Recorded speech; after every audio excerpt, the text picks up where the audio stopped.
For the past few years, Ricky Gervais, Stephen Merchant, and Karl Pilkington have been meeting regularly for a series of pointless conversations. This is one of them. Testing. Is that all right? Hello and welcome to the Ricky Gervais Show with me, Ricky Gervais, Stephen Merchant. Hello. And the little round-headed buffoon that is Karl Pilkington. All right.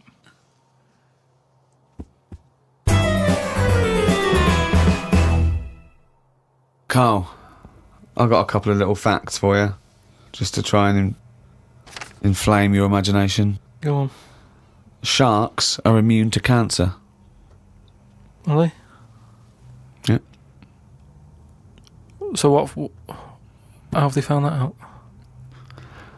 Well, I don't know, but I've never heard of any fish having cancer though. I haven't heard of a cod being ill. So why are we focusing on that one?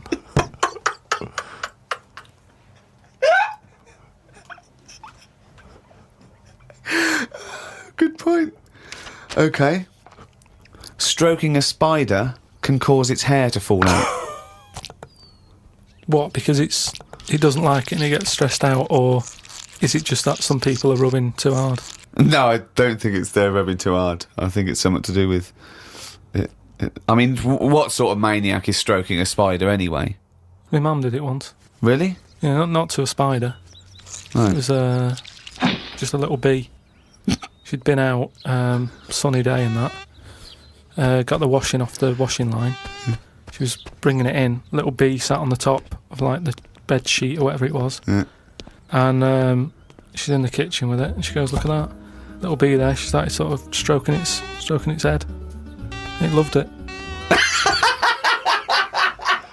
How did it make it clear that it loved it? Well, it wasn't struggling. It was just sat there like, because it must have been like a bit dozy. They get a bit dozy, don't they, in the heat and that. And it just stayed there on the sheet, and she sort of stroked its head for a bit, and she had to put it out. It didn't go out. It didn't try and escape. It was like, "You've had enough now."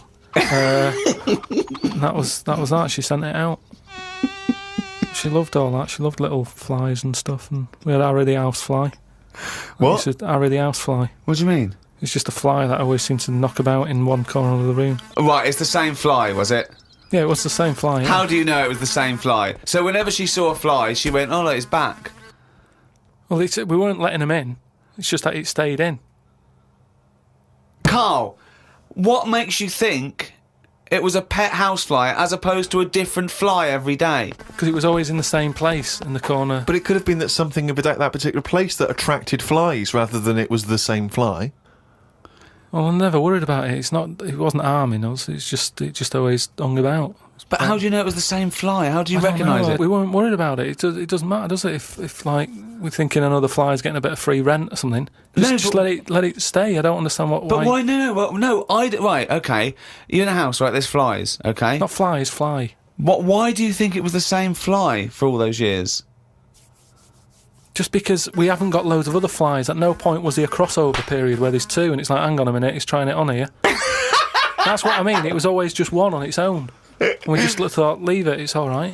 I don't know why are you suspicious? Why you always think someone's out to do you? No. I don't know why you assumed when you see a fly every now and again that it's exactly the same fly. It just In fact, was. that it's Harry. The one in our house was the same one. How do you know? Well, all right, I don't, but at no point did I feel suspicious. Speaking of flies, though, and that, they've got one, right? I was out with Ricky, right, and he was reading the paper. There was a story there about a fly that its eyesight was bad or something, and they've made it a pair of glasses, and it had a picture of a housefly wearing. Okay, this is incredible, Steve. Can I take over? Hang on, let me just need to finish a couple of questions for that. So there's a small fly and they've made it a pair of glasses so that it can see better. Yeah. And your concern is what? Well, again, it's just that thing of we're looking after everything now, aren't we? Sorry, I've got to come in here, Steve. All right. I showed you the story. You saw it. It was a picture of a housefly with a pair of glasses on. Yeah. Right. It was about a one-sentence thing. It was about how far technology's come. Yeah. And a we're group helping of scientists using microscopy, right, and laser tools had as an exhibition, shown that they could make a pair of glasses smaller to fit on a hat. They'd put it on there and they'd taken a picture of it, and it's on display. At no point was it actually, because the fly had bad eyesight, the fly was presumably dead, it was purely an art installation or a show of technology. I thought you were going to say, Rick, that you'd drawn the glasses on there. Yeah. And he believed it, like, there's a bearded lady in this paper. No. My God, Tony Blair looks like Adolf Hitler. No. What do you think of that, though? But they did it as an experiment. Yeah, but all things start as an experiment. But why would they make a pair of glasses for a fly? How would they know he had bad eyesight? How would they know it was the same fly? Bumping into stuff. I don't know. Bumping into stuff. It's just that thing, innit, of human nature is something's wrong with something, let's fix it. And they try and help people out all the time, don't they? When you know, we're always doing it. We're always trying to help people out instead of just going, you've been dealt a duff card, cope with it.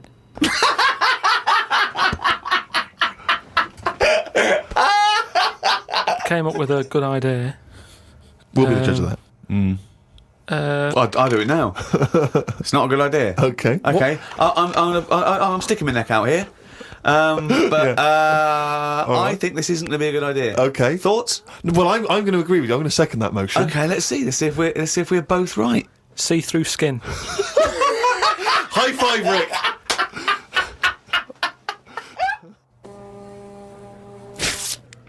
We've had a few emails about the old shows. People came into them late in the season. Did I not tell you this? We had an email from an Inuit. Really? Yeah. I thought I'd mentioned this. Have we not mentioned this before? No. No, it was an email from a guy who said, I don't think he lives in Canada, I think, or somewhere else. I apologise if I'm getting that wrong. But I think he said he was half Inuit and he listens to the show. Half Inuit? See, that's interesting because I think it was so remote. I know I'm probably wrong now, but I think that those are so remote that I can't think where they're meeting people who aren't that are also Inuit, yeah. Oh, and who's going, other societies are going, I'll tell you what, I'm fed up, there's no action here, I'm going to the frozen tundra, I'm bound to meet someone there. Yeah. Where do they meet? Do they do online dating? What, probably a lot of online stuff. What do you put as hobbies? Fishing? Yeah. Skinning stuff. Skinning stuff, yeah. What stuff to skin? Seals. Seals, yeah, sure. That's about it, isn't it? Why are they hanging about round there? Why aren't seals going, do you know what, it's cold, I'm sick of it here. It's windy all the time, what have you, and I'm getting a club on the head. Do you know what I mean? Yeah. Because they're meant to be quite bright in terms of animals and that, aren't they? Yeah. So why are they knocking about them parts? I don't know. Say, like, if seals died out, right?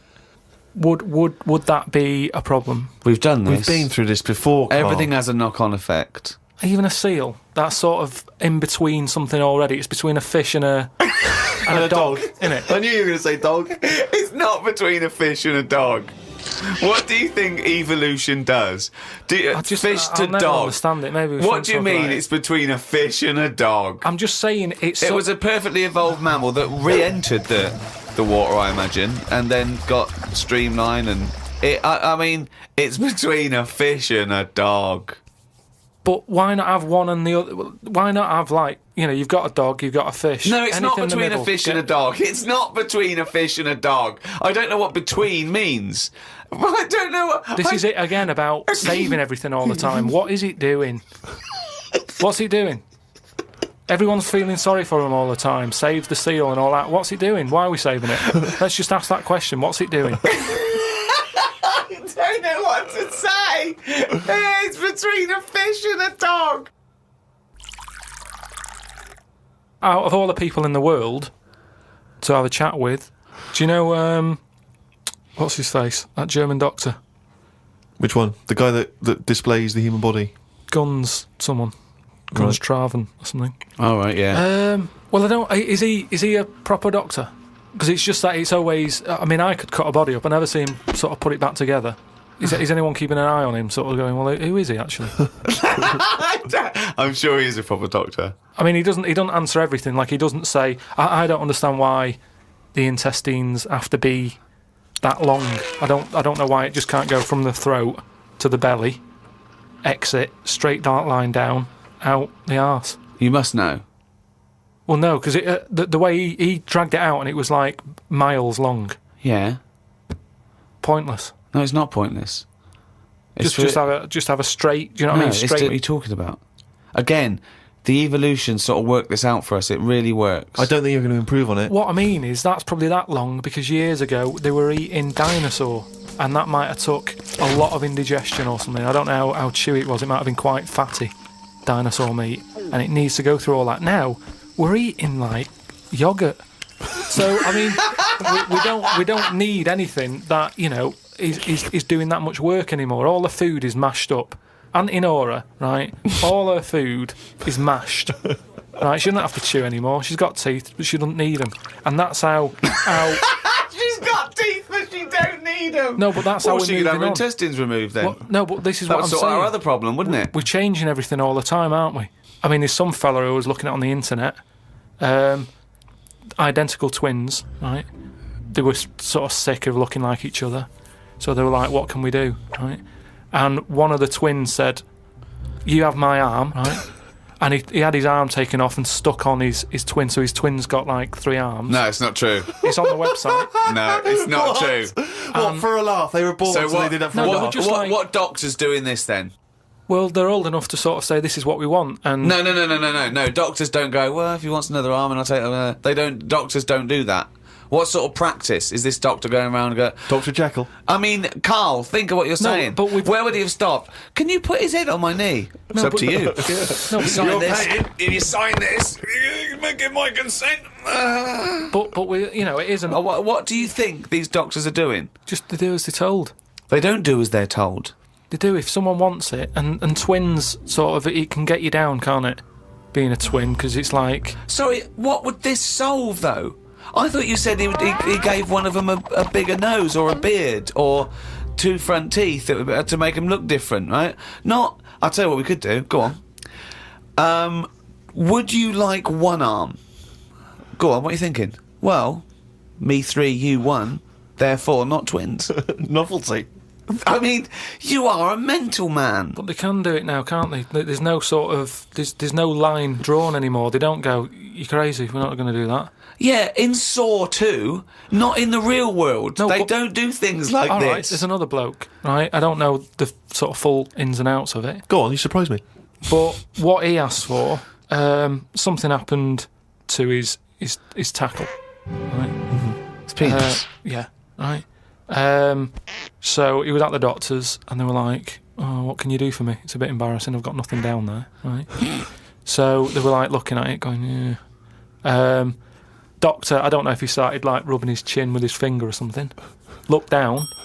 He's thinking, got an idea. You've got a lot of fingers. How many of them do you use?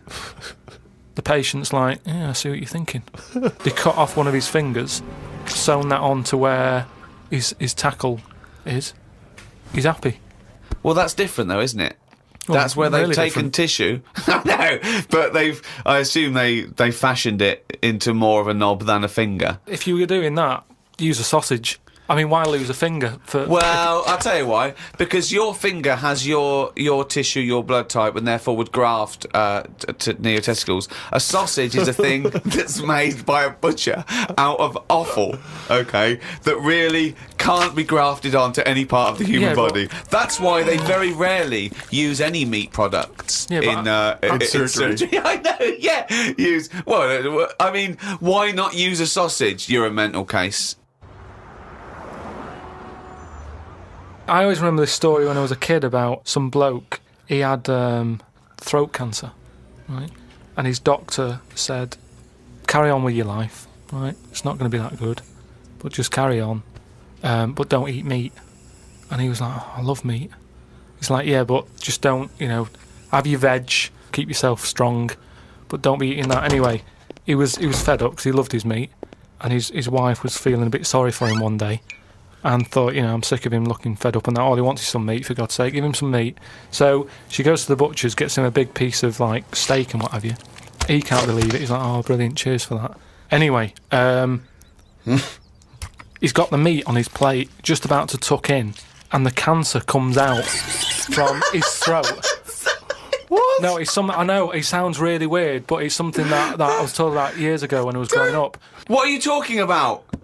It was just some bad illness, some cancer thing, and it was coming out waiting for the meat. It was What are you it was sort of dying. Again, I get a lot of your medical knowledge is from... It's from the film Alien. So this guy with throat cancer, okay, as opposed to it being a disease of the cell... It was like a living... The alien. It was alien. So it was the animal. It was the little animal cancer. That's why What are you talking about? Meat. He wasn't allowed to eat meat. So it's sitting there. So it's actually sitting there and throat. Well, I'll tell you what I'd have done if I'd have had some cancer in my throat. I'd go, there you go, rid of that. What are you talking about? So what happened? He choked to death on this thing, and the wife was like, "Oh, I shouldn't have given him the meat after all." Just That's listen to bollocks story. It's all. There's loads of weird stuff like that There that is. happens in medical stuff. Well, the terrible thing is, if you got testicular cancer and you eat meat, your bollocks come out of your trousers and they're all over the plate, Yeah. and you have to be asked to leave the restaurant. Oh, chimpanzee, that is only gonna bring it down a little. That's the jingle for Karl's diary, excerpts of which we read each week. Get straight into it. A band from the Conga have won the Best Newcomers in a Radio 3 competition. They use pots and pans for instruments. It says that the Conga is a poor, sad place. So why do people do that happy dance at the end of parties called the Conga? Right, one is the Congo. There's no place called the Conga. They come from a place called the Congo. Fucking hell, you're such a... Met Suzanne at Euston Station. I said I would sort out the tea tonight, so I called the curry house. The fella couldn't understand me. I asked for 2 poppadoms. He kept saying, how many? I kept saying 2. He still couldn't understand. I said 1 more than 1. He understood. When we picked up the food and took it home, there were 5 poppadoms in the bag. Oh, God! Oh, God. There is a restaurant somewhere that sells knobs to eat. No, there's not. There is. No, there's not. No, there is. It says that women can't eat too many of them, and if you want a seal's knob for dinner, you have to book in advance. Right, it's gobbledygook. This is the ramblings of a madman again. It's a trend, he writes. It won't last long. It'll be like hummus.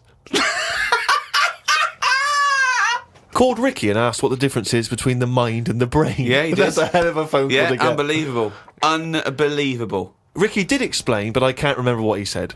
I wondered at what age you are when the mind kicks in. Okay. Ricky changed the subject and said there is an island called Spider Island. There's nothing but spiders on it. A bloke went to visit the island and said there was 1,000 types of spider in one tree. What do you think about that? What do you think of an island that's just full of spiders? I don't know, because you need spiders. I don't know what they do, but they say a world without spiders, like, wouldn't be good. But they sort of do something. There's something about if you did get rid of them all, it would have an effect. Well, of course it would. Get rid of anything, it would have an effect. Not everything though. Like I've said, jellyfish and what have you. Well, no. It's 97% water or something. Yeah. So how much are they doing? Just give them another 3%, make them water. And that's more useful. Give them another 3% and make them water. Oh, God. Went into the gadget shop today. It's full of stuff that we don't need. Gadget used to be a good word that made you think of James Bond with all his gadgets. The best thing I could find in the shop was a clock that ran on potatoes. We are definitely going backwards. I agree. Well, who cares about that? A little electrical impulse, so what? Had a night out with old schoolmate. Found out about more of the other lads I went to school with. One is living underground. What do you mean living underground? Not like a mole. Do you Yeah. mean he's got a basement, or do you mean he digs a hole every night? My mate went to visit him and he said it had been raining really heavily and that, and it's all the rain's running in. What do you mean he went to visit him? He went down here? What's that? That's an hole in the ground. Yeah, come in. He just said, "Oh, come round to us," and he's living underground. What do you mean he's living underground? He's happy down there. He said it was really muddy and what have you. He said he won't be going back to visit him. I believe this, though. I believe someone he went to school with now lives in a hole. That doesn't shock me. You spent far too long with him if that now you're just happy to accept. I totally accept that. I'd be surprised if I walked round where he lived that there weren't more people living in holes. His dad wanted to throw his budgie on the fire. True. His budgie died, his dad said, let's throw it on the fire. I mean, his mum What did your mum do? She just was worried about the other bird that was left, so she made it a bit of company by getting a rock, getting a feather off the dead budgie, sticking it on the rock, putting it in the cage. So a man living in a hole It's not is unusual. not that bizarre. Right, carry on. Watched a film about Hitler. Didn't watch all of it as it was subtitled. Can't be doing with that. Asked Suzanne if cinemas are full of deaf people when they're showing subtitled films. She said, shh, I'm trying to watch it. I said, what do you mean, shh? It's subtitled, I can make as much noise as I want. Yeah. She's a lucky, lucky woman. You must be a joy to watch a subtitled film. I mean, the concentration is up there already. It's not as easy as when you're hearing it, because you read things, but it's possible. If you had a buffoon going, I'm just going to sit here and make as much noise as I want, what's the point of that? Yeah. Do that in a cinema. Just walk into a subtitled film and go, right, everybody, let's all do the Congo. We're having our bathroom done. The bathroom man was round at 9 this morning. We weren't allowed to use the shower because it all had to be bone dry before we could use his waterproof filler. Not that waterproof then. Went for a brew with Ricky. We talked about monkeys and how they are closer to humans than they are to apes, and how bees will drink cider to get off their heads. Now and again there is a bee that lets the drinking get in the way of the work, and other bees sting it to death. Blimey. Yeah, well, there are bees. They love a drink, and they will drink pure alcohol. They love getting off it, and they fall down and they're drunk, right? But some bees get addicted in the same sort of percentage as human addiction. Like 10% of bees, they can't get enough of it. They take ethanol, they take cider apples and that, and then when they get back to the hive, they go in a bit pissed, and they've got guard bees, and they go, come on, we've all had a drink. Bouncers. Yeah, they sort of are, right? And they push them away, and they push them away again. Then the next time they go, right, I've had enough, and they give it a good hiding. And Karl couldn't get over this. I saw his face, but I knew that he was thinking of that bee with sort of like eyes rolling around his head, a little bit belligerent, with his jacket on backwards. Yeah. And the bouncer going, come on, son, we've all had enough. Let's move away, Yeah. move away. You're not coming in, right? You're wearing trainers. Yeah, you're wearing 3 pairs of trainers, and I'm sick of it. But what I did find out, because I went home and went on the computer trying to find out about drunk bees knocking about, they're not actually meant to fly. It's only because they don't know. Fly. Well, no, but they're if they were told that you're not actually designed to fly, they wouldn't bother. No, this is that thing that goes around that aerodynamically, on the face of it, looking at the size of the wings and the body proportions and everything, that it's a surprise that they can fly. Okay, it's not that. No one's ever told them they can't, and as soon as someone tells them you're not meant to fly, they all fall out of the sky going, oh, what are we doing? Like in a cartoon.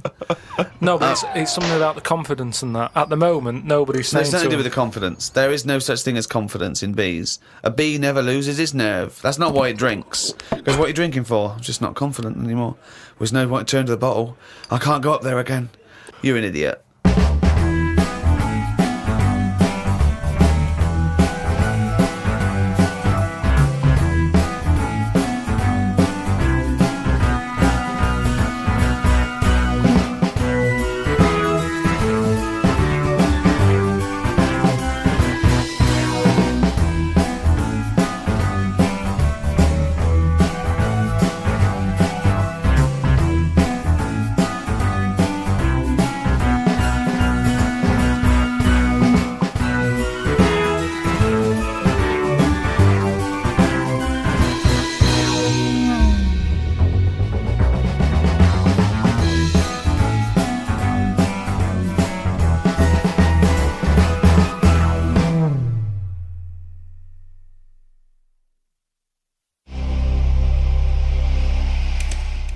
Star Sailor and Poor Misguided Fool.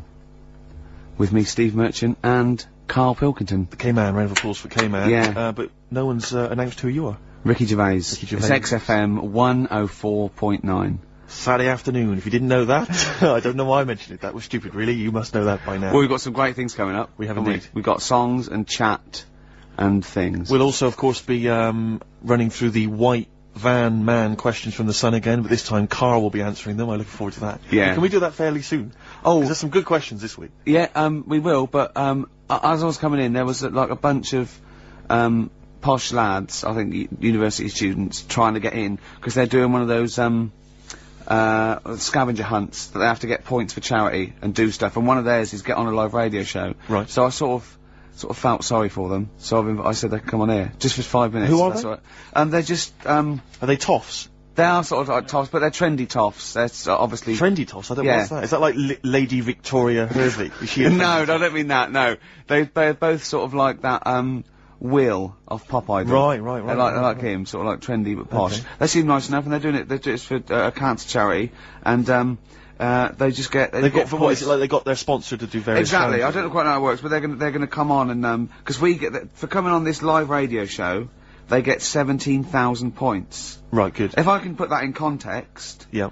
if they were to say to help deliver a baby, they only get 7,250 points. But it's much easier. It is. There's lots of women just Happily gonna dropping let a couple of sprogs posh all tops. over the place. You can't get on a live radio show these days for love nor money. That's true enough. You know what I mean? Yeah. So When are they coming in?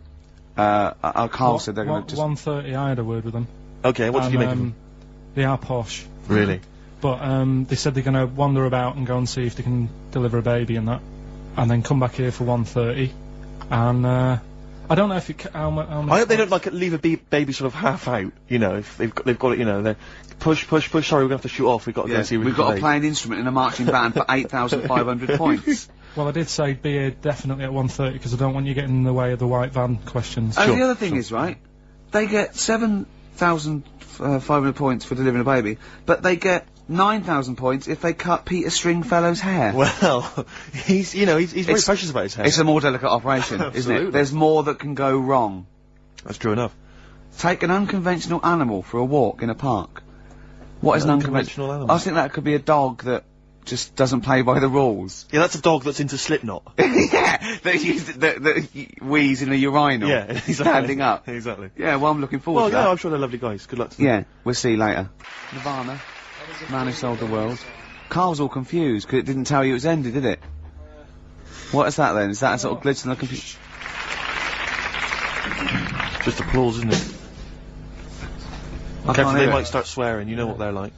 Yeah. Rock stars. Yeah, yeah. Their blue language. Yeah, and all their habits and Oh. all that. Yeah, like it says track ending now. It's a bit Stop late now, talking innit? about it. That's you're giving away all the secrets of radio and that. People think it's like an old piece of vinyl that we've put on a needle, you know, like those old bits of footage of Tony Blackburn. That's what they think it's like. They don't realise there's computers doing it all. Yeah. Rick, you're showing them behind the curtain. Never do that. I won't. Never do that, mate. In the week, I called Karl up. I said, "How are you, mate?" He went, "Not too bad." Now, as you know, his girlfriend's been away for ages, hasn't she? Yeah. Covering the World Cup, the African nations. Cup. She's a sports journalist. Well, yeah. All right. Okay. I love the fact you're thinking, what does that mean? Like, well, she's not much of a journalist, Rick, to be honest. Oh. I've read some of her stuff. No, but she's not on air. She does stuff, you know. Yeah. Behind the scenes. Yeah. Sure, Yeah. sure. A lot of journalists do. You want to make clear that you're not going out with Kate Adie. That's what you want to make clear, isn't it? Yeah. Now, so she'd seen none of the meteoric rise of Karl as Right, a 'cause broadcaster. she's been away for the whole time a since you've sort of raconteur, become... Yeah. a wit, Yeah. a cult figure, to be Absolutely. honest. And he hadn't told her this. So apparently he went home and she was sitting there looking a bit grumpy. He went, "All right," she went, "Yeah." She went, "Should we go out then?" She went, "I'm not sure I want to go out with an idiot."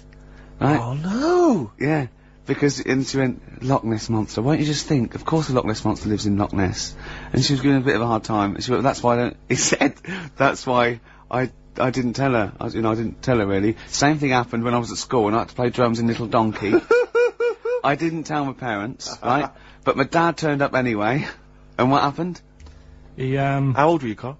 well, it was the school that I used to go to. Oh, yeah. Like- Oh yeah, So you went, well, you used to go to the school you used to go to? No, but what I mean Go is, on. I didn't go to secondary, did I? So I missed a lot of that. Sure. But primary, I liked. Oh, it was okay. all colouring in and stuff. Yep. And it was a Christmas play, and I managed to get a part in it. And Did you audition? got a part in it, and I should have been playing the drums to the one about Kings. The We Three Kings. yeah, Yeah. I was meant to be doing that, but Little Donkey came on, and it was one of those. What do you mean know, came on? That was like next up on you know the next song, Right. and it's one of them songs that you can't help sort of Tapping along to. yeah. Do you know like if I was to go Yeah, you'd have to finish it with... yeah. Do you know that they actually send that into space? Do they? and What, hoping that aliens will respond with that? yeah, they do that because apparently it is one of them things that you can't help. What, even if you're an alien life form? Yeah, They know that, do they? but anyway, What, because they watch Star Trek or something? Hello. Knock, knock. Yeah. no, seriously. Is it true, like, if you who's send there? out knock knock into space, yeah, they have to say Augie, Augie, Augie. Oh, that is great. Seriously. Oh, hold on, what's something out there? What's a little green fellow? That is great. Yeah. So anyway, That is Little Donkey is like one of them tunes that you can't. And I was there, and he had the drumstick, and I thought, oh god, The drumstick. I could feel myself. And anyway, Just wanting to do it, yeah. I started going along and playing Little Donkey, which I wasn't meant to do, but it went down such a storm. What, were there people like parents and that dozing off, and then suddenly they heard your version of Little Donkey, and they thought, wait a minute, now it's really picking up. What do you mean? I'm glad we paid £1.50 for this. What do you mean it went down such a storm? They're going, hold on, was it like when People have Ringo... lighters in the air. It was like when Ringo joined the Beatles, now going, Yeah. boo, Pete Best, but he went... Yeah, and they went, whoa. whoa! Oh, No, God. but the teacher just said, oh, it went down really well, you can do that again tonight, Right. when you're in it again. But anyway, so my dad was there, and... And you hadn't told him about this performance, so No, he I never just did. turned up I off never his own did. back. I never took the letters home and stuff to, No. you know, show my mum and dad, because it just put me off. So, anyway, he turned up, don't know why, he must have heard from someone else's dad. Yeah. He turned up, and, he swore about me, which... Did he? I don't... Can you, What? could you Do you use think a word it's allowed that's... to be said? The word? Of course it is. Right. If you got a kid in the car or anything, you can turn it down now. Karl. Yeah. Right? But he said, there was a guy stood next to him with a camera, big video camera filming it, and he said, yeah, film it, but try and avoid getting the twat in the hat in the shot, because I had one of those porters, you know, the little round pork pie hats on. Right. This is so What? sad. What, was this a nativity play? It was about Jesus and stuff. Yeah, well, there was a porter there helping him with his Of course bags. there was, I forgot. I yeah. mean, Mary and What, Joseph, managing the they got stable? there. Yeah, because Sure. it was the hope, you know, because the inn was full. Yes. But I think the porter doubled up with the inn and the stable. Right, that was nice. So of he, him. yeah, He yeah, carry bags over, yeah. yeah. No, so yeah. You're right, though. I don't know why I was wearing one of them, but I was. And, And your father said that, and how did you know your father said that? Did you he told hear me it? about it later. Oh, he told you about it later? Yeah, I was talking about stuff I'd done at school, and he said, "Oh God, remember that?" And I spoke to him the other day about it, Right. and yeah, Oh, God. shame. So that was the end of your sort of drumming career, really? Because it could have been, I mean, you know, the audience loved it the night before. Yeah. You could have, like, been, like, who knows, a whole new world for you. Yeah. Have that you is- done any stuff? I've never drummed. I wish I had, man. I wish But I had. that is That's a movie story, but is that, and that's why you don't tell, your mum and dad don't know you on the radio, No, do they they? think when they were down the other weekend, they had to come in here. I just said, "Oh, I'll just go in and press the buttons." Because they could listen on Sky Digital, couldn't they? They could do. But you wouldn't want that, would you? I don't want that. No. Play a Karl- record, I want to talk to you again a little bit about this later. yeah. Right. Princess Superstar, Bad Babysitter, first played on this show by Steve Merchant, by Bad Steve Merchant. That's true, isn't By Steve Scratch Merchant. That's I right. mean, I still like that, but the videos put me off it a little bit, because it's just, it makes it into the novelty record it always had the potential of being, do you know what I mean? I agree. Although I was never a big fan of Bad Babysitter was not my favourite from the album. Sure. Sure. If people want my interest and my views on hip hop, then they can always email in, Rick, of course. Or call you at home. Just give me a ring at home's no problem. Yeah. Or I just pop out and hang with them in the hood. Yeah, sure, know, so, sure. yeah. Now it's time for White Van Man. White Van Man. Yes, Just for those explain what it is. that don't buy the Sun, they think it's beneath them. White Van Man is a column they have, I think, every day actually, and they just get sort of some, you know, Joe Public to kind of comment on Sure. the week's news. Just seemed to me, you know, that it might be interesting to get Karl's views Yeah. on some of the big events. Not because we think that Karl hasn't got a valid sort of viewpoint. No. Because Karl sees the world differently to some people. That's all, and that's what's interesting. You know, like an artist does, or a. Exactly. Yeah, Or he's very bohemian in his outlook. Yeah. Do you feel that you're up to scratch on this week's news? I don't like this, but Do you? Don't just relax. Why not? it's pressure. No, because you It's just not, have but to give it's us your first just opinion. for your honest answer. That's all we've ever asked of you, Karl, and it's all you've ever given us. Your honest, your first from the heart Go on. view. Yeah. All Don't right. worry, just No, relax. just chill out. Are you worried that people are listening and thinking you're an idiot? If my girlfriend's listening now, go and have a wash or something.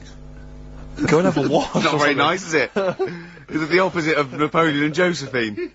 Yeah, go on, go on. If you're going to visit me again, Josephine, for Christ's sake, wash. Well, I'll ease you in with something fairly easy, a music-based question. Kylie Minogue versus Dido as Queen of the Brits. What's your view there? Go and have a wash. It doesn't really matter, does it? What doesn't really matter? With the Brits. I was watching it the other night, and I think Kylie will be a good-looking old woman. Do you ever do that sort of I want to, Steve, I want to celebrate with you. Every time he opens his mouth, says something like that, I want us to open a bottle of champagne. I know what you mean. Do you know what I mean? It's sort of like we did that. Yes. No, do you ever do that though? Look at people, and another person who springs to mind, Jenny Powell. I don't think she's that good looking now. Who's Jenny Powell? Is she that girl that used to be the assistant on Wheel of Fortune? Yeah. John Leslie? Yeah, I think she's a bit over the top for a young woman. But when she gets older, I think she'll look Be a bit of a stunner. Okay. So for you, Kylie Minogue, whereas you don't feel that about Dido, is that right? She's alright, she's normal. I prefer Kylie's sister to Kylie. She looks, you know, I could imagine her being hard work to live with, and Who, Kylie? not Right. being washing up and that. And Right, sure. being a bit fussy. Okay. And what do you make of taxes rising in the next budget to pay for NHS improvements? Well, my dad went to hospital to have an operation once, Yeah. so I feel like it's worth paying it, because I've got something out of it. Because people might have to go to hospital. Yeah. Yeah. Well, it makes a change when it's someone in your family, doesn't it? Yeah. Because you sort of realise... Yeah, a change is as good as a rest. And the weird thing is, if it weren't for me dad, I wouldn't be here doing this show, because when he was in hospital... Well, no, I'll stop you there. Yeah. To be honest, that's all you need to know. You wouldn't be here, true, but no, but... Well, no, because this was after I was born. So, I would be here. But his more direct involvement was what? Yeah, because when my mum was seeing me dad in the hospital, I got a bit bored, went for a wander, found the hospital radio station, Yeah. and got a gig. Really? So, in a real sense, if it wasn't for Carl's dad, Carl wouldn't be here. And did your dad, like, while he was listening to you, did he, like, sort of tap the nurse and go, can you get that twat off the air? Who's put him in that? Yeah. Oh, go on. Okay, what do you make of the real-life Mowgli who's surviving in a Transylvanian countryside? Apparently, I don't know much about this story. I don't know. You know Mowgli, he's the that guy one from the about- Jungle Book. Yeah. The little kid that grew up with bears and animals and stuff. Apparently there's a real-life one in Transylvania. What were the things in Gremlins? What were the what? Like, in Gremlins they were... Well, they were gremlins. wait. Okay, this is an example. This is what your girlfriend said. Think. What were the things in Gremlins called? I can't remember. Just, I mean, It's really. something like that, isn't it? No, wait. Just really think now, Carl. Just with everything you've ever, with all the brain power you've ever used, think what the things in Gremlins were called. It's not there. There's a clue here. Oh no. Yeah. They're not. What? Gremlins. Yeah. Play a record, Carl. Well, we're back, and there's a few more people here. Absolutely, well done. Yeah, yeah. Well observed. Yeah. Do you want to say hello? Hi guys. And what are you doing here? This is Mark and James, or Sco and Belch, and we're here. Sorry, your name's what? Sorry, say the last bit again. Oh, what? Sco and Belch. Sco and Belch? Yeah, that's right. Do you want to explain that? No. No, from the drinking story. games, I imagine. Yeah. We've got Oh. worse names than that, but it's radio, so. Sure. Now you're presumably we've We've just well, we kind of graduated. We've been in work like about a year or two. And what do you do? I work for a management consultancy. I work for a distribution company up in Birmingham. Well, okay. So, Now very what you're doing is a scavenger hunt, and you're raising for a cancer Colon charity, Cancer Research. right? Yeah. And you've got to do. And this is we're just helping you out here because for 17,000 points you have to get live on a TV or radio show. That's exactly it. So and here we that's- That's why we're here. Yeah. Do you ever listen to XFM? I know of it. Yeah. I listened to it a few times. Sure. What kind of music, what kind of sounds would you normally be into? I love cheesy radio, sort of school disco, sort of, 80s Right, stuff. Sure. Sorry, what was your name again? Mark, or Sco. Sco. Okay. And you're... Belch. Belch.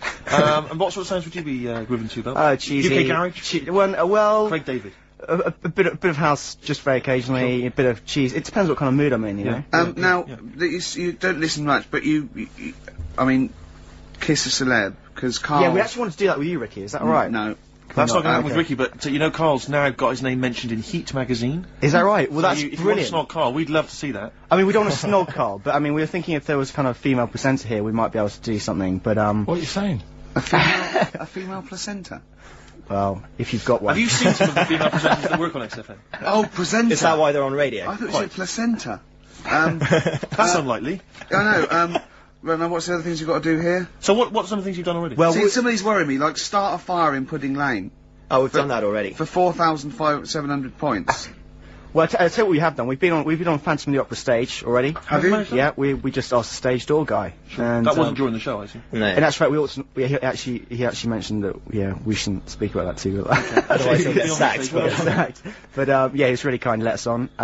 We've jumped in Trafalgar Square water with doing a sort of Friends impersonation, so that was Right. How many points pretty did you get cool. for that? We got 2,000 points for that. We got Right. 8,000 points for being on the stage at Phantom of the Opera. Yeah. And we get double that. We get like 18,000 points, which is almost the maximum for being here right now. Really? So that's Yeah, well, absolutely great. Honestly, I wouldn't worry about the little things. I'd go for the big. Yeah, that's big it. bucks here. We're not interested in the little stuff. We want to go for the big stuff. Yeah. So what the big ones are, get on stage with S Club 7, that's not going to happen, is it? When have you got till 6 today? Well, Yeah. S Club 7 are on at the London Arena at about 2 o'clock. So Good luck. Okay. I think it's going to be very, very difficult to get on there. But we I never know. think so, yeah. Get in the vaults of a bank. Yeah, You see, some of these are bordering on the illegal. That's 20,000 points for that. Like getting a cage at London Zoo. Don't do that. I mean, it's 10,000 points, but don't do it. Unless it's a penguin cage. Well, that's what we were hoping. Just some kind of timid animal we might be alright with. You know? Yeah, sure. If anyone's got any good ideas for sort of funky things to do on air, then Okay, well, if you leave your number and anyone calls in, they can help you then. Well, maybe some of S Club 7 are listening. Or let's hope so, because I mean we love them to bits. If they are, it is for charity, and the points get awarded into money for colon cancer research. So it'd be absolutely fantastic if we could. Yeah, so Bradley, John, Tina, if you're listening. Yeah, if you're listening, or any celebrity out there who's a female celebrity, we need to snog them. It doesn't Hold need to be a on, long wait a minute, snog, wait a but minute. if we can, that'd be great. This is good for 7,000 points. This looks like a good one. Play the organ in a church. That must be easy. Is that a metaphor? Yeah, but you know what church people are like. It says the bigger the better, so it might be. That's got to be euphemism. Yeah, it's got to be, hasn't it? Yeah. Well, thanks very much. Good luck. Good luck, guys. Guys, Get thanks an very much. Thank you Frenchman very much. standing outside Les Mis looking Miz. That's going to happen. That's good. Man, a big gun type thing on the HMS Belfast. That won't well, we've got a happen. big gun. It's just finding the boat, which is the problem. Oh, so. calm down. What was your name? Bo? Poe? No. Poe? Let's go. Go. Thanks very much. Right, thank you very, very much. Cheers, guys. Cheers, bye. The streets, let's push things forward on XFM 104.9, the home of charity. That's true enough. Yeah. I've got to slow down because I'm doing a little bit too much for charity. I've got to worry about myself sooner or later. Do you know what I mean? No, come on. We were halfway through White Van Man. We were before indeed, yes. Those lads came in. Getting Karl's views on some of the big stories of the week Yeah. from the news. Karl, what do you make of the fact that the British Olympic curling team won a gold medal? I watched it. Uh-huh. I thought it was really good. The only thing that's getting on my nerves now is like, what was that? Is that a trombone player just sneaked in? That was me moving this microphone. Right. Incredible, wasn't it? Yeah, What an right. amazing noise. The only thing is, That shouldn't sound like that, should it? That's incredible. What a shoddy tin pot station this is. Well, we know that. Sorry, Karl. Go on. is like in all the papers now, in like the the Star and the Sun all week, they've been like traipsing models over a bit of granite. Do you know like how those things are made out of granite? The things they throw, Oh, yeah. and it just that bit annoys me. Okay. The way What, the that, Daily Star? No, the way that this sport, nobody had ever sort of heard of it a couple of weeks ago. Yeah, yeah. Sure. We win a gold medal, Yeah. and now in the papers it's like They've gone crazy. They've gone gone curling right mad. over it. Yeah. It's a good game now. Yeah. Good. Okay, next. All right, good. Let me see. What about the fact that the world's tallest man is living in a semi in Neasden? It's alright, isn't it? Something that someone told me in the week is that, do you know all these tall people like this guy? Yeah. Which is a bit weird, they've only just found him, considering he's the tallest man. I think that's a bit weird. Yeah, yeah. Someone genius. told me that, do you know the guy who was in James Bond, the big bloke? Yes. Jaws? He's got the same illness as this bloke. Right. And what it is... It's called tall. It's something about... You're suffering from tall. You've got a small tumour or something just behind this part of your head. Yes. Oh yeah. Just sort of in the middle of your eyes. Yeah. And the pressure on that makes you grow really tall or something. Yeah. So he needs to get it sorted. That's your advice to him. Yeah. Get it sorted. Okay, very finally, Karl, this is important. This is, just projecting into the future. Just projecting into the future now, K-Man. Apparently, global warming will bring sizzling summers and weird wildlife to Great Britain in the future. Are you worried about that? How soon? Soon enough for you to worry. Yeah, it's pretty worrying. Okay. You wouldn't prefer it to be sunny here all the time? No, because with hot weather comes weird spiders and that. See, I always think we're quite lucky here. Yeah. If you live in Australia, you might have the sun and stuff, but you've got, like, deadly snakes. Yes. Yeah. Which are deaf. Did you know snakes are deaf? Snakes are deaf? They don't have ears. Okay. So you're alright walking about behind them. Yep. But if they see you ahead of you, you're in trouble. But yeah, with places like Australia, you know, people go, oh, it's great, it's sunny, but they don't talk about the spiders and they keep the spiders, lizards yeah, and stuff. Quite. So I think we've got a bit of both the best worlds. So you're worried though about in the future, vultures flying through the sky, we've got various creepy crawly snakes. You concerned about that? Yeah, well there's a load, I saw something in the news in the week that a load of sparrows or something was somewhere. Maybe that's the start of it. That's an interesting story. Was that front page or? There's a load of sparrows somewhere. No, about... Read all about it. Sparrows somewhere. Some sparrows somewhere. Sparrows somewhere. Load of sparrows somewhere. Sparrows somewhere. There you go, anyway. Excellent, that's Thank great. you very much, Karl. That's Karl giving his views on the news. Don't do that next week. Why not? I just don't like it. Why? Pressure. It's not pressure, you did brilliantly. Yeah. Lost Profits there on XFM 104.9. Oh, I like that. Mm-hmm. It rocks. I like the guitar, atmosphere, it's good. But it's called The Fake Sound of Progress. I know. What? See, what always annoys me is when people, they dismiss, you know, say Enrique Iglesias, current #1, great song. Good video. Brilliant video. And they say, oh, it's rubbish and all that. But I think that songs with titles like A Fake Sound of Progress. Yeah. Much more something to get on your hobby horse about. What has happened in that Bad video? lyrics by good artists is always worse than If I think you're a recording listening, song. or if you work for the record company, or you worked on that video, because he's got the money and the girl, and then Mickey Rourke beats him up, right, he has a fight, you just see him knock him over, and then it cuts, and the next scene, it's night, it's not in the desert, there's loads of, police cars, they're not doing anything. They're just standing And around. somehow he's... Probably eating donuts. He's dying of injuries, but I don't know what happened. They don't... What has happened in that video? I think if you heard the 12-inch mix, there's a whole bunch of other sequences that explain what happened. Yeah, I mean, we're all thinking, also we think that he stole the girl off Mickey Rourke. I think he stole the girl off Mickey Rourke, Yeah. as well as some money. Some money, yeah. Mickey's tracked him down, Yeah. and he's thinking, I'm going to stop running, I'm going to face Mickey this time. He And does, and then boom, you're right, it cuts, and suddenly the police have shot him or I something. don't know where He's they are. Don't know, the police just seem to be leaving him to die in the arms See, of I his lover. thought that they'd called the police, because the sort of like the melee, Mm. but Mickey Rourke's off with his gang, the police are going, well, you know, where are they? There's no evidence. They go, well, look, he's dying. They're going, but how did he die? Yeah. How is he dying? He's a bit wet for the rain. Knowing Rourke though, Rick, I imagine he's stitched Enrique up. I reckon he's framed him or something. Or he's no sort of like ninja stuff, and there's lots of internal injuries that aren't immediately Anyone, visible. if you were involved with perhaps the making of that video, or indeed you are Enrique Iglesias, give us a ring. If you're around. Come on. Just fill us in. I'd rather play some adverts now than I'd love to play some adverts, Rick, but I'll tell you this, I'd also like to tell the listeners that coming very soon on XFM, some huge news about Karl that will rock It'll the be like capital. Pop Idol. It's going to be an ongoing saga. Going shot. Good track. Good band. But I'll tell you what, in the second hour I just want to play classics. I'd love to hear a bloody I want to classic, play mate. some Cure, New Order, Smith. Sure. Do you know what I mean? You know, we played Nirvana earlier, but it's not enough for me, Steve. No? You need I your want- fix. I want... I do. Well, it's that point in the show now. Song for the Lovers. One of my favourite singers. Probably one of the most beautiful singer-songwriters of all time. Well, you don't mean that, like, you don't mean that he's a good-looking bloke and you fancy him. I mean, I just want to clear that up, Rick, because otherwise... That would, yeah. What you mean is that the songs he writes are beautiful. Yeah. You can take or leave him as a bloke, can't Yeah, you? of Imagine course, his yeah. physicality. And he's written such brilliant classics with his lovely arse as. Oh, why did I say that? Why did you say that for, Rick? Because Why did I people say will that? listen and misinterpret. Oh God. He wrote Galveston. He wrote Wichita Lineman. I am He a man wrote for the county. he wrote MacArthur Park. And just to tickle him down below. What? What I don't know are you what. saying See, there? you've and this is a a song, one of the most beautiful songs I've ever heard. It's off the album 10 Easy Pieces, which is just him doing the versions of other, that he gave to other people on piano. And this is called If These Old Walls Could Speak, and it is absolutely beautiful. Listen to this. If These Old Walls Could Speak by Jimmy Webb. Might play another track off that later if we've got time. What, today? Yeah, well, maybe, or maybe next week. We've got lots to pack in. We've got things like New Order, Cure. Oh, I'm just hoping that all those kind of new metal fans, Rick, can just calm down for a second, and just enjoy that for what it was. Yeah. Well, I hope their snobbery is not going to prevent them from enjoying I it. hope they can just leave it alone for 2 hours for our show. Because Exactly. we try and, try and pack lots of Well, whilst stuff you're in. talking about new metal, can I just say Ian Camfield is here tonight. He's What? moving from Fridays. Right, what the hell does he think he's doing?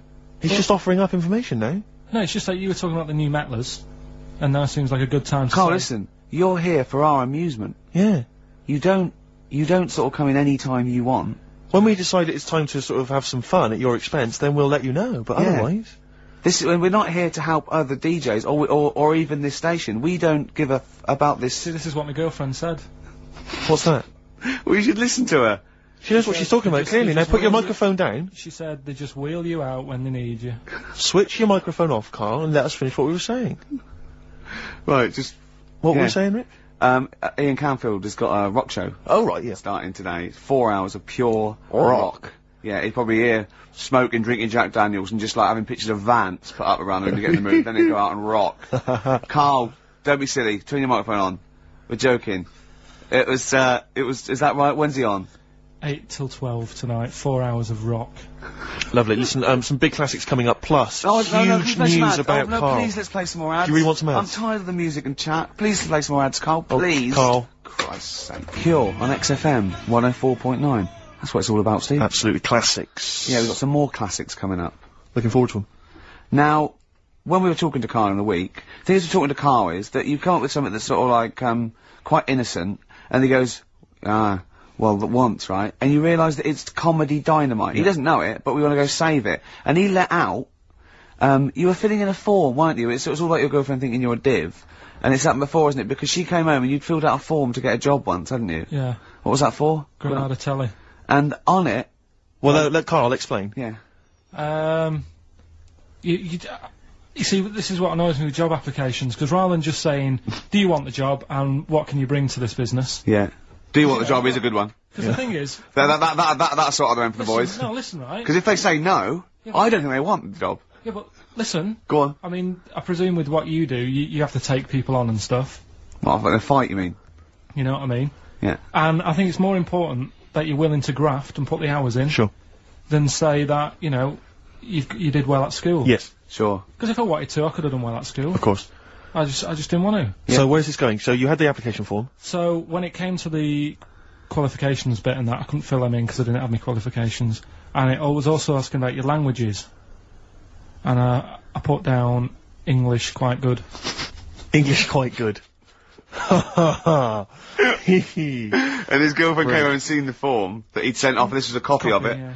And so she went, oh, you know what I mean? So that's what started, the disappointment. So they're going to get that and think that you're not English. I don't think I've got it. It was ages ago. Right. How long ago was it? Oh, well, it was when I was still in Manchester, so 5 years ago. I don't think you've got it, no. No, I think you'd... There could be a long list. I mean, there's probably a lot of admin problems in that organisation, but they probably...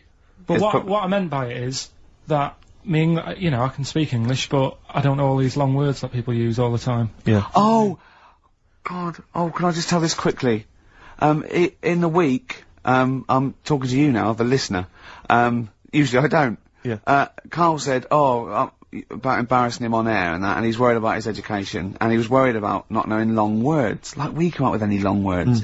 And he said, no, I was scared, you were going to ask me something about, someone, and he's Eastern European leader. His surname is Milosevic. And Karl said, so I learnt it this week, and learnt it so you can't catch me out in case you start. I said, what? And he said, he thought about it, and he went, Flobodan Milosevic. Got the surname right, though, didn't he? So what's his name? Right? What's his name? That's how Bill and Ben would address this leader. How would they have said it? Flobodan Milosevic. What's his name? Slobodan Yeah. Milosevic. Yeah. Well done. done. Anyway, Karl, look, you almost let it slip then as you were talking about your filling out that application form. There's some big news that everyone needs to know, which we were stunned by in the week, although the more we sort of talk to you, the more it starts to fall into place. Yeah. But Karl, what's the story? That I haven't got me exam results from my GCSEs. He never turned up to get his exam I results. was working. And so, how many did you take in the end? Because you weren't even sure about that, were you? You think you took maths and English, don't you? Yeah. And Did art. you think you've handed in the artwork for art, don't Now, you? art was continual assessment, wasn't it? Coursework. And what was the that you made? I made a man sort of putting his arms into a car. You made a model of a man putting his arms into a car. What was this? So Sort of that like- one's passed. Was We that can this, take like, that this aside. a homage to break-ins in Manchester? Was this? What was this? Oh, look, he does what he sees. Yeah. So So you've what's got that. That's safe. You definitely got that one. So you've taken art, you've taken English and maths, you think?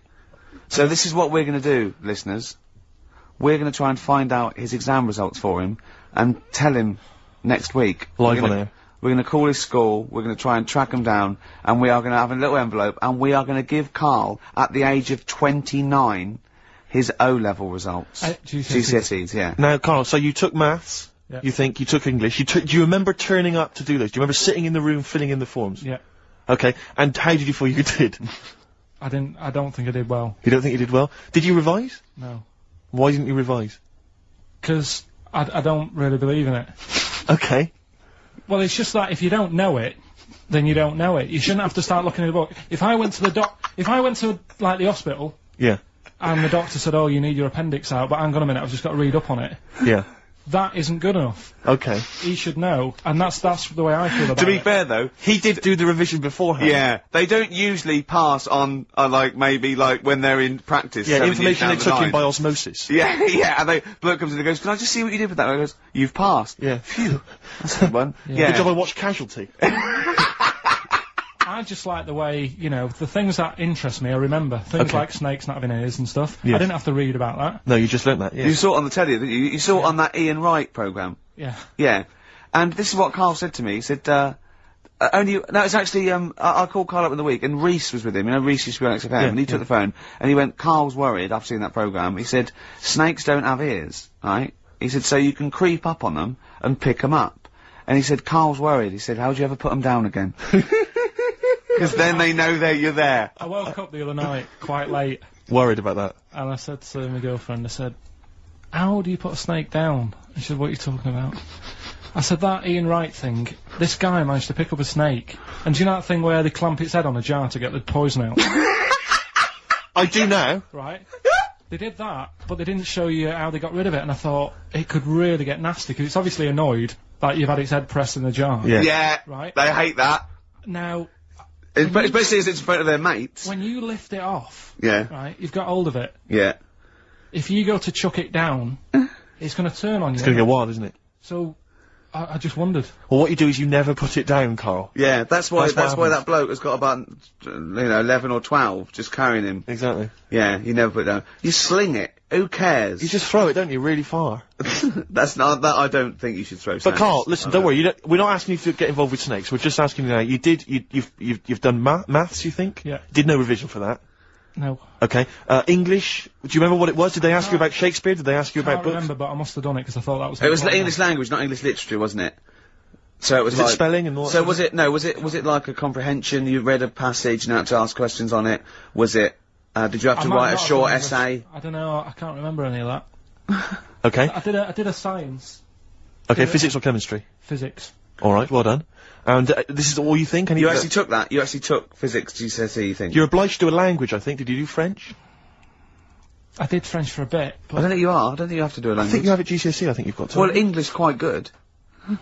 I think that's his language he did. I can't, So you don't know about I can't language, history, remember. geography? Just we'll find out, won't we? Okay, but you just can't remember. I can't believe you can't remember turning up for these things because it's quite a big moment in people's lives. It is that. It is the thing that you've been working to all of your educational life. On the day that the things came out, I was working at as a printer, Okay. and it was a really busy A lot of day. spelling mistakes. That It was day a in really that busy paper, day, wasn't so it? you're bound to forget. Yeah, your yeah. exams. No, but I had to use gold ink that day, Oh. and it's. Yeah, I mean, you're yeah, not a yeah, printer, yeah. so you don't know. this. No, that's the biggie, innit? But it's tough. You've got to really get your rollers clean. Karl, play a record, mate, and good luck with the exam results. Hopefully we'll have them for you by next week. PJ Harvey on XFM 104.9, the home of the classics. Absolutely. Classics. Classics. Oggy. Oi, oi, oi. Well, we were talking earlier about this, as this book, They Died Young, right? And there's all these theories about these people, like famous people that, aren't really dead. And I remember speaking to someone about this, okay? And they said to me, Bruce Lee is not dead, right? They said he's not dead, right? And I said, well, how do you know? He's going, no, it was a whole big thing by the Hong Kong government, and he's actually working as an undercover cop in Hong Kong. using his kung fu powers. Now, no, apparently he faked his own death, Karl. Yeah. So that he could work undercover for the Hong Kong police, infiltrating gangs, the triads, that sort of thing. Now, my point is this. If you're going to use someone undercover in Hong Kong, right, you know, an undercover cop, I suggest using the most famous Chinaman of all time. That would that's be... a guarantee. Yeah. So, you know, when he's taking away a gang, they're going, you look a bit like Bruce Lee. He's going, no, I don't know. See this moustache? Looks a bit wonky. Well, it's, just take my word for it. I'm not Bruce Lee, alright? Well, all that stuff you did when you were punching us and kicking us and yes. But, I'm not. Yeah. It does look a bit like the stuff in my film, in his films. In his films, yeah. But it's not. It's just coincidence. No, yeah. The thing is, though, I'm not sounding bad here, not trying to offend anyone, but they do all look the same. They do all look No. No, you know, we're having a serious chat. I'm not here to upset anyone. Right. And what I'm saying is, over here... I'm so sorry. No, I'm not... Yeah, but you know me, I'm not out to upset anyone. Right. You're not a racialist? No. What do you mean? Are you saying Orient people all look alike? Well, look at the people over here, right? Yeah. With, like, you've got ginger people. You've got people with black hair, you've got people who are fat, people who are thin, but they're all so sort of fit, which isn't a bad thing. They all do that sort of thing in the park. They're all fit. It's a place where black hair... I mean, when they come here, they take pictures of people with ginger hair, don't they? Because they don't get them over there. That's what I'm saying. So calm down. Jeez. So you're saying that Bruce Lee, the most famous Chinese movie star of all time... They can't tell him apart. Other triad members would... How are they going about the business at all? I mean, what I'm saying is, how would they even realise that was the guy? What do they have to do? Wear numbers in, you know, because there's a billion of them. When you know them, then you know... So what? Oh, I see. They can tell each other apart, can they? Well, they've got signals. This is amazing, isn't it? That's how you got away with it. Simon, which one are you? Just raise your hand, Simon. Yep. Chang, which one's Chang? Chang, good. Yeah.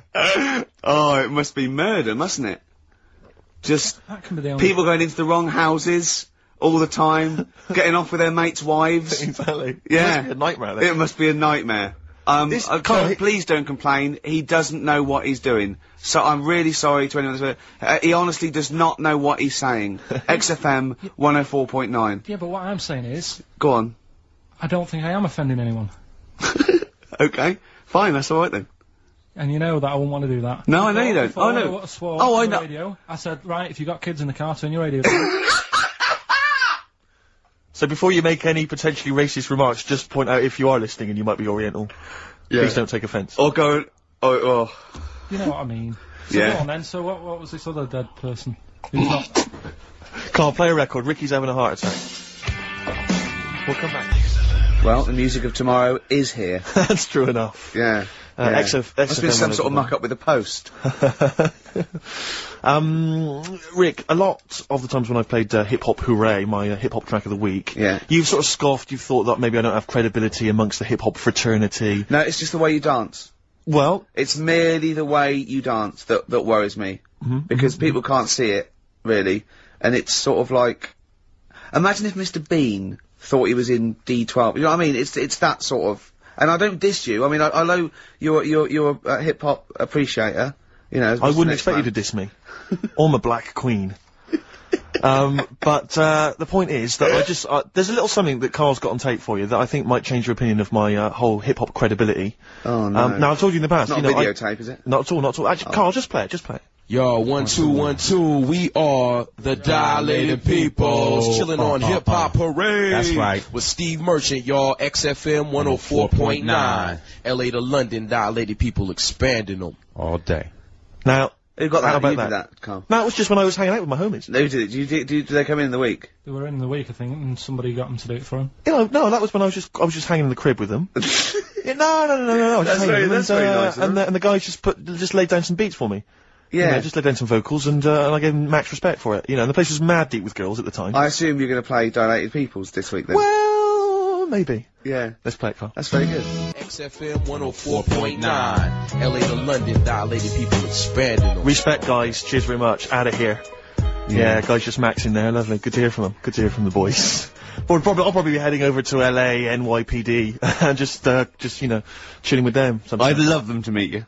You're having a laugh. I'd love them to meet you. We would hang out. I know all the jive. It's like a thing they do on MTV or something, like being Dilated Peoples, and they come in, they make us three look like a rap group. Wouldn't that be great? Listen, I told you before, I've always remembered the words of Snoop Doggy Dogg. Yeah. Bitch is a bitch and a hoe's a hoe, but if a man be acting like a bitch, he's a bitch-ass homie. Alright? Those are the words from the street. I would, it'd be like you two had won a competition or something, do you know what I mean? Like that. I just don't think you can believe it, that I'd just be hanging out, you know, with sort them of like in the crib. People of courage, and you get a chance to meet your favourite. It'd be amazing, wouldn't it? Listen, we were talking earlier about the fact that Bruce Lee, and it's a well-known fact, he faked his own death so he could continue his undercover police work, as opposed to being because no one would, he doesn't look different to anyone else. But I was talking to someone as well recently who utterly convinced, and you get this quite a lot, don't you, especially Americans, that Elvis Presley's still alive. Yeah. And I think, wasn't there some statistic, like more people believed Elvis was alive than believed evolution? Was that right? Yes. Something like that? No. No, it's something worse than that. It could be something. It was something like that. It's something like, mad, I don't know, it's something like 42% of Americans believe that Elvis Presley has faked his own death and is still alive, right? Yeah. And there's this whole book that's been written about it, because, Karl, you might be interested in this. I know you're always fascinated by things that have been written down and therefore a gospel. Yeah. And that you don't have to revise yourself. You just learn off Ian Wright. Yeah. But apparently, the reason that Elvis is still alive, is that there's a number of, sort of, pieces of evidence. One is that none of his family could agree which colour pyjamas he was wearing when he died. That's evidence, apparently. Apparently, you know, he was an honorary member of the FBI. Well, apparently his signature appears on FBI documents well into the 80s, long after he should have died. Apparently no one can agree. There was sums of money a lot of fat people in dungarees have seen him. Yeah. There's a number of sums of money which apparently only he could have given authority to have transferred to other bank accounts. They've moved. Yeah. So this is all evidence that Elvis is still alive. And a lot of people, and I was talking to this guy, and he was saying, yeah, well, of course, the thing is, the pressures of fame were too much for him, that he faked his own death so that he no longer had to be this huge icon. You know, he could live an ordinary life. And my query has always been this: if Elvis faked his own death, do you think the method he'd have chosen is to have shat himself to death whilst on the toilet? Yeah. Yeah, but because he picked that, nobody will doubt it. Right. So Elvis went to the FBI. Yeah. What do you make of it? Well, exactly. So, what we're saying, Karl, is that there was lots of methods open to him, you know what I mean? It's all like, he didn't go to his secret police and go, oh, I'm fed up, I want to fake my own death. You know what I mean? And they go, yeah, what methods have you got? I like to be found, shit myself down the toilet. You like to do what? I want to be a big, fat motherfucker on the toilet, just shit myself to death. Right, on my ankles. Elvis is a good idea. I'm just wondering if there's maybe something a little bit more glamorous for your favourite death. I mean, you could take a bullet for the president. What, and shit all over him? Just shit No, we know crap at all. That'd be what you No, you just take a bullet for him, or you could... There has to be shit involved. Why has there got to be... There has to be shit involved. Why has there got to be crap involved? I want this way. Make it happen. Yeah, it's probably Karl, head in hand, look. Yeah. He's worried about the things we say. Yeah. Jeez. We haven't offended 1.2 billion people. Yeah. A fifth of the planet. So, Karl, what do you make of it then? Are you convinced Elvis is still alive? Am I getting him mixed up with someone else? Because all Elvis, all Elvises look alike. Because... Now that is true, a lot of Elvises do look alike, that's safe. On his gravestone, didn't they get his name wrong? Or is that his brother? Who's his brother? Aaron. No, that's his middle name. Yeah. You're not an Elvis, kind of expert, are you? Hold on, wasn't Elvis one of a twin that died? Yeah, that died. and I'm sure they got his name wrong on a grave or something. Oh, I don't know. But that's consequently that's proof he's still alive. No, the thing with the still alive thing, like I say, he picked that awkward death because nobody would be saying, hang on a minute, going round upsetting the family, wanting to talk about it because they'd be embarrassed to be saying, you know, he was found sort of in a pile of mess. Weighing 25 stone. Yeah. So... Because you notice he also expanded to a huge size as well, so he was just a huge fat blob of a man. He also did that to add, you know, extra... To the glamour. I don't quite understand all these people who fake the deaths, because... Well, a lot of them don't. A lot of them don't, Carl. This is what, in a roundabout way, we're saying.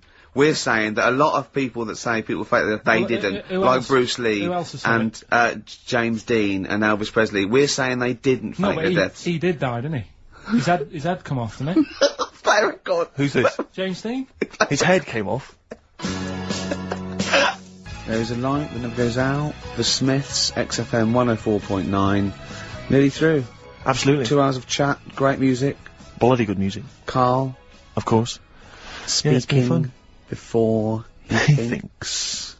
By the way, you know when he was talking about Mowgli? You know, he was going to talk about Mowgli and you said, oh, what are the gremlins called? Yeah. You were thinking of, Mogwai. Yeah, but they were still... They were called gremlins. Yeah. Yeah, He was, yeah. I know what you're thinking. I know, to be fair. But my girlfriend won't be listening now, so she'll still think I'm a bit daft. Why would she ever think that? How long have you been going out with her? About 8 years. Well then, why would she ever think you're daft? That's the only stupid thing you've ever said, the Mogwai thing. Why would she ever think she's going out with a, to be honest, a retard? I think it's a very beautiful relationship you must have, you know. Because it's odd, like, I mean, she's a professional journalist or whatever. Yeah. You know, and she works for, is it, Radio 5 or something? BBC Sport. BBC Sport. TV. And So your man, you never presumably, even got her your exam English results. quite good. Is English quite good? Her? Really good. Yeah? So... And did she do her exams? Yeah, she's quite bright. Sure. So what do you bring to the relationship? I think take the pressure off her. Take the pressure off her to do what? You know, like when she's had a stressful day and she comes home and talks to me, I think...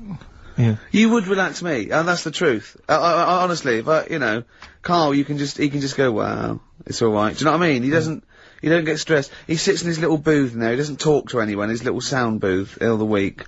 And you're in your own little world, aren't you? Well, it's interesting because I wonder sometimes what your aspirations are. I was thinking this, I was watching a repeat of Family Fortunes on Challenge TV last night. And it was sort of mid-80s one, and I don't know if it's still the case, but it was the aspirations of the contestants. It was so kind of, it was like, and what's your hobby? Well, you know, like to go out when it's nice weather and stay in when it's not. If you win £2,000, you'd probably be going out when it's nice, couldn't you? Yeah. And she was like, well, and I sometimes like to watch TV.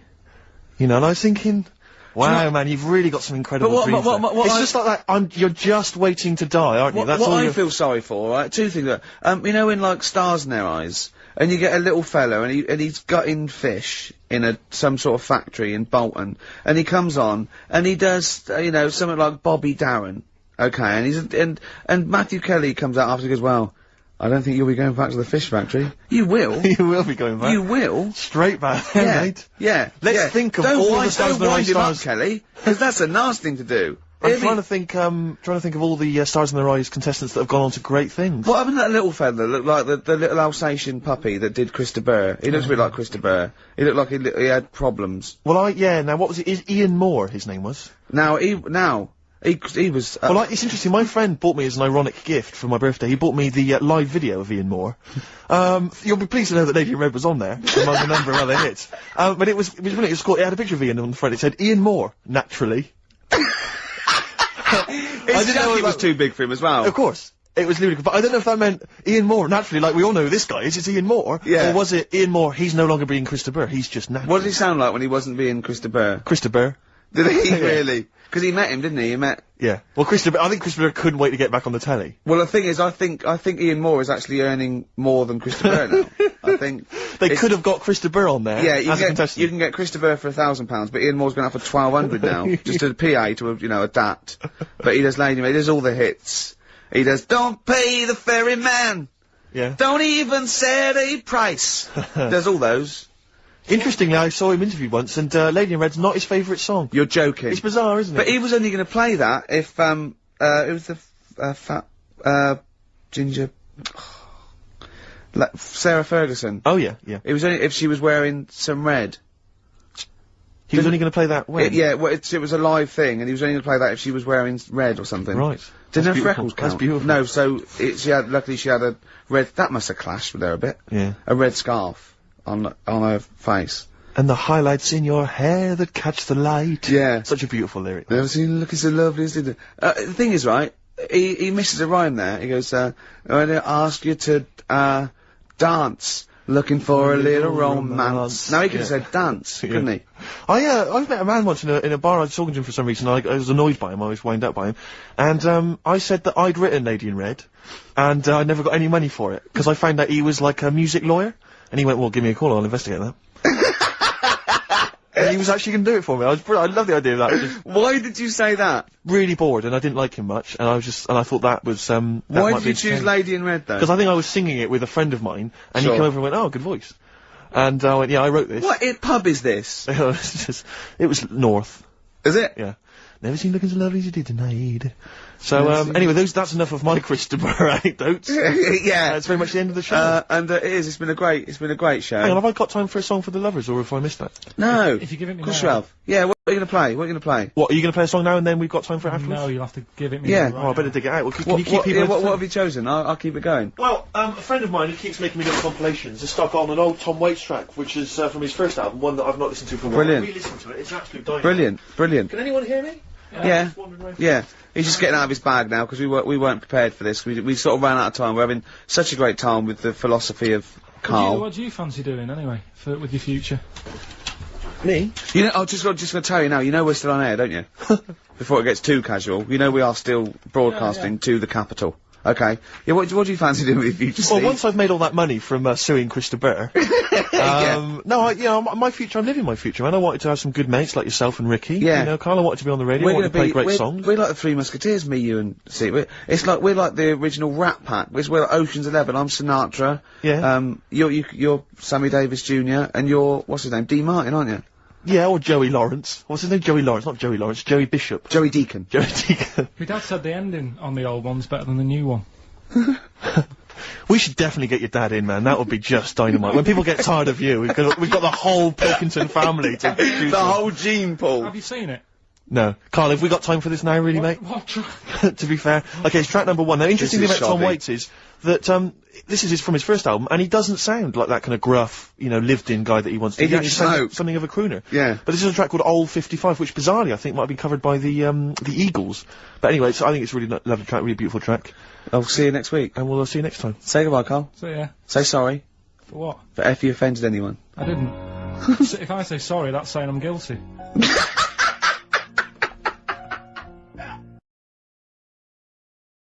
07 distractions, very nice. Yes, I approve of that, Karl. Good choice there. Now, Steve. Yes. Karl came round to my flat. It was Tuesday night, wasn't it? Nice place. Now, thanks. Now, last week after the show, I think you guys were in the time you were in the toilet. Like Karl got out the lottery ticket that he'd bought. He went, "I'm feeling really confident tonight." Right. I laughed. He went, no, seriously. He said, "Look at the numbers." And I looked at them, and I think they were 4, 6, 8, 20, 36, 48, weren't they? He was going, "I just got a feeling about those, I wasn't sure." He went, "Although, my girlfriend said that, if I won the lottery, we'd probably split up, because we like such different things," meaning she likes to travel, and he doesn't. And so he said, so what I said was, "Well, if I win, then I won't tell you. I'll just treat you a little bit more." Brilliant. That's brilliant logic. That is great. Anyway. I'll look after her. Oh, I imagine you take care of her, yeah. Yeah, you're a good guy. How would you do it then? You just sneak little gifts in, slowly over many years? Yeah. You don't think she'd rumble, the fact that you, don't work anymore and drive a Lamborghini? Well, I'd still do this, I think. What, just, as a kind of beard, as a cover story? Yeah, just So you'd pretend to come to work, but maybe off partying and stuff in the daytime? Yeah. Clever. Now, he didn't win. Okay. I phoned him up Saturday night, he went, "One number." That one number. I think it was 8, wasn't it? Yeah, well, there was a lot of 8s on my piece of paper, wasn't there? So I think it was either an 8 or an 18 or a 48. And he was disappointed. He said, waste of time. I went, well, he said, no, waste of time. He said, I've worked it out. I went, go on. He went, there are 26 letters in the alphabet. I went, yeah. He went, think how many words you can make out of them. He went, there are 48 numbers on the lottery. I went, yeah, 60 million to 1. He went, yeah. Not worth it. I looked into that in the week, right? And there's even less letters in the Welsh alphabet. They've only got 20, and yet they've got loads of words as well. So even 20, the chances, if there was 20 numbers and you had to pick 6 winners, it'd still be really unlikely. Yeah. Yeah. Yeah. You should be a mathematician. And anyway, so we got talking about it. We got talking. That was me, him, and Jane around there. And I told Jane that he said about, oh, if you won the lottery, no, he doesn't like travel. And she went, why do you like travelling? And he went, well, I don't like planes. I'm really scared of planes and that. And she went, well, if you won the lottery, you could have a world cruise. And he went, no. She went, you don't fancy it? I went, no. He said, if you go on a world cruise, what do you do next year?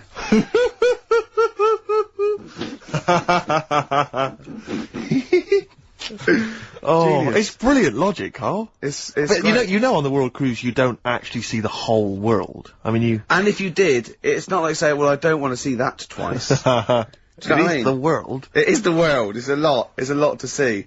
And did it never dawn on you before about the numbers in the lottery? Have you been playing this for years and thinking that you had a good chance, that it was just like you and a handful of other people that were doing it? Just as much chance as everyone else, but then when you actually sit down and think about what you're doing. He's done it again this week. He went, I'm doing it one more time, and he showed me the numbers, and he went, they look a bit more healthy, don't they? What numbers are you going for this week? It's alright laughing, but we'll see tonight. Yeah. Go on then. So look. You know, if people do this and they win, if you take these out and people do these, you'll have to share it with someone. It's alright though, isn't it?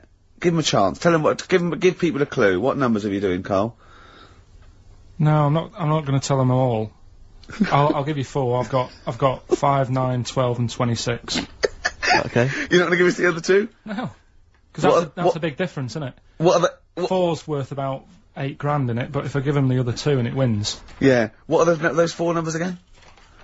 5, 9, 12, 26. Also, coming up is Karl's GCSE results.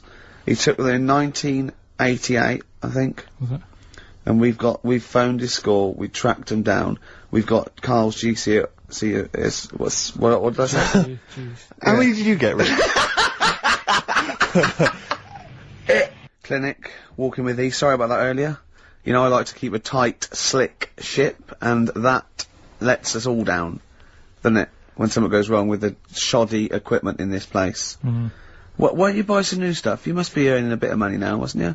We got a few listeners now, we get adverts, don't we? Why don't they just buy a new CD player? You can go down to Richer Sounds and get one for 50 quid. Yeah. I don't know. Yes, I suppose when you're starting off, you save the money you make first before you spend it. Go down to Record and Tape Exchange, take all the 4 non-blondes and excess stuff you've got. Out of the record library. You'll be able to get an old CD player. 25 minutes this week it took. What?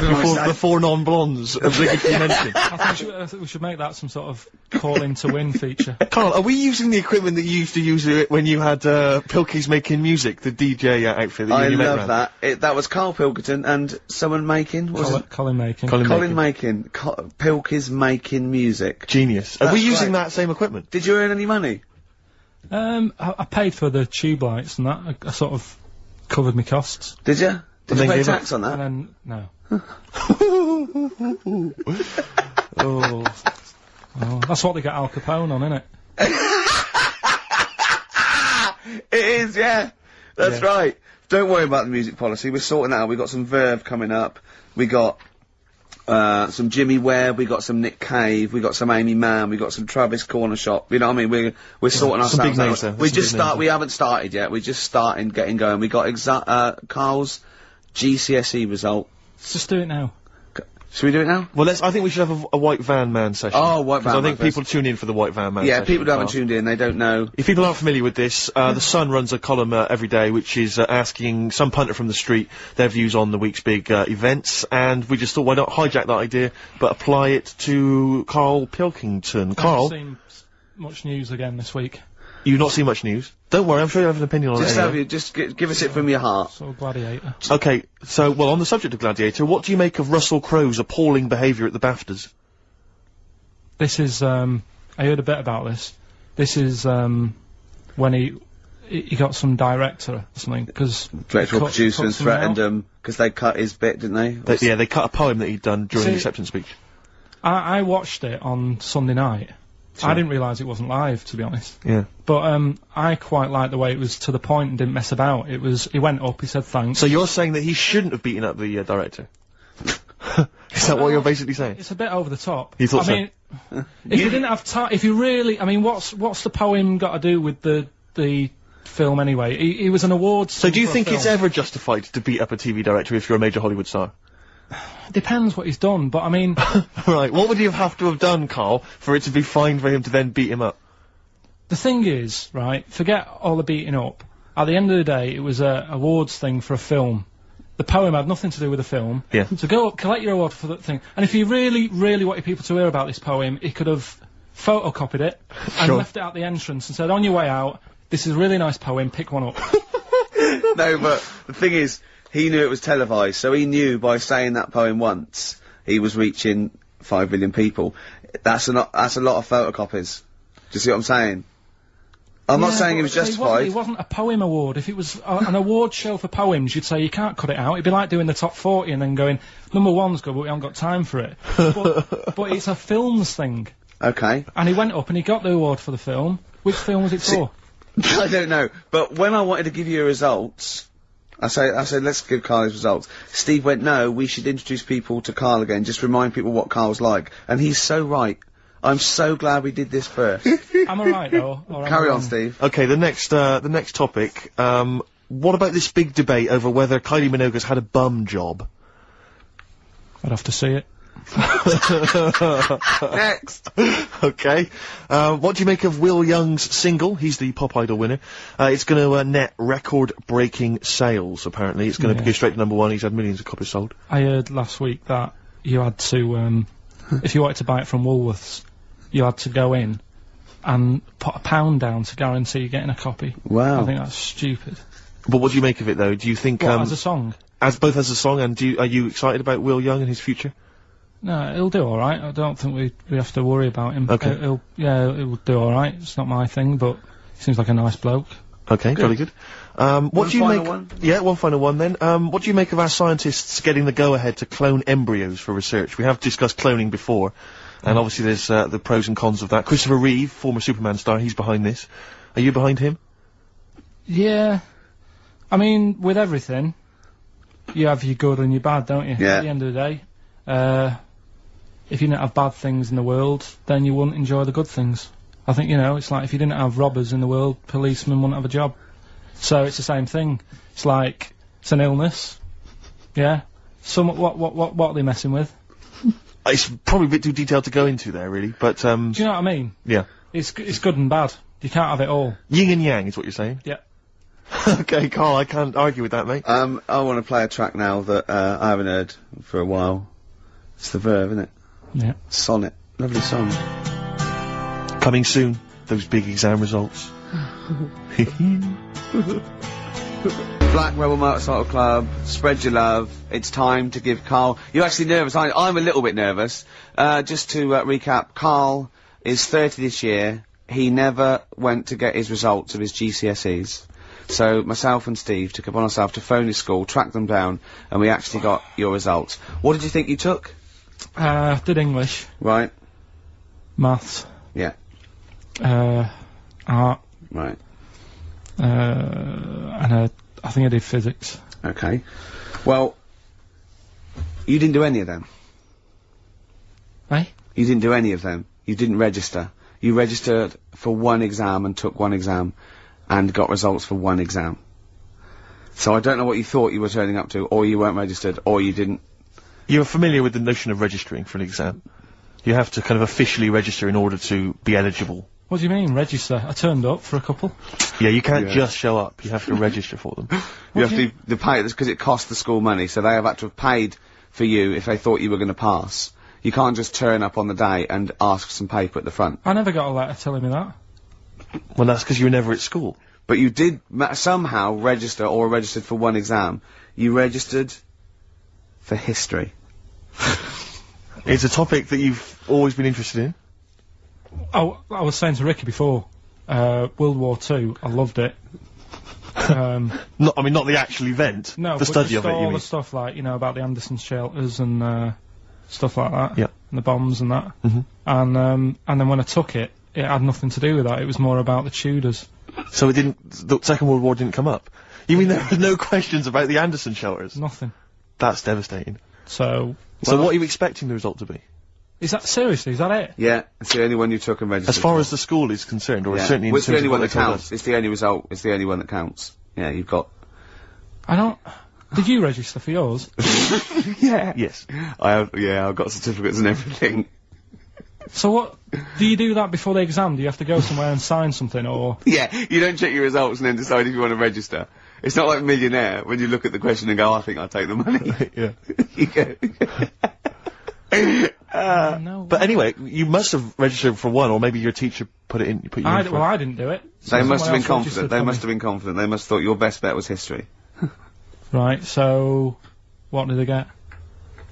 You got an E, which I think, I mean, technically, is a pass. E. It's a bad pass, but there's F, How and there's much U. longer You're not going to be go? doing a PhD. You can get an F, right, which is fail, and then a U, which is ungraded. Now, I don't know why the U exists, because F means you failed. U is like them going, you not only failed, but you wasted my time. So, We're annoyed Yeah, that you took yeah. this exam. so who thought they'd register me to get an E? well, they didn't. Well, they think didn't. you'd I get think any. they were hoping. It was rather like you with the lottery. They were hoping see- for something better than You nothing. see, I assume that the man who registered for that thought he can scrape an E if Anderson shelters come up. Yeah. Well, that's it. You've got. Now, what I'd like to do, Karl, is I've started your re-education. You've read a book on Rasputin. I'll be asking you a few questions about that later. I've got another book for you to read next week. Next week, I've got a I'm little. not in the mood. What? Not in the mood. Oh, come on! Look, what's that? What does that say? It's that fella. It's the picture of the bloke that he used to use for Citizen Smith. Yeah, Che Guevara. Yeah. Yeah. He was quite happy, I think, when he found out that Robert Lindsay was involved. He went, yeah, of course you can. No worries, yeah. What So- are your feelings, Carl? What do you think? Are you emotions depressed? I'm just a bit annoyed because I'm sure I turned up for more, so it just wasted me time. Listen, they don't matter. I'm sure I you're did doing more you're than doing one. very well. You know you can educate yourself. GCSEs are merely a step on the ladder to help you, not just for education, but you know they're more vocational than anything else. You're doing very well, and you're reading books. Don't worry about it. But It's can I not a suggest concern. something? But if you want, I'll pay for you to take history again. Carl, we'd love to see you get a C or above. And Well, we're I'll willing pay to... for you, and I'll get you some books. Right, now listen. We can, let's get, I reckon, when are the exams? June? Something like that, yeah. We'll try and register next week, and I reckon you can get an A or B. In history. I'm In busy. history. No, don't worry about it, it's just easy. You get your Brody's notes. If Heat magazine, they love you, Carl. They could probably sort something out. They could probably pay for a tutor. They got a lot of money, they sell a lot of magazines. I mean, it is always, almost always, and you found that out, I discovered this, it's always the Tudors and Stuarts. There's no fear for them not coming up. Now, what do you already know about them? You must already know stuff about Henry VIII and Elizabeth. No, because it's too long ago to even get interested in. Do you know what I mean? You can't. Is that why you relate didn't- to it. Okay. The Anderson thing, it was like, God, you know, I bet my mum and dad were in an Anderson shelter. You know, this is interesting. What, when they... Oh, my granddad would have, like, had something to do with this. But the Tudors, it's like, I don't know even if I had a family back then. Play a record! If we come back Hang to on, this. hang Sorry, on, hang on, Steve, because I need to introduce my the new feature. Yeah, for the I record. don't know if I had a family back then. Carl, You're a listen, let genius, me just Carl. ask you now, right? If you can finish this sentence, we've got a chance. Divorced, beheaded, died. Divorced, beheaded. Died. What is it? We just need to do a little bit of work, but otherwise I think you're going to be fine. It's how you remember what happened to Henry VIII's wives. They're little... Divorced, beheaded, died. Divorced, beheaded. It's like spam. Support... What's it? Support, protection, anchorage, movement. That's how... You're going to that's nothing to do with the Tudors No, and nothing to Stuarts. do with the skeleton. Yeah, see, no, we're not doing biology. Mnemonics and acronyms. What happened to Henry VIII's last wife? Did she die, or did she not die? Divorced, beheaded, died, divorced, beheaded. Do you know that the only king that has got a moustache is... No. The only king that hasn't got a moustache is the King of Hearts on the playing cards. What's the record you can play? I want to resurrect the career of a different artist each week. This is an artist who's overlooked by the general public. It's a red card. This is Amy Mann, and she always seems to get overlooked. This was a single a while back. I think it's called Red Vines. Play it, Karl. Fantastic. You see, what upsets me is the way that Amy Mann, she's written songs as good as that, she's released it as a single, she had to, I think, put the album from which that's taken out by herself over the internet. She was Oscar nominated for the songs in the film Magnolia. She couldn't get a record label, I don't know if she's now got one. And yet there's people like Alanis Morissette shifting... That is shed loads of songs. I don't understand what the rules are. I don't know why she's not a household name. Well, there's beautiful things like that in the world. Why do you care about epoxy GCSE? What did she get for history? What did she get for history? Yeah. I think she did very poorly. Why do you care? See, I was just gonna say, this has backfired a little bit, because Karl is genuinely, I don't know if he's actually upset or embarrassed, but it doesn't matter. Why does it matter? You were 15 and didn't go to school. If you were my friends, I think you would have just said, oh, we can't find them. Why?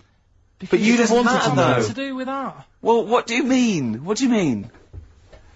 It's ridiculous. Do it again because you want to learn, because there's great things in the world to learn about. Don't worry. Look, GCSE is vocational. Is vocationally for a 15, 16-year-old to go on to do A-levels or whatever, or to get results. But you don't need that, because you've done very well.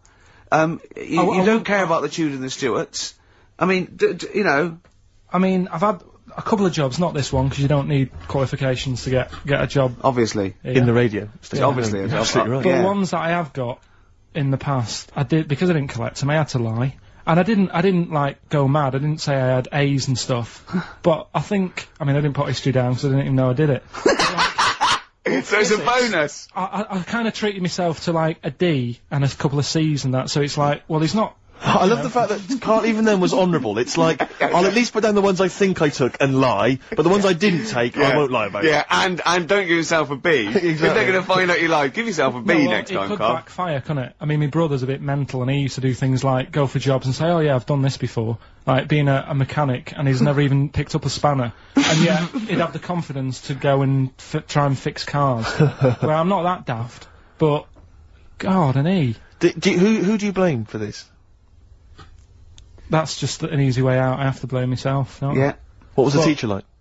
Well, there's loads of different ones. I didn't like... I mean, the history teacher, it is my own fault, because with her, she was a bit mental, and I used to kind of stop the lesson by saying, oh, miss, tell us about your fireplace you've got that is made from a gravestone. Because that's what that would stop any English teacher in their tracks. And she loved telling you about it. Yeah, it was like, oh, I learned that from a teacher. So that's why I didn't know about divorce, head loss, and all that. Yeah. Dandruff legs. Horse, head loss, dandruff legs. But remember now, divorced, beheaded, died, divorced, beheaded, survived. That's all you got to remember. And what's that? That's what happened to Henry VIII's various wives. In order. What does it spell out? No, it doesn't spell out anything. You just got to remember the rhythm. In order in which he married. Yeah, but it helps. It's like when my mum taught me the alphabet. She taught me as like a song. A, B, C, D, E, F, G. Yeah, constantly. No, not like that. Huh. That's how everyone else could do it, and I couldn't do it that way. Right. What tune did she do it to? It was A, B, C, D, E, F, G, H, I, J, K, L, M, N, O, P, Q, R, S, T, U, V, W, X, Y, Z. Dandy Warhols Get Off on XFM 104.9. I'm Ricky Gervais. With me, Steve Merchant. Hello. It's 2:05 on the day that Karl, our producer, found out that he had an E in history, GCSE, and nothing else because he didn't actually register. I can't believe he registered for that. I don't know. I didn't. That's someone else put you in. They can't have put you in because you were away. They probably said, oh, you know, you didn't register in that. Listen, obviously you're feeling a little bit melancholy because it's, you know, it's like you're hearing it for the first time, so it's like you're 16 again. But it was to be expected. But no, listen, it doesn't matter. It actually doesn't matter. But listen. Take it again. Take it again. Is there a history teacher listening? What's the number? 08700 800 123. They can tell us the syllabus this year. 1, 2, that 3, number 4, is again. it? Yeah. Oh, sorry, what is it? 08700. And I've got maths. 08700 800 1234. Mine's more laziness that I couldn't be able to say that last digit. Yeah. Really. I've done most of the work. If we get onto your problems, then it's a whole other show. It doesn't matter really, because like you say, right, I've done alright for myself. Yeah. It's that old thing of like, when you get older, if you find out that your dad's not your dad, it's like, it doesn't matter, he was a dad to me. Absolutely. Do you know what I mean? Yeah. Absolutely. So... Are you saying Mr. Nuttall wasn't your real teacher? Give out the number again, Rick, what we have to? 08700 800 1234. Is there a history teacher out there that may know how we can... Is he too late to register this time? What's the syllabus this year? What's the syllabus this year? Do we have to pay for it? And does he want to earn, like, 25 quid cash in hand to give Karl a couple of lessons? I'll stump that up. Take it, yeah? Be great, be fantastic. They probably won't want to do it though. We'd film it. It'd be a documentary on choice. Heat magazine be right behind it. There'd be, little clues. We could have a little question and answer, little quizzes. You know what I mean? Rick, before we play the next record, I've just been looking through the XFM gig guide, and I just wanted to let you know that at Spitz this evening, Commercial Street E1, doors at 8 o'clock, Gut Bucket are playing. So, just a lot of listeners will probably want to know that. So I don't want anyone to miss out on the Gut Bucket gig at Spitz tonight, Commercial Street E1. Brilliant, that's a good plug for the Gut Bucket boys. Ladies and gentlemen, please welcome to the stage. Now, Steve just played one of the most beautiful records. I mean, so I've got to up the ante here, and I'm gonna play another Jimmy Webb track. I played it off 10 Easy Pieces last week, and I have played this track before, but a different version. You'll know it. Obviously better by Glenn Campbell. He wrote a lot of songs for Glenn Campbell. And this is Galveston, and this is absolutely beautiful. Jimmy Webb there, and Galveston. See, and during that, Karl said, "What's this about?" Didn't you? See, things you're interested in, you see? If only you're that inquisitive when the Tudors and Stuarts came up, you'd have a C or a B. So we didn't even do Stuarts. Didn't you? It's just Tudors. No, they're the worst, aren't they? Stuarts, I've got a lot of time for. The Tudors can, you know what I mean? Listen, right. As you know, I lent Karl, part of his education, his historical education, I lent Karl Gladiator, the movie, on DVD, which he watched on his PlayStation 2, and Rasputin. Do you know last week when you gave me this, did you know my result for history? No. That's weird, isn't it? Yep. Now, right, okay, it's the film review. Karl, you just tell it from the heart, tell us what you thought about the film, what you thought the... Can I just ask, is this the first time you'd seen Gladiator? You'd never seen it before? No. Okay. And what were your thoughts? Okay. The film review. Gladiator. It's alright. Nothing great. It's like an old, sort of an old version of Rocky done in the olden days, really. Right. A bloke fighting other people. Sure. How sort of well known is the story? Do you reckon people know the basics? Well, just very quickly, just do the plot. Quickly. There's a guy called Max. Maximus, yeah. Yeah. There's Caesar, and there's Caesar's kid, and Max goes to war, sort of wins it, comes back. Caesar says, "You're good at what you do. I wish my son was as good as you. So I want you to be in charge when I die." His kid finds out, bit annoyed about it, kills his dad, because he don't want anyone to hear that he said that he wants him to be in charge. Yeah. So his kid gets in charge and thinks, "I'll show you. You're not going to be king, I am. You're going to be a slave or something." And then, next thing you see is... Sorry, can I just stop there? My only thought is the film's 3 hours long, so maybe we should go through the whole plot, We've done the first 10 minutes, but go on. So, yeah, he's a slave and then... Yeah, but then, that was an interesting bit that I thought, right? I mean, I was watching this with a girlfriend, she was already annoyed because she wanted to watch Friends on E4. Okay. So... Yeah. It was a good episode as well this week. Was it? Yeah. Don't tell her that. Okay. Right, so she was annoyed and she said, "Come on then, put it on." And I got it wrong straight away, because it says on the back 149, so I thought that was an hour and 49 minutes. It turned out it was 149. No, I thought it was 1 hour 49. Yeah. But it was 149 minutes. Sure. So it overran anyway. By 40 minutes. Yeah. So anyway, the interesting bit was where he was going across the desert on a horse. And I think to show you how long he'd been going across the desert on his horse, he's showing you a shot of the horse's knees and they were bleeding. And I just wondered whether that's what horses do if they run for a long time. Do you know? I don't. Good. Right. So anyway, so it goes on. It keeps going on like this. He's a slave, and then he has a fight at the end with the Caesar's kid, and he kills him. And that's how it ended. Okay, good. What did you think of it? Just generally, what bits? What do you think was wrong with it? Right. Well, I've read up on it, and there's already a fact that is wrong. Right. Caesar's kid. He didn't actually kill his dad. His dad died of a natural death. Right. In real life, you mean? Yeah. Okay. And what's Caesar's kid's name? Comedian or something. I think it's comedian. Yeah. Yeah. That's where the name comes from. When a funny person is called a comedian. He didn't actually get killed in real life by Max. No. He died by his sister poisoning him, and he didn't die. No. Are you saying that this is not a historical document? It's wrong. All over the place. Yeah. Well, next week I'm giving you Braveheart, and that is actually true. That is factually accurate. I can't handle it. It is. It was a little Listen, Australian fella that helped him out. Just for people who watched it, they Go on. know that the guy, Caesar's kid. Yeah. He died. His sister tried to poison him. That didn't work. Apparently, he was a gay fella, and his boyfriend, who was a wrestler, strangled him. That's. Where did you get this information? On the internet. I thought I'd look it up to see how much of it I actually got right. Yes. And that's what I read. Okay, so out of 10? 5. Really? Yeah. Okay. It's no good. I wouldn't get it out. And it's annoying the way it says, like, you know, this film's got to be seen at the cinema, because I saw it at home, and I don't think I missed out on anything. Very good point. I think that's probably the point they're making, but yours is valid too. We'll play a record, and after that I'm going to ask you about Rasputin, the Mad Monk. Travis and Sing. I like that. It's all right. It's a bit easy. It's not their best. I like their earlier stuff a little bit better, you know. But what I don't like is them throwing around mollusks. I don't like it when that poor little octopus gets flung around. I know it's dead, but there's a certain lack of respect for the whole mollusk community. For the squid and octopi fraternity. Like I said to you, when I used to go to Wales for my holidays, they used to get washed up on the beach, and people used to go over them on the motorbikes. And they were cheering and stuff, and it's just like, do you realise what you're doing? Yeah, it's sick, isn't it? But anyway, Gladiator, just was going to add on the end of that. If you're into that sort of film, Jason and the Argonauts is probably a better bet.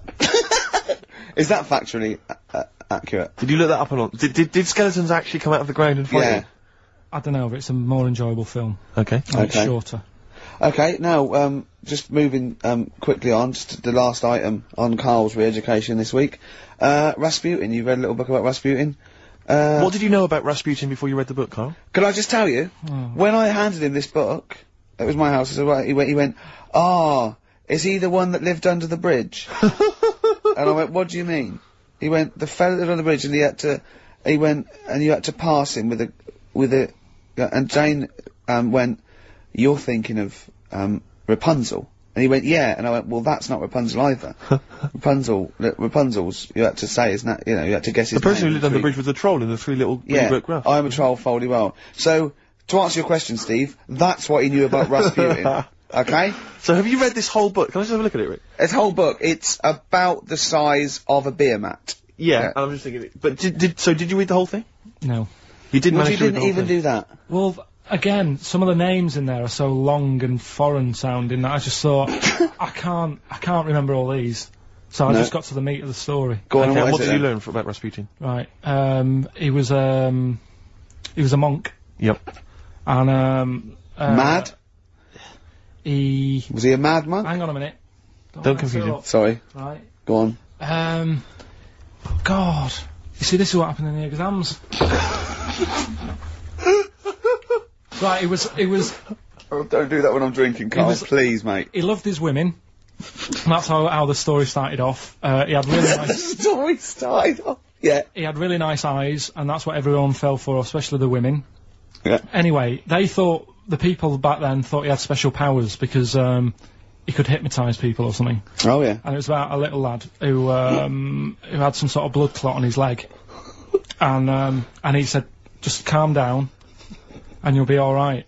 And people thought he had special powers, but what he was doing, he was saying calm down and he relaxed, and it stopped the blood flowing sort of as fast, and that's how he got better. But anyway, that's the only bit of special work that he did. And then he kept going on, and he was going in brothels and all that. And the people in the town thought, this isn't right, he shouldn't be going about doing this.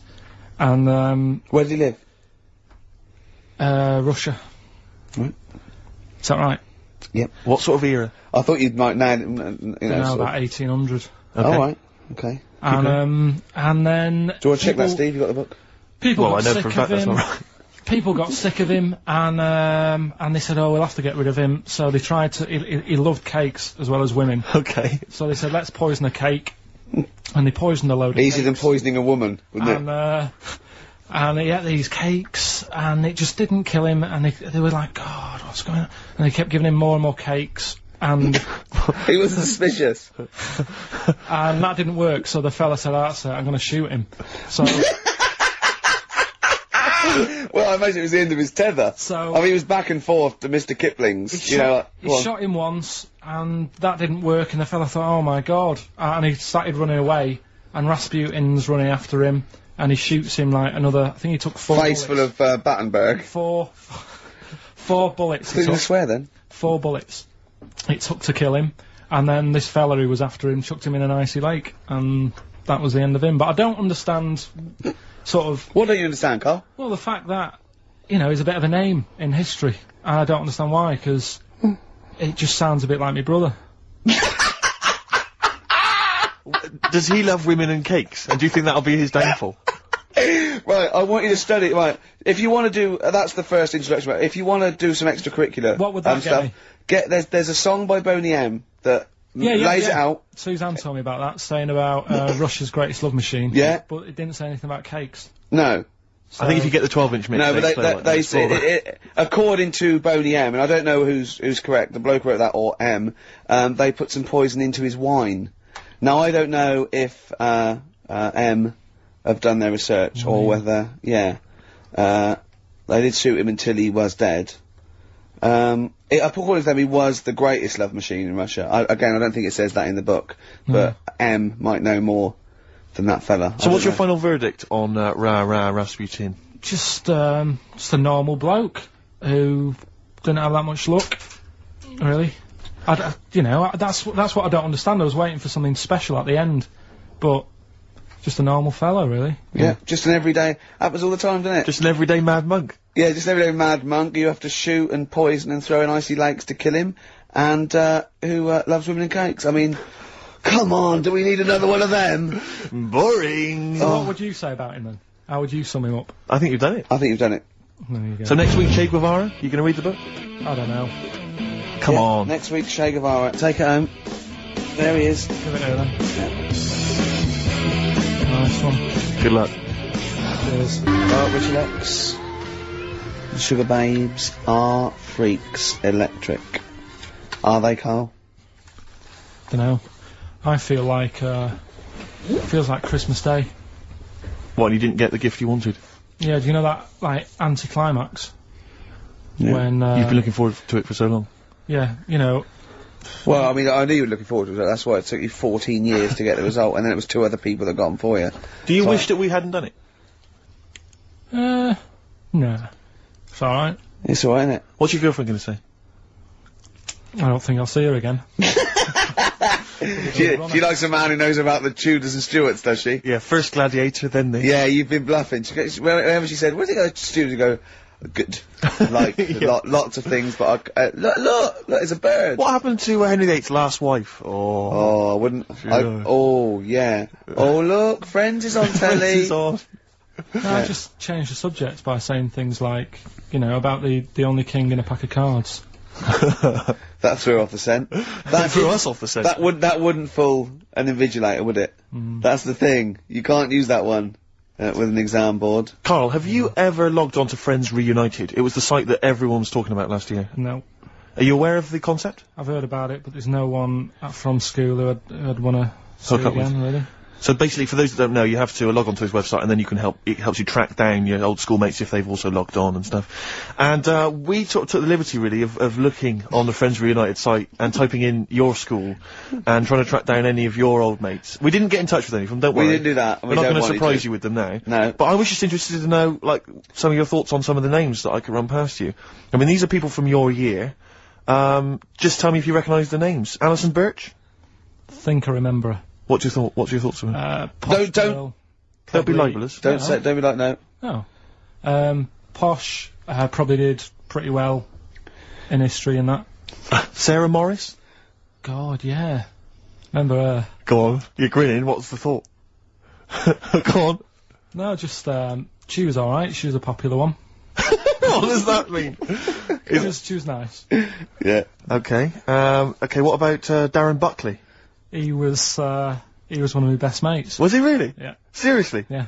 What do you reckon he's doing now? Do you still keep in touch? When my mum and dad were still in Manchester and they had a butty shop, he used to go in because the bookies was next door. I know the way you paint a picture. If you did this in your history exam, Carl, you will walk it. Go on. So your parents had a butty shop, there was a bookies next door? Yeah, and he liked having a bit of a gamble, so he used to, I think he works for some insurance company. Do you think that his fiancée Beth knows he's got a gambling problem? Or that his 2-year-old son Lewis? No. Yeah, they live in Cheadle Hume. Hume. Cheadle Hume. He must be doing well. 'Cause He's still supporting the Blue Army and frequents the shrine on a fortnightly basis. Funny thing with him is, right, when I used to stay over at his house, and his dad was a copper, and I remember his dad came down and said, right, I want to see you two. I was like, oh God, what's happened? And got us round the table. He said, do you know much about drugs? So we were like, what's all this about? So he goes, you know, they're not good for anyone, you know, the stupid thing to get into. And we're like, yeah, we know. And he went, you know, do you? We said, yeah. He said, what's this then? And he'd found something in his bedroom, and it was a Skittle. What, the sweet? Do you know, little sweets with the S on it? And oh, really? Drugs. Yeah. So he said, well, yeah, it's a Skittle. Yeah, I know what it is. Oh, he was bluffing like that as a slang word. Yeah, he thought because he was a copper, he probably had to be down with all the terms and that. So we said, oh, it's a Skittle. And he said, yeah, I know what it is, but what's it doing in your bedroom? Oh. And it was like, no, it's a toffee. So, Darren, yeah, I know, it's a toffee, it's a squib, it's a, yeah. Karl, more people from your, past. Debbie Carr? Yeah, she was another nice one. What does that mean? Is that a euphemism? No, she was one of them that you'd sort of go, she's nice, but she'd never be your girlfriend. Do you know what I mean? She was, not really. Even though she was in the same year, she seemed a lot older. Right. And like, wasn't a teacher, was it? There was 3 of them who all hung together, and they seemed to hang around like the older kids, the ones who looked like men. Do you know what I mean? What did you look like then? Well, it's just that I had youthful sort of looks, whereas like the older ones had like beards and stuff.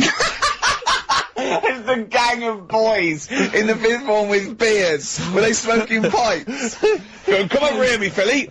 Oi, Debbie Carr, come over here, you little beauty. No, but she was like... I love that. Hanging around with beards. There's the big boys. What a fishing. Lovely beards. What do you I mean? just see a whole row of George Bernard Shaws. Brilliant. How do you do in history, boy? Think got an E. You're an idiot. Oh. They were like, you know, I'd be there sort of punching people in the arm. Oh, that's a great game. Oh, I love that, punch people in the arm. Is that part of the Olympics now? it's I think it was exhibition this year. Right. But it's going to be a pro next year. It's going to be the Winter Olympics because you've got to do it in just a cap sleeve shirt in winter. Yeah. So you're also playing that? She, but whilst I was she didn't appreciate that. She used to go, ow! No, I always think whilst I was doing that, they were like the Charlie's Angels and they'd be sorting out a mission somewhere. Because they were really like, there was something about them that you thought, you know, they're special. They were private detectives. What if they work for a man they never see? Okay, well, here's a name I'm interested in, because, well, let me just tell you the name first. Adam Clifton. Oh. Go on, what are your thoughts on Clifton? He was one of them kids, he was alright, but he had that thing when, if you didn't have enough milk, he had, like, wrinkly hands, and... like white bits in his nails. Oh, Because you didn't have enough milk. Yeah. yeah. So therefore, you didn't like him because you didn't get enough milk. This is not to be confused with the two people with the big heads and the webbed feet, is it? Webbed hands. Well, this was I interesting. know that they weren't related. They must have been somewhere along the evolutionary sort of trail. Do you know what I mean? They must have come from the same sort of stock.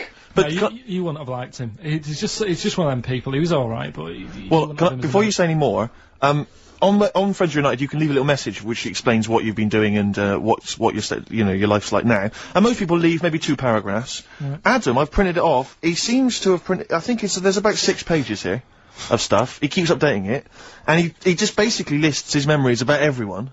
Okay, at the school and what he thinks of everyone. And he says, I often see Simon, he's doing alright for himself, self-employed illustrator, Mark Cooper, Karl Pilkington. Right. And your name comes up. Now, I don't know if you've told us this story, I think you may have done, but I can't remember the facts about it. It just says, Karl Pilkington, with his pet bird, was it a magpie? I can't remember. He brought it to school to show everyone, and it flew away. Oh, God! Oh, no, they do that, don't they? You True. show them the love. What was the story there, You Karl? give them seed and they just leave. What do you mean? Well, This sounds like Kes. Well, that's it. I was a big fan of Kes, and it was the time our dog had just died. Yeah. So I didn't have any pets, and the cats were always getting run over. Yeah. And so we didn't want any more pets. Yeah. But there was a magpie that used to fly about on the estate, and I managed to sort of tame it. And in the end, With a chair and a whip? What do you mean you became a- tamed it? Well, just used to sort of hang around it and talk. But how to did you it. get hold of it? Did you catch it? Well, eventually, yeah, it used to just come to me, and the annoying thing was, it got to a point when I wish I hadn't bothered, because it used to pop me bike tyres. It used to sit on like, if I was talking to my mates and I was on my grifter. I love the way he just throws things in. It's like an Alan Bennett play.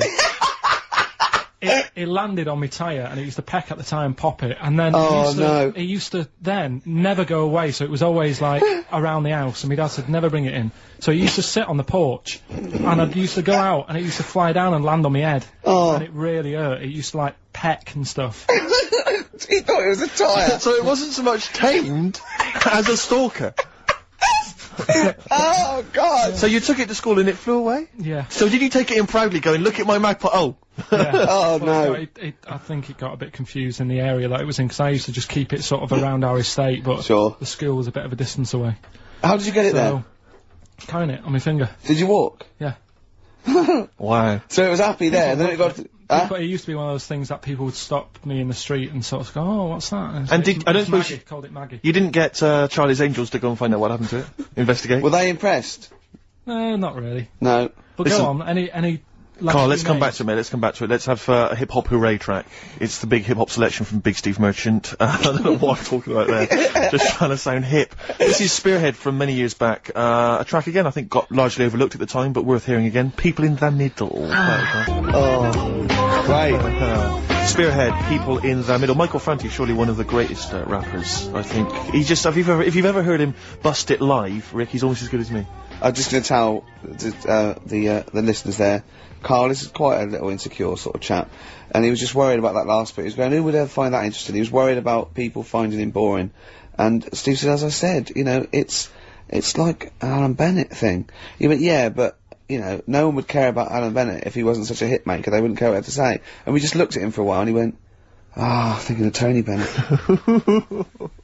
Bless him. Listen, it's almost the end of the show, Carl. Oh, yeah. And it's really been a Carl special. This is a Karl special, yeah. Well, next week, We won't be we'll getting lay this off you much next week. We have to We're not going to, he wants to retire a little bit, just, Well, those old lottery numbers might come up tonight anyway. You might, what are they again? What's the 4 you've got with? Fuck my way now. What, come on, well give us all 6. No. Why? Carl, while you're rummaging for that, 5, 9, 12 and 26. a few more names that you may recall from Friends United. Go on. Lisa Shufflebotham? Do you remember her? Yeah, she, Was she one of Charlie's Angels? No, she wasn't that nice, but she wanted me. her and her mate Rachel, I remember, I don't know why, but it was some sort of PE lesson where it had to be a bloke and 2 girls, and they were fighting over me. Could you hear what they were saying? They were just like, I want him, and I was loving it. stuck in the middle and they were fighting over me. And then the next week I thought I'll sit near them. What again. sort of game do they play at this school? I don't know. That's an incredible game. But I think Punch me on the arm. No, punch me on the arm, Karl. They just went through it. Because the following week I thought, right, I'll sit near them again because I quite enjoyed the way they fighted over me. But then they picked somebody else and I don't know who I was with that week. So you didn't get any action with Shufflebotham or a friend? No. And then as she got older, she went a bit off. She didn't look that good. She's probably nice now. It's just, I mean, I'll say about myself, when you get to sort of the end of secondary school, you do sort of go a bit odd looking. Right. Do you know what I mean? When your sort of head grows funny. I would just love to go back to his school of that era. I mean, just what happened to people, whether, you know, all people sprouting limbs. No, do you know what I mean? When you're like 12 and that, you quite, no, not 12, when you're 10, when you're 7 to 10, you sort of look healthy, and you look at your pictures when you go, yeah, I was a good looking lad. But then when you get to late secondary school, something happens, and you just look a bit odd. Okay, well what about Alison Thorpe? Not sure about her. I sort of know the name, can't put a face to it. Damien Comer? Again, know the name. Yeah. Can't remember anything. No. Yeah. It's a shame. Well, those are pretty much all the names I could find. We've had some interesting thoughts though, and interesting anecdotes. Yeah. Anyone in particular that you'd like to say hello to that maybe listening now that No, I think I would have mentioned Darren Buckley if you hadn't have brought him up. Oh, right. He was like me buddy. Yeah. Did you ever see the Magpie game when you took it to the school and confused it? No. You're joking. That was the end of it, was it? Yeah. So where did it go? Probably to some other kid. Because I mean, actually, it probably got killed. Because if it was being that friendly with other people, some people might have took advantage of it. In what way? Well, there was a programme on the other week about... What, in the way that Shufflebotham was trying to take advantage of you? Well, there was a programme on the other week about bear whisperers. Yeah. And some blokes got really friendly with a bear, and then when they were leaving that area where the bear was, they said, oh, we've caused a problem here, because there's some bear hunters coming in and moving into this area, and it's going to get a bullet if it acts like this, so they had to scare it away, and that's what I should have done with Maggie. I should have terrified it a little bit, so it wouldn't trust humans. Just introduced it to some of your schoolmates, I'm sure would have freaked it right out. Well, the ones with maybe the that was big why heads. it fled. It didn't see. Oh no! It didn't see those two fellas with big heads and webbed hands coming towards it, did it? That would have terrified anything. It's like a scarecrow, like two walking scarecrows. Listen, have we got time for a song for the ladies? What's happening? We've not really thought. Quick then, quick, just do it, just do it. Thanks very much. Well, hang on, no, we haven't lined anything up, have we? I was going to play Mary Lawson and that for you.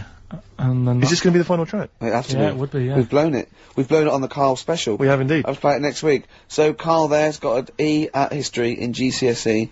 Any history teachers, anyone who can help Karl out, I think we should try and register him and take it this June.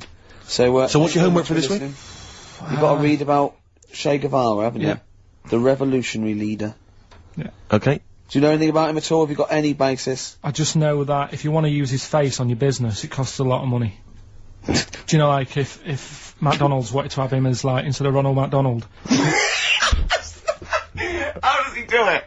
Steve, how does he do it, man? Oh, we listen, just play a final record, Karl. Say goodbye, and we'll see you next week. Alright. See you later. Cheers, mate.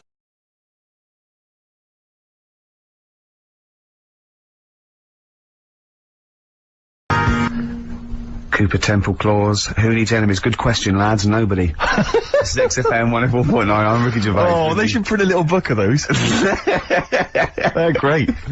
Oh, how you can relate any song or artist to anything else. Easy. Joyful. Easy. Well, yeah, so, me and Karl went out, for a beer, and it was great, wasn't it? Yeah, I enjoyed myself. We started off, and you met my mate, Robin, didn't you? Yeah. And, some of the stories. Do you want to tell Steve some things about Robin? Robin, do you know him well? Yes. Well, do you know about his worm problem as a kid? Go on. Right. What I can remember is he had worms as a kid. Not sure how you get him, he never answered me, he was getting a bit touchy about it. Right. This is like the second time I met him, I think he was a bit annoyed that Ricky told me about his problem. What now? Now straight away, you not being there, instinctively, what do you think went on with this story about worms? My suspicion is rather like when you told a group of people that Robin had once suckled milk from a cow's udder. Yeah. Did he mention that as well? Yeah. Yeah. My suspicion is that, like the cow story, the worm story is not true. But why would he get so sort of uppity about it. Well, imagine it's if, not true. imagine if that wasn't the first time he'd done it. Imagine if he did that every single time he was with somebody for the first time and Robin was just met them. He will tell that story to anyone. But they do say there's no smoke without fire. Oh, Robin! I also told him... That's a fable. I also told him that the way Robin cured these worms was because the doctor told his mother, right, to hold a piece of ham or cheese near Robin's anus so the worms would come out for the food, and he believed it. I'll tell you why, though. I said to Robin used to sit on spam to try and get the worms out, and he believed it. But Steve, right, do you remember that story about 3 or 4 years ago where there was some bloke in the army? He went away to somewhere, Vietnam or whatever. He was messing about in the woods. Messing about in the woods? Shouldn't he have been fighting? Whatever. Yeah. Right, and he walked through some lake, and I think he'd cut his toe or something on something, and some worm of some sort crawled in the gash. Yeah. And it was in his body, and the doctor said, we've got to get this out of your body. So what they did was, they said, right, the thinnest part of something of your body that things can crawl through is on the top of your head. So they wrapped where the skull is. So they wrapped some bacon. No, they didn't. They did. That's right. Everyone... So he's gone in via the toe. So what we do is, I'll tell you what, that worm's probably heading straight for the head. We'll put a bit of bacon on it. The thinnest part of the body is the skull. Of course it's not the thinnest part of the body. It's where your brain case is, isn't it? It's the skull. There was a reason for it. And it was like they stuck some bacon on his head. And as ever, the vital piece of information, i.e. the reason, Karl seems to have forgotten. Because the worm was in his body, and they said everyone likes the smell of bacon. Including worms. Even a Vietnamese lake worm. They love bacon. Remember last week when I said about the little fella with the bone with no brain, and you were proved wrong? No. No. We were saying it wasn't a little fella. We were saying it was a stillborn child. It wasn't a little fella. You're changing it now. You weren't having any of it last week. Right, hang on a minute. I'm getting confused. There was a Vietnamese... There was a Vietnamese snake that went inside of a soldier. A little, like, maggot or some sort that you have to get out of your body because it causes problems. Yes, and so in order to get it out of the body, they strapped bacon to his head. Yeah. That is great. This doctor... And did that work? I think so. They had a picture of him smiling. Oh, God, what, the worm or the bloke? The bloke. Oh, dear. Honestly, I hope someone knows the story. Right. It was about 3 years ago, I reckon. Okay. And, yeah, it did work. GI bacon. So this is why so what the worm burrowed out of his head to get the bacon? Get to the bacon. Right. That's great. So this is why when Robin was telling his story, I was a little bit disappointed if it wasn't true. Right. Because in a way... You know Robin's never been to Vietnam. No, but what do you really think that Robin, well, as Robin said at the time, Karl, why would I sit on ham, then tell Ricky Gervais? It's a very good point. Because if he was a kid, you do daft things like that as a kid. Right. He is telling Ricky Gervais, though. Yeah. And then, oh, bless him. Okay. And then anyway, Robin left, and I tried to chase him, but he got away, and he knows that and then we had a few pints, and then, Karl embarked on some of the greatest stories ever told. Can you tell the story about your dad? Let me run it. I haven't spoke to him all week, so let me run it by him. Okay, play records. Because, what we got? We've got, one of Steve's... Yeah, well, bizarrely enough, this comes from the, Teachers 2 soundtrack, the soundtrack to the current TV series. There's a slight whiff of nepotism in the air. Yeah. Rick, would you like to explain why? Well, that's why you're doing it. No, my girlfriend, worked on it. But, you were gonna play this anyway, weren't you? Well, I was, actually. Bizarrely enough, I was gonna play some I Am Clute, and, this is from, as I say, the Teachers soundtrack. And this is called To You. It's a good track. A track called To You from the, Teachers soundtrack. That's also got, I noticed the Electric Soft Parade, The Hives, Star Sailor, Feeder, Turin Breaks, Mercury Rev on there. It's a good little collection. Lovely. Karl, has just had confirmation. He's looking smug because someone phoned up and went, it is true. It's a Laogai chi worm and you wrap bacon around your head. That's all the bloke knew as well. Yeah. And his name was Gary. Yeah. So I'm not having it. No. And he said, see, that's why the Robin thing isn't so weird. He said, but when you said he tried it with cheese, he said I was having none of it. Strokes, hard to explain. Like Karl, really? Yes, yes. So, Karl, concentrate. You go on. So, we'll leave the worm with the bacon wrapped round the head, shall we? Well, if you're ever caught in the jungle, Yeah. Always carry some... bit of Danish. Good advice. Lovely. So, would you like to start on your... to Steve, because I've heard all these. We won't do them all. Well, we'll start off with the Mr. Freeze. Tell Steve the story of Mr. Freeze. This is the first time he nearly died. This is the most serious of the lot, really. So, what it was, do you know, like, I don't know if your mum and dad did the same thing, but, like, they do the weekly shopping on like, a Friday. Yeah. So when you got to Thursday, there wouldn't be much stuff left in the cupboard. It'd just be like, you know, your Jacob's crackers and stuff like that. So when they'd been to the supermarket and they came back, I was like, you know, what's that saying? Like a pig in... You know, I loved it. It was like loads of food coming in, loads of biscuits. What is that saying? He nearly said pig in shit. Right. Is that the saying? Yeah. Right. So yeah, all this food comes in. Thank God he didn't. Although I did him in trouble. That's true enough. Because he's culpable for our actions, because he's the producer. So technically, that twat's in charge. Go on. Right, so anyway, so there's loads of food, and I'm like, oh yeah, look at this, and chocolate biscuits, and, you know, penguins and stuff. Bacon. And bacon. Just in case, you never know. So anyway, my mum and dad's putting the food away. Me and our kid are like, he's already grabbed something, gone back upstairs. It's like feral children. it's like a quest for fire. And then they run upstairs. What did you sit under the bed, gnawing at some sort of pig's trotter? So I saw, do you remember Mr. Freeze Pops? I do, yes. Well, they're kind of like popsicles, icicles. Yeah, but really long, like a foot long, right? Yeah. So I thought, I'll have one of them, so I grabbed it. Went for the nutritious stuff first. Absolutely. And like my mum and dad are putting this stuff away and what have you. And I rip it open and knock it back. Right, straight away, just right back like Swallow that. Right, yeah. But it went down the wrong way, right? So what, down your shirt?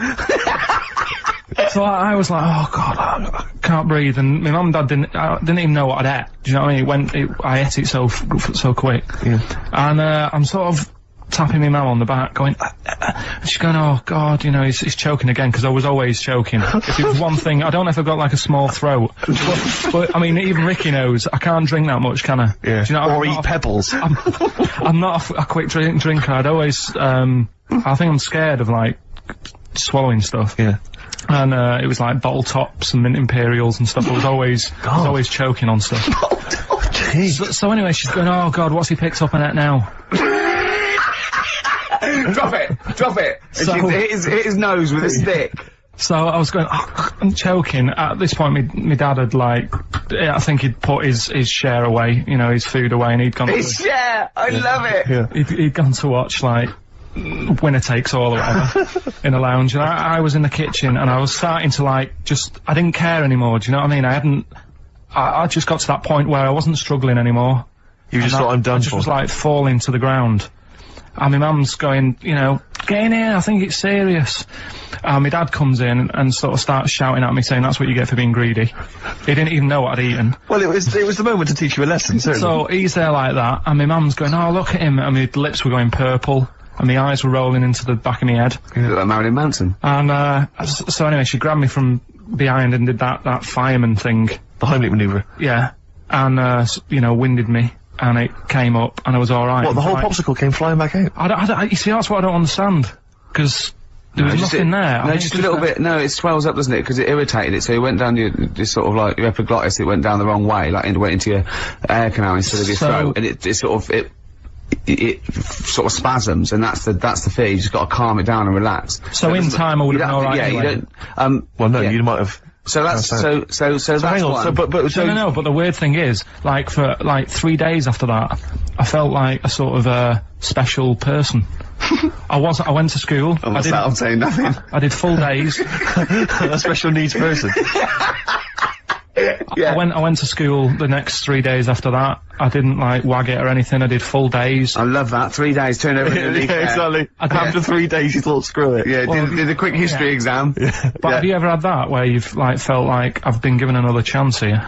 Right, next one. That's popsicle. That's popsicle hell, we'll call that. Right, next one. Which one's the next one? Oh, what about your paper round? Right. Can I ask very quickly, did your life flash before your eyes like they say it did?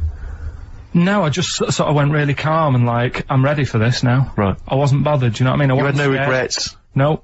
It was weird. Just really weird. Yeah. But anyway, the paper round one. Paper round, I'd still say it's the best job I've ever had. And he means it! No, I really enjoyed it. It's like, you know, you don't have to work with anyone else, right? So you make your own rules. Just think of that. You know, you sort of You're spreading information to people, vital information. Giving a service, and no one else is around, you know, you can just do what you want and think about stuff whilst you're cycling around on your bike. It's really good. Yeah. So anyway. Imagine the stuff he's thinking about when he's riding around his bike. So getting in the head of a salamander. So anyway, I loved it, and even though I only got like 50p a day, right, no matter what the weather was like and stuff, I used to get up at 4:30 and go and do the round. And why'd you get up at 4:30? Because I wanted to watch the Pink Panther at 5:30, so I wanted to get me paper round done. I said, why didn't you watch the Pink Panther? And then did the paper. He went, I can't sit there thinking I've got my paper round to do. You'll ruin it for him. Yeah. So is it a good job or not? So 4:30 I was up and about, and this morning it was like winter, really bad winter, bad snow, you know, freezing cold, really windy and all that. And my mum said to me before I went to bed, she said, don't be getting up tomorrow, I'll give you the 50p. I said, it's not about the 50p. So, you know, people want the papers and stuff. So, conscientious. So anyway, I went to bed thinking, you know, that's it, I've told her I'm still going, so, you know, whatever. Go to sleep, get up in the morning, and put all my kit on. And I used to have layers of clothing on because it was really cold. I had like a big anorak on with the fur on. I had like waterproof pants, and I got my paper round bag. And I went downstairs to get out and tried to open the door and it was locked. Oh God, so she'd locked it so I couldn't go out, so I'm searching around the house looking for the keys. She must have hid them somewhere. I thought, oh God, you know, I've got the papers to do. So I thought, how can I get out? So I went upstairs, climbed out of the bathroom window. God. Right, and to try and jump out of the bathroom window onto the porch. But the problem was, I had so much gear on, I was like the Michelin Man. So I could hardly move as it is. Yeah. And I'm trying to get out the window, and I'm like, trying to stretch down like that, get my foot on the porch, and my bag got caught on like the hook of, do you know like how you have a hook so you can put the window open? Right, yeah, the little arm goes on. My bag had got caught on that. I was holding onto the wall and my foot on the thing, so I couldn't sort of pull it away in case I pulled it away and then fell on my head. Yeah. So I'm stuck there. Dangling. My dad comes back from working nights. Yeah. He thinks I'm a burglar. Gets out his gun. So he's shouting and stuff, going mad and going, Dad, it's me. And he had to give us a hand using a... He's heard that wily trick in Manchester before. He had to help me using a washing prop thing. A big stick. What did he do? Well, he said, just hold on for your dear life, and I'll sort of push the paper bag off the hook. Why didn't he go upstairs and sort it out? It was at that point where I was in the middle, there was nothing you could do, do you know what I mean? It's at that point where you've just got to make a decision. Yeah. And by the time you go upstairs, who knows what might have happened. Sure. Do you know what I mean? You've got to act there and then, not messing around. Yeah. So... And you could hear downstairs, now here he is, the Pink Panther. Yeah. Dad! Hurry up! Panther, ever so pink! Oh. So that was close to death, because I must have been about 30 foot in the air. Yeah. And I would have, you know, that would have been nasty if I fell to the concrete paving, so... Well, there's more to come. Should we play a record and come back to this? Because he's got more. Oh yeah, no, there must be one of them where you did fall on your head. This is the one I'm waiting for. There's got to be one. That was explained so much. Yeah. I nearly broke my back. Jeez. Once. My dad said, I bet I can't kick me height. And I said, I bet I can. And, I don't remember this. You didn't tell me this one. I bet you can, what? I was in the garden, summer's day, and it was that era when, like, doing kung fu and all that was really popular. Sure. And I was, like, messing about in the garden, punching the tree and stuff. And my dad said... What a kid he must have been. My dad said, I bet you can't kick your height. Kick your height? What, you mean kick as high as yourself? Yeah, so I must have been, like, 5 foot or something then. And I said, of course I can. So I bet you can't. But instead of doing it on the grass, I did it on, like, the concrete bit. Kicked it, actually did it. I went, there you go. But didn't, like, get my foot down quick enough and land on you paused to say, there, I've done it. Yeah. As opposed to putting your foot back on the ground. And landed on my back, and I'd still get back trouble now. Do you? Because they say that, don't they? So, to cut a long story short, he gave me about 4 or 5 near-death experiences, and he went, and the whole point of this, he went, so that's why I think I'm gonna die of something horrible, like cancer. And I went, why? He went, Right, you ready for this? Yeah. He said, well, I don't check my balls. Right? He said, I don't like the feel. Carl, always check your balls. Do you I check don't like the yours? feel. Why don't you like the feel of your own balls? They just... I mean, you know that I don't like bodies anyway. Right. Do you know what I mean? It worries me a bit that you've got all that going on in your body, right, and your skin's keeping it all in place. Stop. We're going down a whole other avenue of discussion. Let's play a track, let's come back to it. Oh, right, I've brought in this, this is, free, you'll know, from the Jeans commercial. Yeah, All Right Now. Long time ago, Yeah. All Right Now, yeah. But this is a great little track. This is, My Brother Jack. Stereophonics, Vegas 2 times, XFM 104.9, into last hour. Yeah. And then 3 shows to go. That's true enough. Till we're off the air. I'm Ricky Gervais. With him, Steve Merchant. Carl. Oh, yeah. Alright? Yeah. Let's go on, tell you, we cut short last week, weren't we? You had an amazing story about Neil Armstrong, didn't you? Well, we've been doing quotes, haven't we, like famous quotes. Sure. I've, gone down in history. Yeah. And, I was saying, quotes don't really matter. It's more the situation that you're in than the quote itself. Go on. So, like, Neil Armstrong, Yeah. if he'd have said, Tie bacon round your head. I'm as happy as a pig in dust. yeah, that would have still gone down in history as, like, being the thing that Neil Armstrong said, wouldn't it? Yeah. Yeah. But... Space is driven in mental, probably would have been the, But he chose to say something profound and meaningful, to befit the situation. He got it wrong, actually. It's, a small step for man, one giant leap for mankind, but he was meant to say... We discussed this last week, Rick. Stop showing off. Well, no, but people might have listened last week. Yeah, it doesn't matter. I can't imagine Well, people we better tell them every week then. Yeah, but he said, he should have said, this is one, small step for a man. Yeah. But anyway, he had a good effort, and that's quite... And that's an example of what I'm saying. The fact that he got it wrong, but it still went down in history. Right. But anyway, the bit that, and it didn't happen anyway, did it? What do you mean it didn't happen anyway? That's what a lot of people say. That no one's actually been on the moon. Ah, yes, of course. They filmed it in Teddington Studios. Well, they were saying something about there was shadow on the film, and you wouldn't get shadow on the film, and there's all sorts of things. These people that you always quote as they... Who are they? Are they living in jars? Are they little fellas in jars? Look, Go on. Do they appear to you in dreams? I've spoken to different people about it, and there's loads of little things that if you watch that programme, of them being on the moon, there is no way they could have done it. Right. Done. Fine. Yeah. Done. Anyway. That's put to bed. Yeah. But Good. anyway, as he was getting back in the spaceship on the moon, or whether it be a TV studio, Yeah. he said, good luck, Mr. Croucher. Right. Have you heard this? No. And the reason he said that was because when he was a young kid, and he was I think it was Croucher, but when he was playing as a young kid in his garden, he was playing baseball with his mate, and he chucked the ball to his mate, and his mate hit the ball, and the ball went over the fence to the next door neighbour, right? So he goes, right, I'll have to snip over and get the ball. And as he was getting the ball, the window was open to his neighbour's house, and he heard, like, the woman shouting at her husband saying, I'm not going to be giving you, a bit rude, so if you've got a kid in the car or whatever, turn it down. What, yeah, that's covered that, yeah. Right, Genius. I'm not,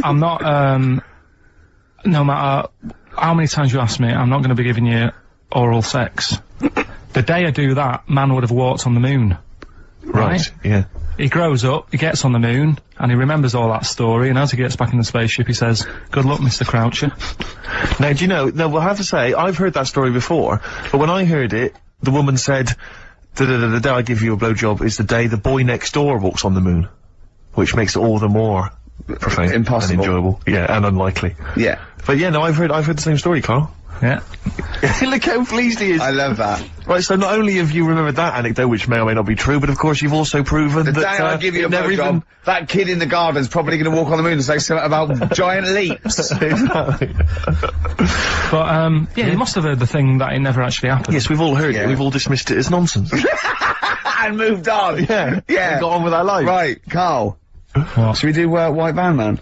Well, you didn't prepare me for that. We better play a track and then I'll, I'll fish out the newspaper and stuff. This is a good little, a little bootleg track here from, Meats and Poultry here. They've, mixed, A with, Outcast. Right. Chorus is great. Is it highly illegal? It is. So people shouldn't rush to their tape machines now and press play Okay, and so record? whatever you do, don't record this now if you're recording it. Hold on, don't say anything. All that bootleg's going under the name of, Nothing, Miss Jackson, I think, by, Meats and Poultry. So there you go. I do love these bootleg things, because they're so pointless, but they're so enjoyable. Yeah, it's great. It's fun to do. Yeah, exactly. they're really good they're fun. great. But, not as much fun as Wide Van Carl. White Van Karl, absolutely. Do you want to explain the premise? Well, we take the Sun, ask someone else, and ask Karl. It's simple as that. That's The that. Sun have just taken a normal person, we flipped it. We're gonna ask Karl the same questions about the week's news. Yeah, just basically your opinions, Karl, as ever. What do you make of, well, obviously the big news, David Beckham's broken foot? Is this a big concern for you? No, I mean, it's sad, you know, it's sadder for him more than anyone, because, you know, to like, be in the World Cup is, like, the main thing for him, innit? Yeah. But he's still a young lad, and, I don't think he'll give up. I reckon he'll still turn up. He'll be alright. And, yeah, good luck to the lad. You know I like David, I'm not gonna slag him off. What's words? He says that like he knows him, like he's popping round for drinks later. Yeah, like we tried to stitch you up. Go on. But, obviously yesterday, was it yesterday, I think maybe Thursday, the Sun printed a big picture of, David's, foot, and encouraged everyone to touch it at midday, because hoping that this would somehow, if we all thought and prayed together, somehow that would help his foot heal. Do you believe in that? No. Have you any belief in that? No, you're going down the old, like, Yoragella route, aren't you? Sure. And it's stupid. Yeah. I'm sure, I mean, it's nice effort and everything, it sort of cheers everyone up. Hold on, you believe in ghosts and warlocks and licking toads. Why is that any more stupid than all those things? It's not gonna work, is it? Alright. Fine. It's rubbish. Okay. Okay, what about this then? There's, apparently now available £1.5 million apartments available on an exclusive ship which sails around the world. Yeah, it's like, What do you make of that? it's a huge thing, and you live on it, and it's, I mean, in theory. How big is it? It's mental. you know It's when- like Huge a luxury town liner. centre. Do you know how, Because- like, people said that the Titanic was the biggest ship? Was that only then? They've got Yes. bigger ones now, haven't they? Yeah. A lot bigger. Oil tankers are much bigger, and, yeah. No, but actual Liners are big. Yeah, it was the biggest then, yeah. Because my mum told me that there was one that was that big that it had, like, rough areas on it.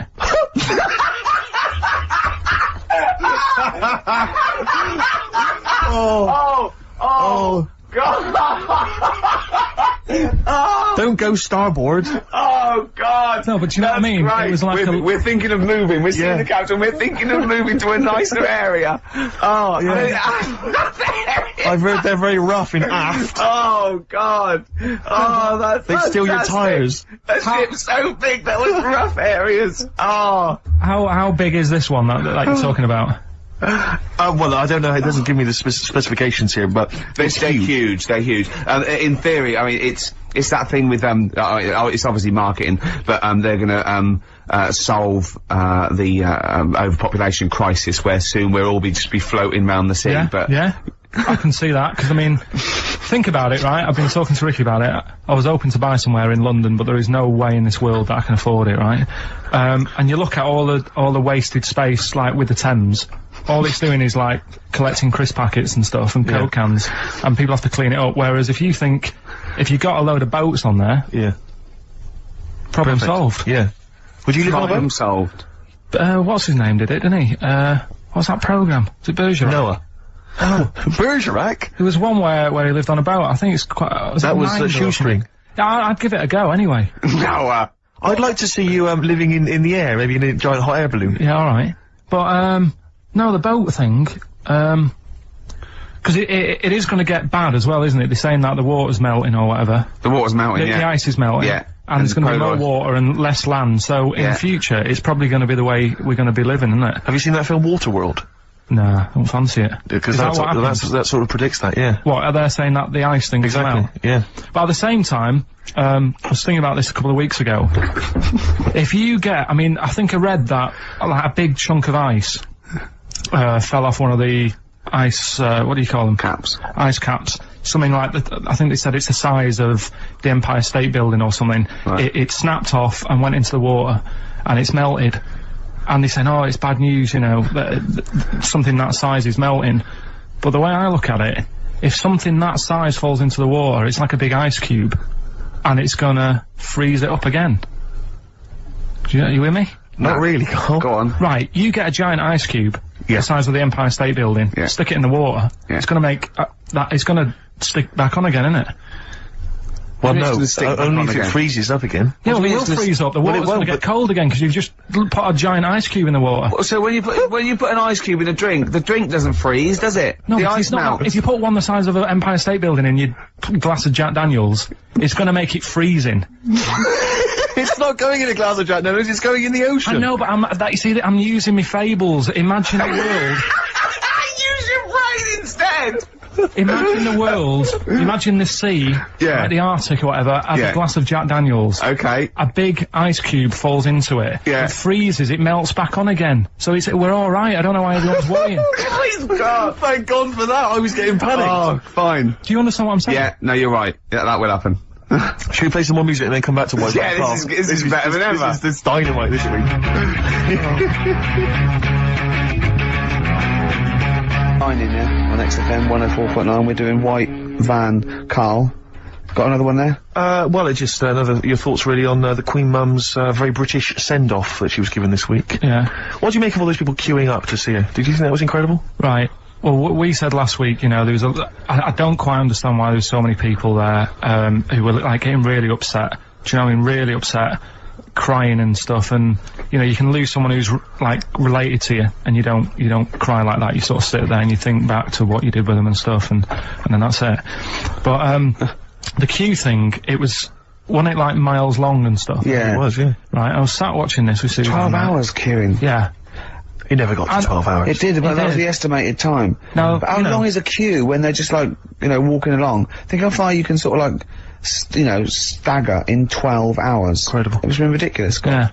But again, you know, if they want to do that, it's their time and that, isn't it? And it was at the weekend, so they could have. It's not as if they got out of work to do it. No. You know what I mean, they used their own time, so good on them.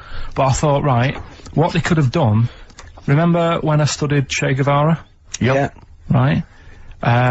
And don't be offended by this. It was just an idea because they did it with Che Guevara. Remember when they cut him up? Yes, they cut him up. Yeah. What was the reason for cutting him up? Well, they cut up Che in order to try and, you told us that they were going to send bits of his body to Fidel Castro and various other people, wasn't that right? As a warning, wasn't it, though, to all the people, like, one to... Yeah, my understanding was that they cut him up in order to, so they could bury him in different places so that there'd be one shrine. There'd be, not one place that you could go to in order to make him into a martyr. A little bit like that. I've like... I can vaguely see where this is going. 6 queues, and it's like, number 1, you can, you know, go and pay respect to her head, or whatever. Oh, God. No, but I just was thinking the way of speeding it up. I'm not having a go, because they haven't done it, so it doesn't matter. God. But they did it with Che Guevara. Yeah. Everybody would have felt like they'd got close to her, and it would have speeded it up. No, I mean, but I can understand... Can I just say that genuinely, Karl is not being disrespectful here. This is his best idea to cut down the queues. So don't phone in, he's not suggesting we should have done this. He genuinely is.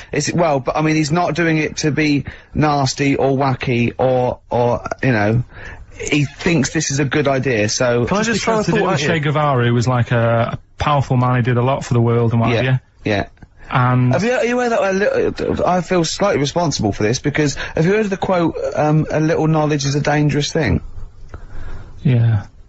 Okay. Steve, next one? No, just a very quick question. I can understand those that have queued for 12 hours to see the head. I'd be a little bit annoyed if I got there to find a toe. I'll tell you what, though. I'll tell you what they could do without chopping her up. They could put about 9 queues, each could see each hip she had. That's true enough. Because she's had about 9 of them, so it'd just be, if you want to see the whole body, it's a 12-hour queue. If you just want to see a couple of the hips... Here's another suggestion for you, I've just thought, right? But instead of everyone queuing to see her, why not put her on a trolley and wheel her past everyone else? Running. So yeah, you could have some students on Rag Week and they combine it, like when they're always pushing a bed. You know, they could just run it along the queue. No, that'd be fantastic. That'd be disrespectful. Right, as opposed to the chopping up. So sure. Right. But just an idea. Just I apologise now. Anyone's offended. Anyone offended, I'm sorry. But Yeah. Okay, finally, this is more frothy. Liz Hurley lying low apparently at Elton John's house to try and avoid the press now that she's had a child. That's a good place to go to avoid the press. Exactly. Yeah, yeah, Elton John's house. Everyone seems to be friends with Elton John. Yeah, Every celebrity's when friends he with... pop into Elton John's house, what does he run into some sort Well, of... it was like when Robbie Williams was a drunkard and a drug addict, he went to Elton John's. Yeah, and who's the other fellow that went there as well? Was someone to, you know, to recuperate and shoulder to cry on? So is he giving out false passports? But I don't know if people have seen his history. He's not the man of, you know, I mean, I know he's cleaned himself up now, but, you know, and maybe that's it. Maybe he's got this kind of insight into how to deal with celebrity. Yeah. What do you think? I think it's just genuine mates with him. I think he's just like a friendly I bloke. think she's been doing too much lying low in the first place. That's part of the problem, isn't it? High five, Karl. That was a genuine joke from Karl there. And he's so proud of himself. Look at his little face. Too much lying low. Oh, that was my man, I agree Karl. with you. Why can't she just go around to her mum and dad's or something rather than Elton John where everyone's looking? Yeah. Yeah. Yeah. That's the point, isn't it? Yeah. So that was good, yeah. Very good, yeah. Right, what music we got? We got, Bit of Flaming Lips. Flaming Lips, excellent. There's the classic Race for the Prize. Should have been a big hit. Just playing that, Rick, for everyone who emails us. We get a lot of emails every week, but obviously don't really respond to them because we're very lazy people. But we obviously appreciate it. And I play that particularly for Claire, who's emailed in saying her friend Sarah Prosser would like some Beatles. We're not going to play the Beatles this week, but Sarah apparently loves us more than words can express. More than Karl could express. Absolutely. I'm going to stop you there. Do you want an advert? Spread your love on XFM 104.9. I'm Ricky Gervais with me, Steve Mitchell. And now it's Karl's bit. It's the re-education of Karl. He's like Liza Doolittle. And now he's coming to, or Lawnmower Man, if you've seen that film. More like Lawnmower Man, if you've seen the film. You know what I mean. And his homework was to just study quotes, really, on happiness and stuff and general well-being. He's not a big happiness quote fan, are you, Karl? Not really. So what have you done? You've come up with something, haven't you? Right, yeah, I told you, right? Because a lot of these are just things you say every day. They're nothing special. So what I'm doing... Well, you say them every day. Well, the sort of things you come out with and you don't even think about it, do you know what I mean? Yeah. They're on the TV all the time. People on the radio are saying these sort of little quotes. Sure. And, what I've done is, remember that programme on Channel 4, Faking It? Yeah. Where they got some, like, posh kid to be on a door and all that. What I've done, I've, Imagine if that was the pitch for the show. Dear Channel 4. You're just gonna get a posh kid on a door or something? Yeah, Yours sincerely, Karl. come in. Yeah. TV producer. Yeah, go on. So, what I've done, this little book of quotes, happiness quotes, I've picked two that are real. Okay. And I've made one up. Right?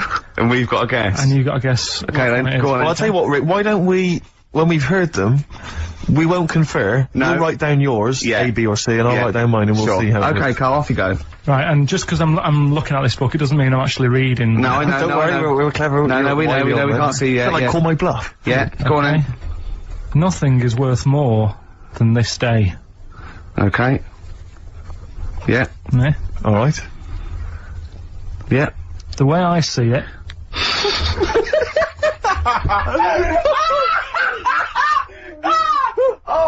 Oh God, my head's gonna burst. No, hang on. My head's gonna burst. No, Hang no, on. this might not be Karl's. It might not be. How do you know I haven't tweaked them a little bit? Yeah, good Okay, point. fair Good enough. point. No, good point. The way I see it, if you want the rainbow, you got to put it with the rain. Yeah. Okay. Alright? Alright, yeah. Okay, hang on. That's not, yeah. Come on. Cat food. Cat food, come on. It stinks a bit. But, if you don't put up with the smell, the little kitten will die. Steve, I don't know what to say. I don't know what to say. Imagine this in faking it. Imagine their faces when he says that, and they're going, "Oh my God." Oh, Karl, play a song, mate. We'll have to confer on this one. Two were real, one was fake. Go on then. Right. First one. Nothing is worth more than this day. Excellent. Next one. What does that mean? Well, cherish now, cherish your time. Okay. Because you can't get it back, and you know, that's the way I saw it. Carpe diem, whatever it is, seize the day and all that. Okay. If you want the rainbow, you've got to put up with the rain. Yeah, of course. Yeah, rough with the smooth. You know, it's not all plain sailing, but you know, rainbow's beautiful, but it comes because of the rain, which you might not like. So make the most of everything, and good. Cat food doesn't smell good, but if you don't put up with it, then the little kitten will die. Right, now, Carl, that is a good effort. Now, that one's yours. I mean, obviously, right? Right, no, but it's a good effort, right? I mean, it slipped seamlessly into the others. Yeah. I don't think it didn't. No, but it's good. I mean, we knew it was that one, but, what I will say is, it's good, but what you don't know, maybe subconsciously, is, I mean, it's very similar to, the putting up with the rain and the rainbow, but that's good. Why do you think that? Well... What does mine mean? Well, even though it smells bad, it's good for something. Right, so I didn't look at it like that. What did you look at? I kind of thought... Was yours more specifically about cat food, generally? Because you know, normally it's an analogy. Yeah, or a metaphor for something, you know, well, no, the way I mean, Dolly Parton, who I think did the rainbow rain thing, she wasn't specifically concerned about weather conditions. No. It was a sort of general idea. Yeah, it was all about light. Yeah. Well, that's what I've done. Go on, I've used an everyday thing. Yeah. And put it with today's problems, right? Go on. So, like, my girlfriend, she might like to go shopping for clothes. I hate it. Right. But because I love her, I put up with it. Ah, that's nice. Yeah? Yeah. So, you love that little kitten. You can't stand the smell of the stuff you gotta feed it. But because you love it, you go, well, you know, I'll put up with this just for a few minutes, and then I can, like, squeeze its head later and give it a little... Sorry, can we go back? You know, stroke its head and stuff. Oh, right. Yeah. Sorry, it was a bit of a slip, was it?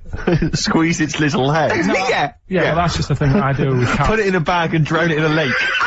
I can feed it and then I can throw it against the wall. So you didn't see it like that, did you? No, that's very good. So it's about love, is it? It's about putting up with the bad things for something you love. Yeah. Well, that's nice. But Carl, you seem now to be convinced and rather smug that you've tricked us and that you've fooled us and that we didn't understand it. Well, I say that's your fault, not ours. No, it's not, though. I mean, look, that man in Forrest Gump, he was a bit of a nutter. And he came up with the life as a box of chocolates thing. Yeah. Now, if that was in this book, you say, oh yeah, brilliant, you know, good bit of work. But if he was sat here doing the show with you, you'd be taking the mickey out of him. Sometimes I feel he is. No, but, Carl, I could, in fact, if people are out there, we're too lazy, could you write down everything Carl's ever said? Because I think we could publish that. Yeah. He said one today, he saw my, salamander, it's not a euphemism, he saw my salamander and it's just sitting there in the tank. Your exotic pet? Yeah, and he's worried about there's not being a lid on, and he said, I went, what are we worried about? He said, wow, he said it sits there for 24 hours a day, obviously planning to get out. Well, it's got nothing else on its mind, and it's the daft thing is, he has actually got the lid ripped up a little bit. Like, it's got nothing else to think about. And it'll be looking up there, and it's going to get out. But what's the worst that could happen? What's it thinking? What do you think it's thinking, this salamander? It's got its eye on the DVD player. I could have Ian be down the market. Well... Oh, God! Are they dangerous? Can I just say something? Are they dangerous? I think the salamander's thinking exactly the same things as you. I mean, to look at you, you've got the same expression on your face. You know what I mean? You're dressed in green as well. You've got a little round sort of Hamburglar type head, like the salamander. Very similar. And yet I think, and you bonded with it, didn't you? Yeah, but I probably would have tried to get out, but my little paper round bag would just hang on the floor. Yeah. Listen, can we have more nepotism on the show? I know that we did that earlier with the we haven't got long, have we? We have my housemate. You remember I was working out with him last week to Helen from Big Brother's dance-a-size video. That's just frightening. Yeah, we've kind of let that slip a little bit. I've got to be honest. But anyway, he's joined this band. They're called Fujiya and Miyagi. Slightly difficult to pronounce. But anyway, this is a track that I think's been getting some play by Nick Luscombe and John Kennedy on XFM. They got a gig this week at the Pool on Curtin Road. That's 18th of April, Thursday. Let's play it. Can I just say I've got a fridge freezer for admission is free, Rick, so I imagine you'll be heading down there. Yeah, I will.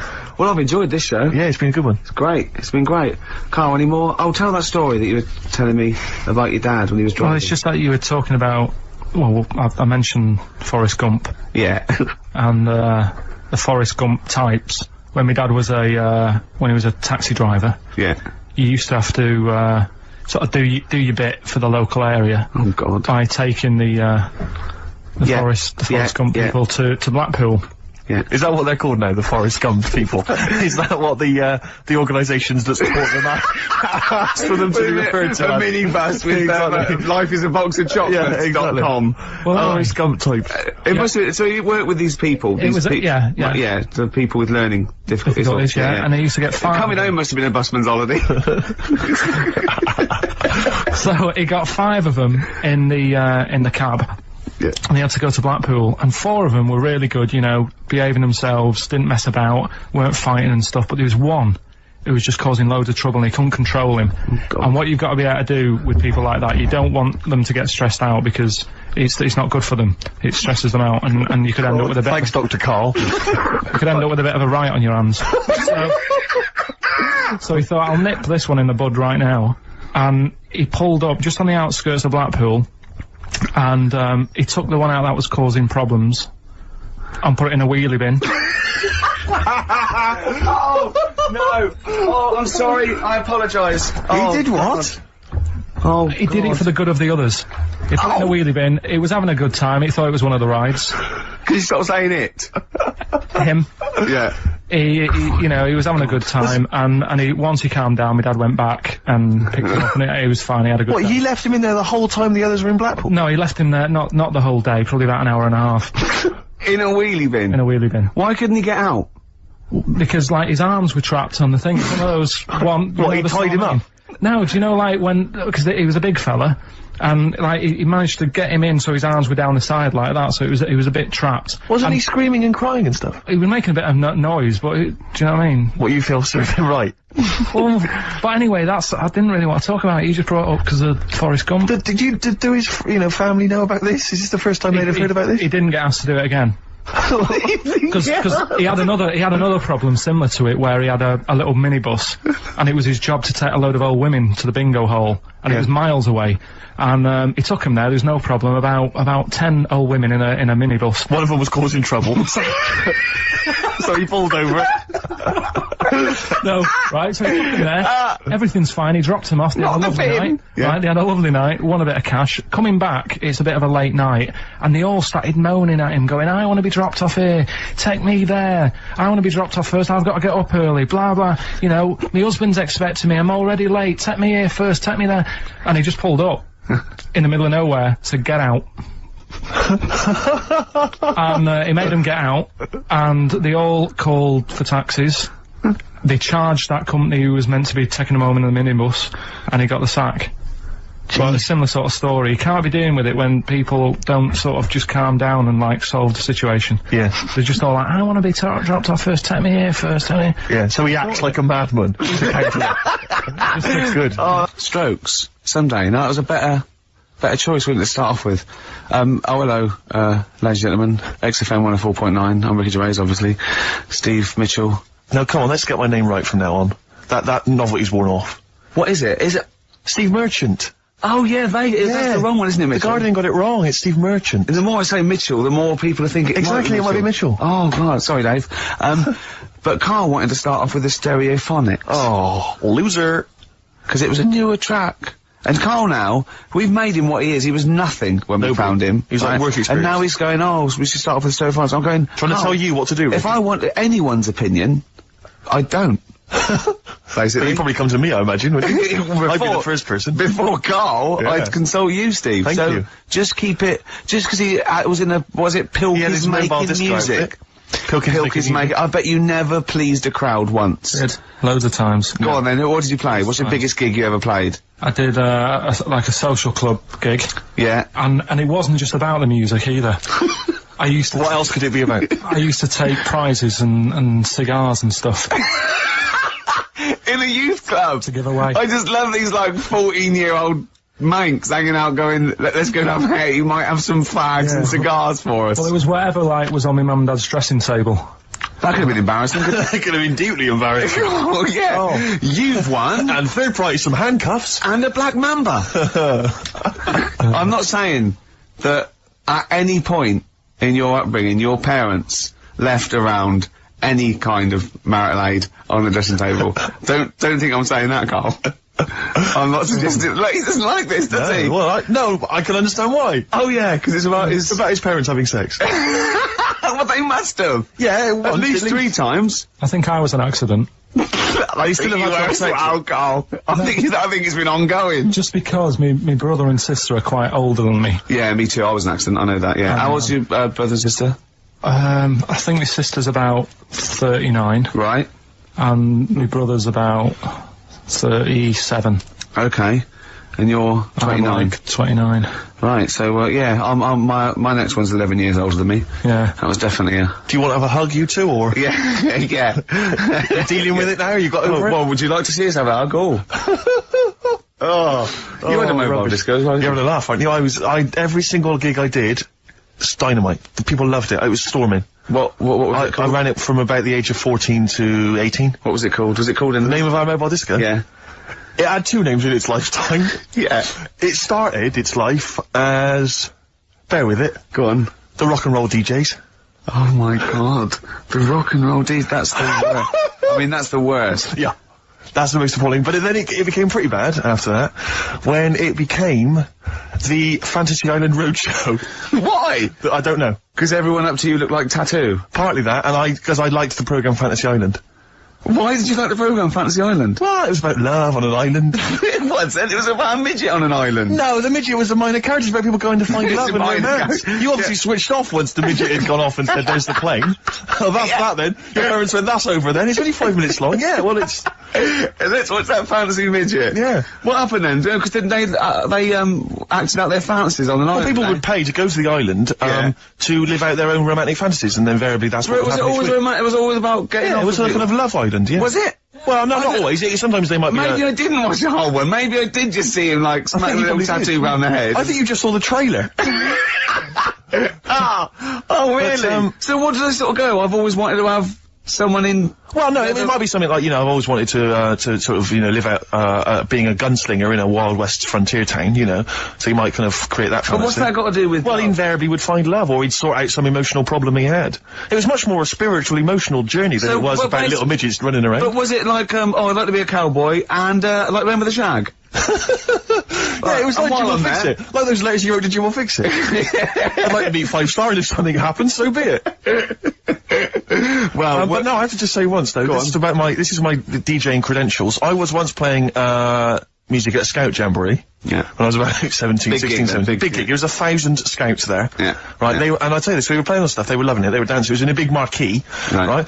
I slapped on Smells Like Teen Spirit. Yeah. Right. They went mad. They went mad for it, they were moshing, they were climbing up the poles, the organisers were going, switch that off, right, they're going crazy, and I was there going, no, that's what they like, I'm gonna do it. It was like Footloose. It was unbelievable, it was just like Footloose. Then I came in with Rage Against the Machine, Killing in the Name of, the place went wild, and they were trying to get me off the decks. It was like Bill Grundy interviewing the Sex Pistols. And then when the head of them had you killed, exactly. Right, there was some sort of mafia thing, it was all hushed up, that the scouts went there one night with all candles and they stood by a grave, and that was the end of the film. It was a film, I assume.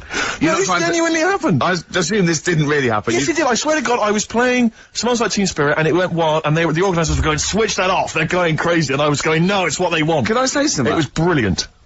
That, to me, I've known you for about 4 years, and I've heard all those things.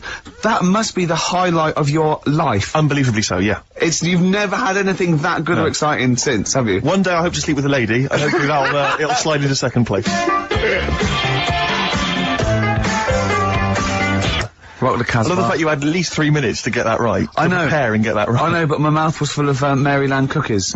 Yeah. Last week, this would blow your mind. He came in, do you know what he bought? For himself, about 10 penguins. Who buys penguins still? I know. Or wagon wheels. Oh, I've never liked wagon wheels. You've not been a fan? No, but I was sorry about that. It's the Clash and Rock the Casbah.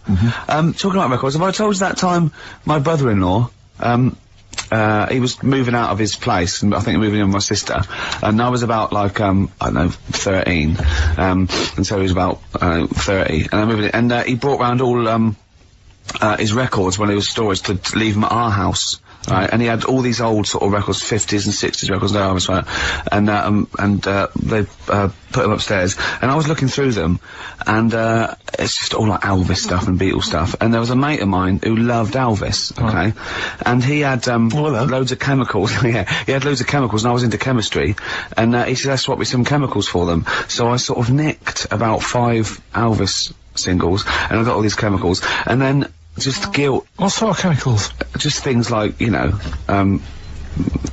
just things like from a chemistry set, just, you know, crystals and metals and manganese, all that sort of stuff that I just like to muck around with. And then the guilt just hit me. I just thought, well, he's going to notice that. And one night, I just came downstairs and I confessed to my mum.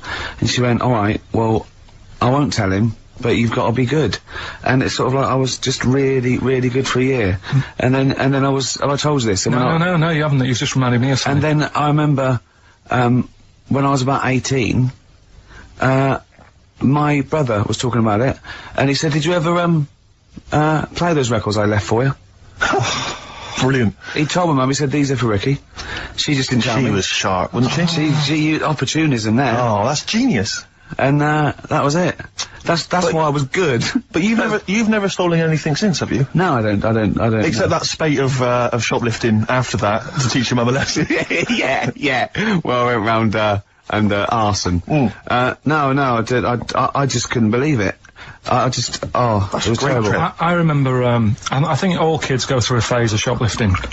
Well, and when I was going through it, I used to just little things, just like magic markers and magazines, Mars bars, that sort of thing. Yeah. And cigars and dildos. And one day, right? Same thing. My mate Anthony, his mum called up my mum and said, I've got to meet up with you. I've got to have a word with you.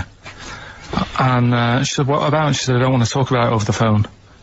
So she goes, oh right, well, yeah, come round tonight then. So anyway, my mum sees me, she don't want to be in an awkward position and, like, be a bit embarrassed and what have you, so she sees me and she goes, right, Anthony's mum's coming round, what have you been doing? Yeah. So I go, oh God, I said, I've been nicking stuff. So she goes, like what? So, not big stuff, I've had a few calculators and Mars bars and stuff. How many? I'll just work it out, hold on. Works out at 7.2 per day. So, how many calculators do you need? So it was when that phase... You failed maths, didn't you? Everyone wanted a calculator, it was like a trendy thing, wasn't it? Right. Oh yeah, in Manchester a couple of years ago, yeah. So, anyway, so I told her all this and I confessed to, like... Computers will make it there one day. I confessed to... There's magic in the back of battery. Go on. Confessed to nicking all this stuff. She comes round, she only wanted to borrow some money. Brilliant. She said, oh, I don't like asking, I was a bit embarrassed to ask you over the phone, but can I borrow 20 quid? Oh, that's fantastic. And there's me. That's great. And it's similar sort of thing to yours. And did you... And he went, hold on, Mum, let's just work out the interest on that. I bank 10%. She'll owe you £4.40. Oh, so your mum was a loan shark. yeah. And did she mention? She went, I just stuff with that other? Because what I'm saying is, presumably you got your mate in trouble. No. Right, She went, no worries, I'll just go and get the purse. It's on the dressing table. Exactly. Yeah. Karl, do you want a cigar? What other things you used to give away at your disco then that you'd find on the dressing table? You used to go into your parents' room and go, what can I give away tonight? It was stuff like cigars. Yeah. I'd like cigars. Yeah. I had a pair of tights. What do you mean? Unopened. You know, you get them in like a long... Who did you give that to? Just whoever did the prize. It was stuff like, you know, we did like a little raffle. Just imagine Karl going there just for a pair Who's going joyriding this week? Pretty Polly, sheer. Exactly. Yeah, who's doing a bank job this week? Exactly, that's what it was used for, yeah. Just little bits of, you know, unopened makeup, just stuff like that. And did their parents not notice? Well, no, because it's stuff that you're not that bothered about. If a telly went missing, they'd notice it. They would, wouldn't they? They'd be staring at a wall for 3 days. But a pair of tights and a cigar and that, got away with it. Yeah. But it's funny as well, because like, you had 2 names, I just, like, remembered. I started off as, Dazzling Darren's Disco, just because the first lights I could afford belonged to someone who had their name put in lights. Right. So I went along with that name for a bit. Pretend you were called Darren. That's lovely. That's great. Is it worth it? Brilliant. And then it went on to Pilkington making music. Yeah. That's great. Anyway, should we have some more music? Yeah, we've been waiting for it. What are you going to play, Karl? We've got the Cooper Temple Claws. Oh, brilliant. Yes, Steve Merchant here. Steve Merchant. Yeah, okay, don't keep saying it. And Karl, obviously, yeah.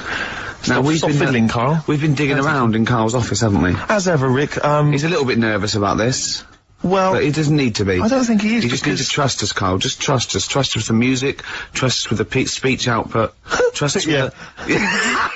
That's easy for me to say. Yeah. But I'm conscious, Rick, that sometimes perhaps we're a little ill-prepared on the show, and I just wanted to make sure that we were sort of keeping ourselves abreast of developments, changes at the station, policy. You said breast. Thanks. Policies particularly, and I was lucky enough just to stumble across this, and I feel that actually a couple of weeks back we were a little ill-prepared because we hadn't read this. Yeah. This is the XFM information. It's the guidelines, if you will. Sure. On how to react to deaths, disasters, and other news emergencies. Yeah, and there's very important ones, like a royal death, there's like, you know...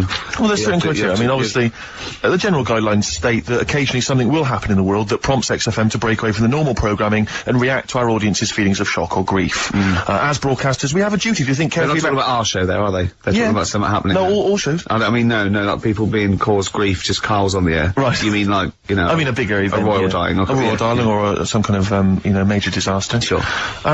We should be able to tailor our output to show that we feel the same way as the audience in these times of trouble. Definitely. That would never involve the station shutting down completely, Rick. No. I want to reassure you of that now. And it would never involve playing classical music or stopping all speech content. Sure.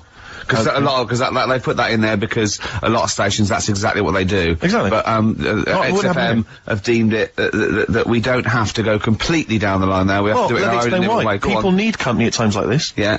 And should be able to look to us for both factual information and emotional reaction. Sure. We simply have to change our tone and our playlist to show that we're all feeling the same thing. Right. Be it, oh my god, I can't believe this is happening, or, well, it's pretty sad, but she was 101 after all. And that's actually in that That's what it actually says in the general guidelines. That's as they are stated. If you should hear about the death of a major royal, this is information that... You're actually reading this, by the way, Yeah, I'm reading this now. What you should do is say nothing about this on air under any circumstances. Drop all the ads and promos from your schedule. And if Chris Smith, the news guy, is in the building, get him in the studio immediately. Yeah. That's what it says, Karl. Yeah. If Smitty is, I don't care where he is, I don't care if he's on holiday. Let's phone him up now and tell him someone's died. To see how he would react. Get him down here. See how long it takes him to get down here. Where does Smitty live? Because I know where he lives. He lives in a cave and he slides down a pole. And he gets into a car. His butler is up there and he sorts things out. I suppose the approach there is that only Chris can deliver this tragic news. Yeah. If it was you or I... Yeah, it wouldn't have the same. I remember, do you remember the XFM, as it first started, it launched the day after Princess Diana died. I know. And I'd never done radio before. I was nervous enough, and it was launched, and it was was it the first night? Because what I've forgotten actually until you mentioned that then is, of course, you used to host your own phone-in show. God. I'd forgotten all about that. Yeah. Oh man, I gave that up after a week because it was just too stressful. I have never seen a man so petrified. I know. He spent all his time preventing people getting through on the phone lines. Yeah. He just wouldn't let people come on air. And for when I had to go on air, right, my mates sort of like came over the first day, and they were mucking around, and I was having a drink with them where I was still working. I was going, I've got to go on air in a minute, and I was like, drinking shandy or something, because I was saying I didn't want to be drunk and everything. And I kept saying, don't swear. Telling my mates not to swear. They look at me like I was mental. I was going, don't swear, because I'll swear. I was terrified of two things. Just swearing, and operating the desk. I thought, even if I get through operating the desk, I'm gonna swear. And it just, it was awful. Didn't you spill coffee over the machine and then go, oh shit, on your first link? I can't remember. But I know it wasn't a triumph. No, I started off with I was really like the music, and I started off with a classical piece by a bloke called Kuntz, who's a German composer. Brilliant. So I knew it was okay. You're then. off. You're off. Yeah. And so how did it go then? Because I remember it was appalling. But Karl, he's a composer. Look it up. Yeah, I know he is. Right, 08700 800 1234. Yeah. If you know what the composer I'm talking. What? Yeah, we've done it. We've done it now. Chill out, Karl. Come on. You know what people are like? What? You take things badly, don't they? Like who? Like what? You just... It's like a bull to a red rag, whatever. But the thing is that we say bad words and we get in trouble. But I was listening to Heart the other day, and they played Luther Vandross, and that song, was it Never Too Much, Never Too Much? Play it a bit. The lyric in this is disgusting. It's just filthy. What a filth. What is he doing? Just saying like that. Imagine that. He's got a young girl's picture, and he's going, oh, thanks for that. And he phones her up and goes, what did it say? You know that picture you gave me? She goes, yeah. He goes, well, I looked at it just to get me started. That poor young woman must... I imagine more that, like, she's sleeping, and he just sneaks in and he's got a Polaroid camera, she wakes up, he goes, what are you doing? She goes, well, what are you up to? He goes, no, I'm just taking a picture. Well, why? I'm gonna... We're with you tomorrow, will you? Yeah, you're going on holiday tomorrow, aren't you? Yeah, well, I need that. I just need something to get me started. What do you mean, get you started? Yeah, you know, in the morning. And then that's on Heart. Alright. 6.2. So don't come on air and tell us what we can and cannot say. We can't say classical composers' names or philosophers like Kant. Exactly. So don't tell us that, Carl. Alright? Just play a record. What you got, Steve? Some rides, Steve. Yeah, I just think it's time that we listen to some Ride Rick. We haven't listened to them, I don't know about you and I, but I haven't listened to any for about 6-7 weeks. Yeah. Just thought it'd be good to have them on the air again. Yeah. And it's a tragedy they split up. This is the classic Chelsea girl play it. Sure, there's lots of bands at that time. Yeah, sort of the old Britpop thing and the Wall of Sound and... They weren't... Were they shoegazers? Do you think they were, weren't they? Well, that's what they thought of, because there was a lot of noodly guitar. But good melodies as well, Rick, and that's always important. It is to me. I don't know about you, Carl, but it is important to us. Yeah. We've just had a couple of people, Sarah and Claire, call up and wish us luck for the BAFTAs, but for some reason they want one of us to do an impression of Leslie Phillips. Can't do it. Doesn't he say ding dong? And hello and all that. That's not bad. But I want Carl to do it though. Yeah, go on, Carl. Go on. Hello. Well done. Say ding dong. Ding dong. Nice. Yeah. Do you do any other impressions? No. I don't think of any. Hello. Do that. Hello. Yeah. You look like a ventriloquist dummy. Hello. Brilliant. Oh, God. Do, my name is Bond, James Bond, as though it were Sean Connery. My name's Bond. James Bond. Do that. Go on. My name's Bond. No, do it as though you were doing an impression. Sean. So I'm trying to be Scottish. Well, yeah. Well, yeah, sort of. Perhaps a bit more specific than that. Sean Connery. My name's Bond. Keep going. My name's Bond, James Bond. Look, Jimmy Stewart, it's not that, this is the best fun. It's like having your very own Fisher-Price toy for 2 hours a week. It's great. Do, Roger Moore. Do that. Roger Moore. Phyllis Pierce, Percy Sugden, I'm licensed to kill. Anyway, she just said... No, this is a great game. No, we'll come back to this another time. Yeah, anything you want Carl to do. Carl's homework today was come up with those, you know those, lateral thinking things? Go on. Those stupid... Oh, I hate them. They're ridiculous, aren't they? Like a man went into a field and died, and you're meant to ask questions like, oh, was it... And it turns out his parachute didn't open. So it's basically, it's not logic, it's what am I thinking? Yeah. Well, there's that one where there's a man in... This is the worst I've ever heard. Yeah. A man is found dead lying in a phone box... Yeah. Right, his wrists are cut, he's bled to death, and there's glass everywhere. Yeah. Right, and the phone's hanging off the hook, right? Yeah. What happened to him? I know this, yeah. Right, do you know what the answer is, Carl? It's ridiculous. He was a fisherman. Yeah. He was on the phone, someone asked him how big his fish was, he did that gesture like fishermen always do to say it was much bigger than it actually was. His arms out. His arms went through the glass, and he slashed his wrists, and he died. Why would you do that with someone on the phone? When they can't see how big you're actually saying? Well, that's one of the many problems with that, that conundrum. Yeah, not the point we were making, but again, good. I mean, you're there. That is good thinking. Yeah.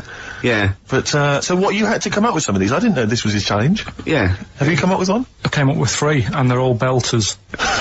Are we gonna... Oh, wow. If it's as good as your quote about happiness that we had to guess which was yours and which was the real ones, like faking it, I cannot wait. I'm looking forward to this. I mean, I literally can't wait. Should we do it now? Well, I'm tempted to save it, because I just want to mention to people, that, they should be very excited, because, it's gonna be Karl's special night tomorrow. You excited, Karl? Oh, yeah. Oh, this is, me and Steve, because we were nominated, we get a guest. For the BAFTA Awards. And it's, it doesn't say guest, it actually says, partner. So I'm taking, my partner. And, Steve's taking Karl. Yeah. But what Karl doesn't realise is, you will have to pretend you're his partner, otherwise you wouldn't be able to. We'll have to hold hands when we go on the red carpet. Is this really your partner? It's not just a guest. That's how it is, and either we go in like that or we can't get in. You just have to be with him when you go up there. I mean, does he have to we should hold hands, but I think what we should do is just to make sure that there's nothing at all that, like, is gonna go wrong, we should just do a little kiss. Just like, or be seen sort of like cheek to cheek, just to show them that, you know, you're not, he's like not Elton John and David he's not just getting his mates in for a free meal, you are actually partners. No, I'm not up for that. Why not? Well, because we know we're not actually gay. No, but so it's not a problem. You've come out of it looking quite good because you've got a good-looking fella.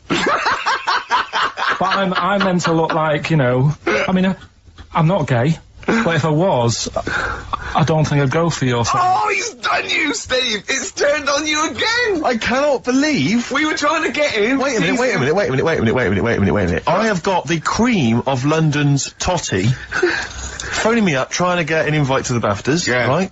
We have very graciously asked you if you would like to come along. Well, that worries me even more. That you've got women calling you up. Carl, I can't choose between them. If I let one of them down, they're gonna destroy them. They'll be ruined. Their lives will be ruined. It's better for me to take you and not, ruin the lives of any of those poor women. When he told them he was taking you, it was like a scene from Graceland. There was just like there was weeping. They were crying. Like it was horrible. Hundreds of them, and really? He just went. I got upset. He just had to say, "Look, just chill out, bitches," didn't you? I did. I just said, you're all my hoes, but I can't choose between you. So I'm taking Karl. You know, he could get you discount frocks. No, I had a letter from the people that there's a organisation. No, listen, Karl. There's an organisation that sponsors the BAFTA Awards in terms of clothes and fashion. They sent me a letter. They said your partner. They've not specified the sex. They've said your partner can come along and choose an outfit. Now I suspect, by the look of it, it is a woman's outfitters. I'm thinking we could get you a lovely trouser suit. Well, it may look feminine, right? But I think people will be fooled. It'd just be a little bit roomy in the hip and probably narrow on the shoulders. But you're a bit skinny. Why didn't you take it? Because it's a lot of an insult. And maybe just some pearls as well. Be lovely. Wouldn't you? I haven't got anything sorted to wear yet. See, you're slagging me off. You're likely to end up going in a tracksuit. Yeah. I'm going out today. I've never bought a suit since I was like 11. Right. I went to my brother's wedding. That's the last time I wore a suit. Right. Really? And you can't get anywhere near it now, can you? Can't get into that. No. That was a good day. What was it? What sort of suit was it? It was like a sort of a grey silver one. Excellent. Quite flary. Nice. We'll try and go with something similar. Silver one. I just think that with your little round head, what did that look like? I looked alright. Like he'd landed from the... just landed on it. Like, who's they walk among us. I didn't really need to wear a suit either, because I hardly went into the church. I was in the car park, right? And it's when my brother was in the army, and he had a Ford Capri with one of them horns that goes... And you just sat there. Why didn't he come in his tank? I just sat in that, doing that all day, and the vicar was getting well annoyed with me. What, when the service was on? Yeah. It was driving everyone up the wall. Were you just allowed to do what you wanted when you were growing up? Like Nelson Muntz from The Simpsons? Were you just allowed, didn't matter, was there any discipline? You didn't have teachers, you didn't know, why didn't someone come out and... I got a couple of good hidings off my dad a couple of times. What for? Just being mopey most of the time. If I had a strop on, he'd hate that. He could go out and burn something down or nick something, but don't wander around with your head down. Well, didn't he smack you for not liking a castle once? Yeah. No, what's that? Went to Carnarvon the other day, and I was bored. I was at that age when I just wanted to go in an arcade, and my dad was saying, come and see the castle, there's history here, and I still don't like castles. It's one of them things that, again, just too far back to sort of even think about people living in them. Yeah. Do you know what I mean? So I was just like, look, it's a wreck, knock it down, flatten the thing. Sure. And I was being really mopey. Isn't that great? And it's weird, because now, like, my mum and dad have retired and gone to Wales. Yeah. And now and again he texts me there, and every time we get to the point where he gave me a clout, he goes, "Are you getting flashbacks, son?" Yeah. Well, it's a sobering lesson for you. Yeah. You're not on the British Heritage Committee anymore, are you? This is the National Trust land. Tarmac it. The biggest car park in Britain, for Christ's sake. So look, you're looking forward to the awards, are you, tomorrow? You better say yes, because otherwise... No, it'll be alright. I mean, I've told a couple of people, and they got like, God, you're dead lucky. Yeah. In a way... Oh, they're dead lucky. It's like Santa's coming, isn't it? It's the way people talk to Karl. You're a lucky boy, aren't you? Yeah. Going to the BAFTAs with Steve. It's just a posh raffle at the end of the day, though, isn't it? Do you know what I mean? In a sense. It's, there's gonna be some... They give away some tights and cigars. Yeah, exactly, yeah. It's Chris Tower and goes, I went to my parents' house, I found these just lying around. Oh, but winners and losers, and, but what food. Well, quite, yeah, but what is exciting, surely, is the razzmatazz and the, brushing shoulders with the rich and famous. I'm not into that. You're not? No. I don't feel you're going to appreciate this like we thought you would. It's weird, because Suzanne said to me this morning, who would you like to meet there? Yeah. Is he anyone who, like, you can get close to, and it's like, God, you know, I really admire your, you know, big fan of yours, or whatever. And it's me and Steve, so you're here now. Well, you know, I really admire your big fanny. I didn't. What did you say? What did you say? you know, if you're a big fan of it. Oh right. Oh right. Yeah. And sorry, there isn't anyone really. Do you know what I mean? I like, you know, you two are all right. Thanks. Jonathan Ross, is he going? He might do. I don't know. But hang on, wait a minute. I can't help but feel we could have exploited this more. We could have maybe run a competition to let someone win. You know, if you're not going to appreciate it, Karl. Yeah. Are you going to get a trouser suit? Are you going to get a ladies' trouser suit?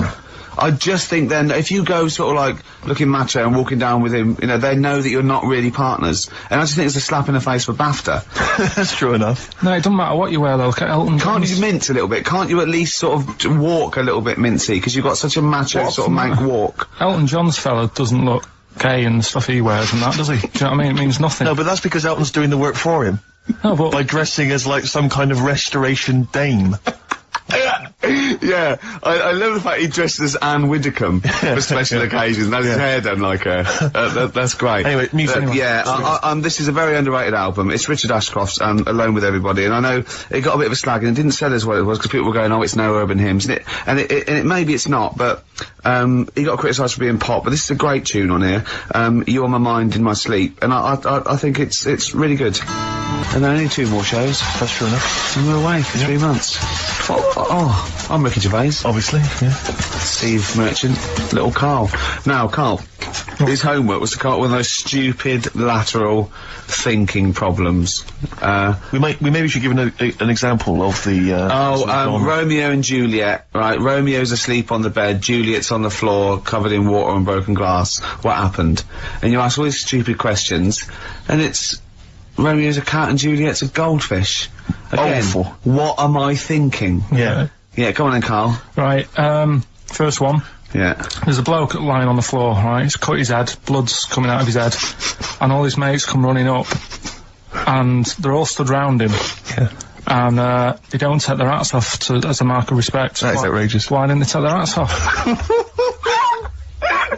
I'm laughing, but it's probably as good as the real absolutely. ones. No, but these are really good. Did you make them all up? Yeah.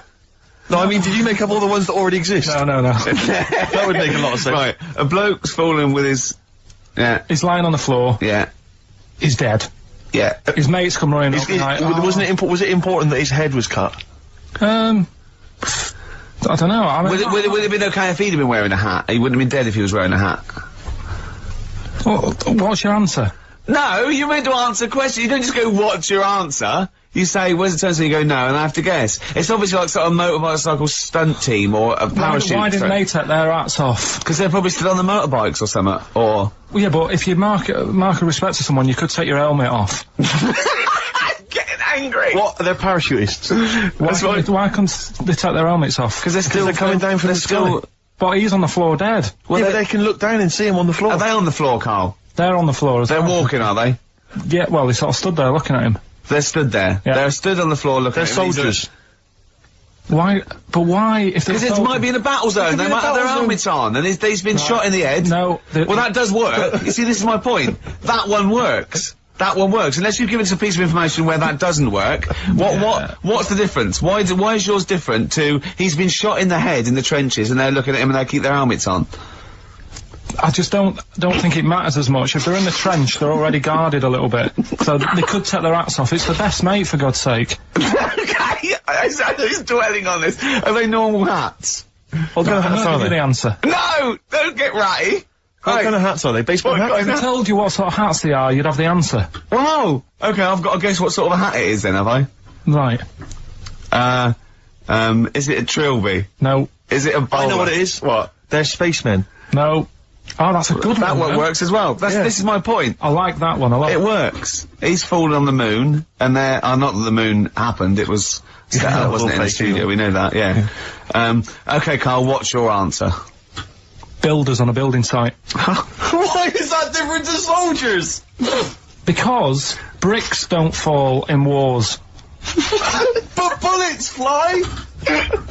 Right, next one. No, let's play a record and we'll come back to it, Karl, while you think about what you've done. Oh, yeah. You've embarrassed Let's play some classic Suede. Yeah, and this is for David and Kieran, I think, who wanted a bit of Bit of Butler at his best. Come on, crack it on. I hate you, Butler. Coming next, you're next. Lateral problem number 2.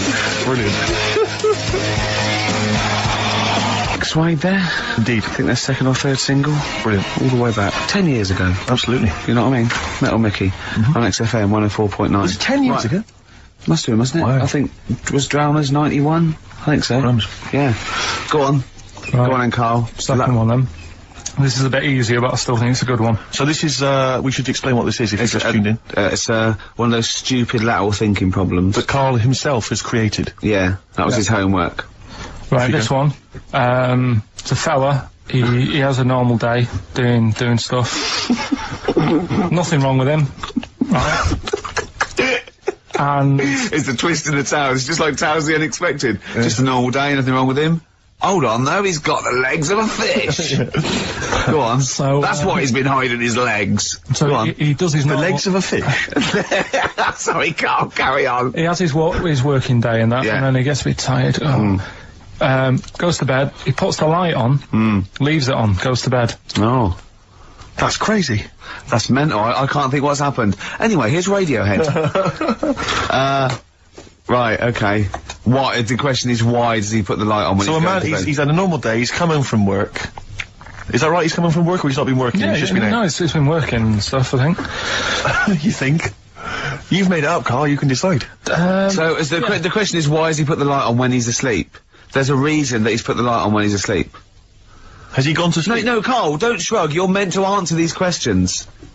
He put the light on before he went to bed. Yeah, and the question you're asking me is why? What's the scenario? And the light's on and that, but he's gone to sleep. Yeah. He started reading and then he fell asleep. No. Did he intentionally, for some reason, put the light on? Every night. It's mad. Sounds mad. That's Karl, doesn't it? Every night he does it. Yeah. He puts the light on when he goes to sleep. Karl, is the point of this, he puts the light on for a very good reason. Not for us, but for some people. He's blind and it's always been on, and he thinks he's turning it off, but it was on in the day, and he thinks he's turning it off, but he's turning it on because he's blind. That'd be stupid. That works. No, that works great, Rick. Yeah. Thank you, Karl. So you've got to come up with one. Hang on. If you're blind, why would you put a light on? No, he thinks it's off. Yeah. But why would he turn it on anyway? So he doesn't get burgled, so people know he's in, because he can't see him, so he just, he puts the light on when he's there, then he turns the light off when he goes to bed, so people think it's fine. But he's got it out of kilter, and actually he's walking around in the dark all day. I don't believe that if you're blind you turn your light on. I don't think you'd be living on your own, would you? I'm not having that for a second. Do blind people live on their own? I'm not having that for a second. Oh, some people do. Lonely blind people live on their own. No, if you got bad eyes. Any of them women? Are there any blind women who are living on their own? No, I mean, if you know of some blind women. 08700 800 1234. We've gone through this. If you are a blind woman with no standards and you don't care annoying voices and smell, then get in touch with you. Yeah, I mean, you've got to be within the ages of, say, 25 to 65. You know, right. Well, call it 75. You're fussy, aren't you? Fussy all of a sudden. Yeah, go on. If you were blind, would you live in London? Because someone said yesterday there was one struggling outside in Leicester Square, and I don't understand. If you were, I mean, you know, might have been a tourist. But why come to London if you're blind? It's the worst place in the world to come if you're blind. To hear the sights. To hear the sights. It's a bit mad, isn't it? Well, they do the same job. They have tourist needs like anyone else. Yeah. No, but it sort of stinks, and you'd go away going, oh, it's not that good. I just thought I thought it was a bit weird. Well, never mind your concern for the partially sighted or sight impaired people coming to London. Get on with this. Yeah. So there he is. Yeah. It's like, oh, a bit tired. Yeah. Just put the light on. Get to bed. Yeah. So he turns the light on and he goes to bed. Yeah. Oh. Should we play a track? He's not sleeping on the job. He's a lighthouse keeper. Well done. Is he a lighthouse That's keeper? not it, Karl. He's a lighthouse keeper. Right, why wasn't the light on all the time? Because it's light in the day. You idiot. Play a record. What? Play a record. You're a buffoon. No, actually, the light isn't on in the day, is it? No, it's not. Absolutely. Stone Rose on XFM 104.9. I'm Ricky Gervais, with me Steve Merchant. Hello there. And Karl Pilkington for the last time. Indeed. I'm afraid. Yes. So, you know, we're going to have a little bit of a chat. We're sewing up some things with Karl. Indeed. We're giving away that prize, that BAFTA bag, and, you know. Playing some great music. And we're just, I mean, I'm bringing in my favourite tunes. I'm bringing the Smiths, Radiohead, Cat Stevens, David Bowie, Neil Young, the classics. Steve's doing the same. Indeed. Well, Karl, the last time apparently, someone's got it a bit wrong. We're not actually away for 6 weeks. We're away for about, we'll be back in, August, won't we? Bloody hell. Yeah. No, don't swear. Yeah, that's outrageous. On the last show, you have to say that. Already brought the tone down. Yeah. Cheapened it. And I think it's blasphemous as well. Yeah. No, it's not. No, hell isn't, is it? Isn't it? No, I don't think that's not blasphemy, is it? Taking hell's name in vain? Yeah. Yeah, but what was it you were saying the other week about the Queen Mum used to have the right mouth on her? What? I don't think we said that on air, Karl. What? No, but last week you were saying about bad language, and I was saying, you know, there'll come a time when bad language isn't, you know, doesn't matter anymore. You can F and Jeff and stuff. Oh, I know what he's talking about, Steve. Really? Right, let me explain to you, the listener at home. Karl was worried about swearing, and as a joke, off air, it was last week, we were saying that in the 1940s and 50s, the Queen Mum used to say things like, and we were quoting things she'd said, like, but putting F's and C's in there, and you believed us. What, so this whole week you've believed that we somehow had knowledge that the Queen Mum used to swear like a trooper? We were doing fake quotes from her, in her voice, but putting in F's and C's, and you believed us. I mean, I didn't even think, I thought you were going along with a joke, but it obviously made a impact. Karl, we've said this, you've got to question and query everything. You can't take things at face value, certainly not if they come out of the mouths of Ricky Gervais. Yeah. Alright. Yeah, sorry about that, Karl, it was a little trick. Is there any other things now that, as you look back over this said that you've been thinking about that I can tell you now that was a lie? Anything you've maybe queried or questioned, you know, you've thought, that doesn't seem right, that maybe Ricky's told you? Something might come to me later on, but... Okay. Well, what about, Karl, I mean, we love you, right, obviously, we know that, we've got great affection for you, we look forward to this, I'm gonna miss you, really, and I'll tell you what, you've got a heart of gold. Now, wait till you see what the record is, Steve, and you'll see what I've done. Is it heart of gold? Yeah. Brilliant. Brilliant. Alright, that's why he's a bronze award winner at the Sonys. I don't get up for bronze. I don't get out of bed for bronze. No, that's a waste of our time. Pilkington over there on XFM 104.9, winner of a bronze award at the Sonys Radio Awards. The Radio Oscars. So Phil Jupiter said. That's what he called them on Liquid News. I'll tell you this, Rick, I'm not used to being on a table with losers at an award ceremony. No, I'm glad I didn't want to come in to do the final show. No. You know, I went straight over and sat with Pete and Jeff, didn't I? Yeah. I went over Radio to 4, I went over with Paul Gambaccini. I went over to BBC World Service. Yeah. You know, it's a lot funkier. A lot cooler. Won an award. Yeah, they swept the boards. Yeah. Bronze is nowhere. What was the mood, Silver's, what was the mood here? The mood, because the day after, because people were, I mean, let me tell you that, I think XFM deserved an award, and I thought it was criminal, actually. But what I did like about it, that we certainly had the room, because Pete and Jeff said good luck to us and Christian, that was really nice. And then someone else mentioned it, James Nesbitt. James Nesbitt said, XFM and stuff, so it certainly had the... Gambaccini said something about it. Yeah, so it certainly had the room. And for a local, you've got to realise it's a local radio station, you know, and it can't compete really with Radio 2 and Radio 4 and... But what was the mood, the day after, here at XFM? It was alright. I mean, I think we expected a few more, but... you shouldn't take this thing seriously anyway. No. But what I didn't realise, take awards seriously. But what I didn't realise is you have to pay thousands of pounds just to nominate. Just to get into the running for an award. So you've already, you know, they've squandered thousands of pounds. No, it's not thousands, is it? Well, it mounts up because you pay to enter. And then the table. You've got to buy, like, mini-discs and that to send your stuff in on. Sure. With Sony mini-discs. Oh, I see what you're saying, Karl. I'm not saying anything. No. And also then you've got to pay for the table. Right. And the food and the drink. I mean, it's a few grand. I swore on live television as well that night. Yeah. But I've never done that before. I mean, I've sworn before, but never accidentally. And we were being interviewed for, and Christian was sort of like, quite, you know, being a bit boisterous, and he must have brought out the worst in me, and I just accidentally said the F word, and I apologised straight away. I didn't want to embarrass Phil Dupas.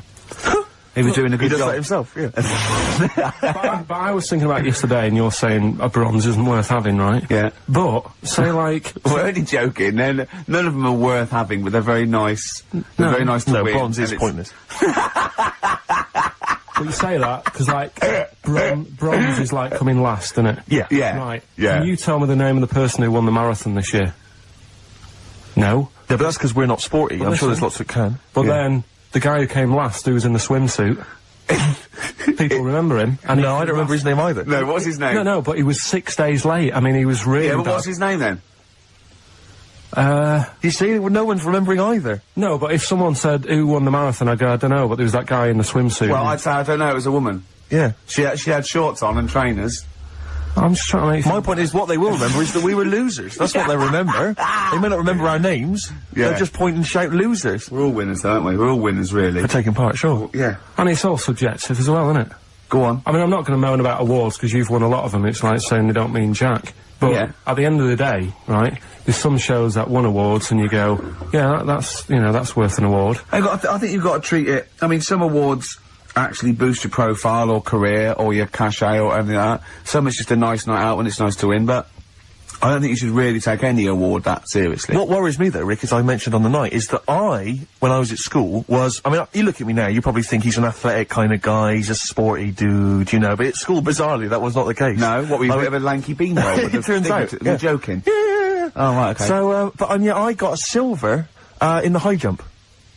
Yeah. And I've done better in the high jump, right? Did no training whatsoever, did no Yeah. practice, just turned up. You were 2.5 foot taller than every other person in your class. Yeah, but wait a minute, people think that if you're tall, that makes you easier, it makes it easier for you to do the high jump. Surely not, because I've got all that leg to get over the pole. That makes it harder for me, surely. Don't talk rubbish. What are you talking about?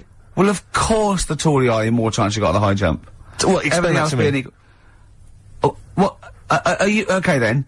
So, is it harder for a 6-foot man to step over a matchbox or a baby midget? A baby midget? That is tiny, Rick. Hang on.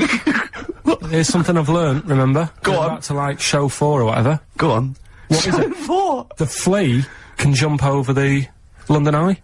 No! No, it can jump the equivalent of if it was a 6-foot man. It can jump about 6 inches high. A flea cannot jump over the London Eye. Yes, it can. Yeah, it can. And Tell your kids that. Carl. Oh, remember. Oh, a flea can jump over the London Eye. And an ant can lift 3 Volvos. But you're talking about fitness people and that. Remember Go when on. we were in the pub, right? Yeah. And your mate Johnny was in there. Yeah. I think it was. Yeah. And he was talking about that guy who got done, right? Because he entered a wheelchair race. Yeah. And there was nothing wrong with him. His legs were all right. Yeah. Now, he got done because he shouldn't have been involved in it. Yeah. But don't you think that really he's really good for doing that? Because he's not normally in a wheelchair. Sure. So he's not used to how they move about. Yeah. His arms aren't as strong as the other fellas who are always in the wheelchair. Sure. He had his mate pushing him, that was the problem. Yeah, it was motorised. I'd give him a gold plus. You know, you're taking a bloke who's not used to doing something. He does it the first time and beats the people who are at it. What about that woman, though, that was disqualified in the shooting, because she was in a wheelchair, and she was just in the normal, able-bodied Olympics, it was just she entered, right? But she wasn't allowed to rest her elbow on the arm of her chair, because that was something disadvantage. She was in a wheelchair, and she's shooting, but she was getting unfair advantage, and they said, you cannot put your elbow on the arm of your Sneaky, wheelchair. aren't they? No, they are. You gotta be careful. You gotta be careful. Do you want to play Some of them aren't even disabled, it turns out. Hold on, though. We're talking about athletes, aren't we? What record should we play next? I'd love to hear that single that was out a couple of months back by Athlete. Let's have Athlete. Man alive. West Side by Athlete, a track that I know you and I have enjoyed. Yeah, it's one of our favourite new tracks of the year, that one. Yeah, absolutely. Very good. More of our favourite tracks to come on XFM 104.9. You know, me, Ricky Gervais, and you, Steve Merchant, and Karl Pilkington. Sure, go on. You know, I was mentioning the high jump. That high jump. Do you know the reason I didn't get the gold? It's faintly embarrassing because the guy it was just neck and neck, me and another guy. In fact, he was slightly shorter than I was, and I was using the traditional Fosby flop. Is it the Fosby flop? Fosby flop. And he was using a method which I can only describe as the Superman, where he was running at the bar and diving headfirst over it. I've never seen this technique before. It's illegal. That's incredible. Is it not allowed? the fuzzy right only works because his shoulder and are going over before his head. Right. That's they got around the rule. You weren't allowed to dive over because it was obviously no one monitoring that. Yeah, no. Just the games teachers having a quick fag. Yeah, yeah. What was his name again? The fag. I think his name was Mr. Woodbine. But he anyway, so he's using this method, right? And it gets neck and neck, and I don't know how many chances you get to knock down the bar. But anyway, it got to the point where basically I had to get over the bar, or I was going to come second. Sure. And I decided at that point to use his method. Because he'd seemed to be doing so well with it, I thought, well, I'll try that then. That looks easy. Oh, dear. And ran at the bar, launched, didn't actually get my feet off the ground, just hit the bar like I was someone finishing a race, you know. Did you have... It was so pathetic, it just clattered everywhere. I just want to get this picture of you at the age of, what, 15, 16? Yeah. 6'5" already, probably? Yeah, probably, yeah. Probably, what, about 9 stone? Exactly. Yeah. Did you have your glasses on? Of course I did. You must have looked pretty sexy. Probably a small bum fluff tash. Yeah. Yeah, as well. That must have been good. Was it true once, when you were about 16, you decided to wear a dicky bow to school? Yeah. That must have been great. That was during my PG Woodhouse phase. It's not. Yeah. You thought you'd be a hit with the ladies if you were more sophisticated. Well, not only that, I thought it'd make me kind of kooky and eccentric. Yeah. Like I wasn't already. 6'7", goggle-eyed. Yeah. Like they're not already thinking there goes a weirdo. Oh, he's a weirdo with a bow tie. Yeah. Brilliant. Does it spin round, mate? Yeah, what you're getting me hot. Exactly. Oh, dear. Yeah, I wore that for about 6 months, and it was in school colours, because we had to wear a tie, so school, but this was a bow tie. I mean, now I don't, oh, man. I can't believe it. I don't know what I was Karl, thinking. When you were, a little Pilkington, right? What was, if you had hair, what would it be like? What do you mean? Well, you obviously had hair back then. What was the, style? It was like, sort of, I had quite sort of, fine, sort of straight hair. Yeah. Right. Hairdresser once said to me, "You've got hair of a Chinaman." He was a wise man, wasn't he? What do you think that meant then? Oh. He just said, he just said you've got the same hair as a Chinese man has. Very straight, quite fine. Why is he telling you? I just imagine this bar going, the Arsenal did well, didn't it, sir? Shall I have something on that? You have the hair of a Chinaman. I'm sorry, nothing. You're not the spy. No, I'm not. Thank you. Good night. Oh, you're not my contact. Yeah, lovely. You have the feet of a fish. I'm sorry, nothing. It's not you. Okay, next. You have the hair of a Chinaman. It was one of those barbers. It was a cheap one, just on a railway bridge. I don't believe that. Go on. On a railway bridge. That's why it was cheap. It was very low rent, so he could charge. That wasn't the barber. That was a man with some scissors. Yeah. Did you go? Oh, have to move you there, sir. Wow. Yeah. Okay, back in the chair, sir. I imagine them on one of those things you always see in old films where you've got you have to press down up and down. Yeah, like a seesaw. Yeah, that's not as good as that. It was just a normal chair, little wooden hut, and he did have to stop when a train came past because it used to. Well, because he had to change the signal. Just making a few extra bucks. Yeah, exactly. Yeah. Oh, I love that. That's Manchester for you. Oh, God. It wasn't Bernard Cribbins, was it? I always remember him saying, "Do you want your hair washing?" And I said, "Is it free? You know, does it come with it?" And he said, "Yeah." So I said, "Oh, go on then." He said, "Hang on now, I'll just have to wash these mugs up." He had like a sink full of mugs. Oh, so I'll God. just take these out and then I can wash your head. Oh, no. And that's why. Why did you go to this man? It was cheap. It was How much was it? About £2. And when was this? God, at 88, 89. All right. Yeah. So what happened to your Chinese hair? When did it start coming out? You have the hair of a bald Chinaman now, don't you? You've got the hair of a Chinaman in a box now. I used to just work a lot of hours, and I think that's what made it fall out. Yeah, of course. No, it's not. It's genetic. You can't stop it. It's not genetic. Of course it is. Is your dad bald? No, he's got more hair than me now, I think. Is your mum? Kojak's got more hair than you, Karl. Anyway. Don't have a go at Karl's hair. That's a bit harsh. Oh, look at his little face. What did it say before in that book about going bald? It said, it had a little tip, didn't it? We'll go over them later. It says, if you're going thin, doesn't it say, cut your hair short and something like that? So it makes you look thicker. Yeah. Oh yeah, we got people who are offering Karl lots of. We're coming up to that. In Yeah, well, we'll go through that. So obviously we to win that BAFTA bag. Shall I remind people what the competition was? Yeah. Last week we were giving away this bag that we got signed by various celebrities at the BAFTAs, and we asked you to email or write in with your suggestions as to what you have that you could swap for the bag, and it has to be something that will enhance Karl's life. We've had quite a lot of suggestions. I'll go through those a bit later, but they're some of them are quite eccentric. Meanwhile, I'm going to play one of my favourite songs off one of my favourite albums. I look forward to hearing it. It's Radiohead, it's the Bends, and this is Black Star. Go for it. Sugar Cubes. Hit. Yeah, on XFM 104.9. Our last show till August. Absolutely. Sorry about that, we'll miss it. We can't avoid it really, we've got to go away and do some filming. And, they're only going to miss you anyway, Karl. They can do without us now. Zoe Ball's on. Yeah, Zoe Ball. And who else is after her? She's not doing the whole run, is she? Yeah, I think so. Is she doing the whole 3 months, is she? Yeah. Try not to get too comfortable. Alright. Alright? And let her feet, and don't let Big Boy Slim come in with her, because he mixes up the records, doesn't he? And ruins them. Yep. Hey, talking of DJing. Go on. You know, I did that storming set the other night, for XFM. Yeah, sure, yeah. Go on. This was down at a little club, in case you weren't aware of it. Yeah. Anyway, I went to the Sony's the other night. Yeah. Karl Pilkington, sidles up to me, slips me an envelope. Go on. 200 big ones in there.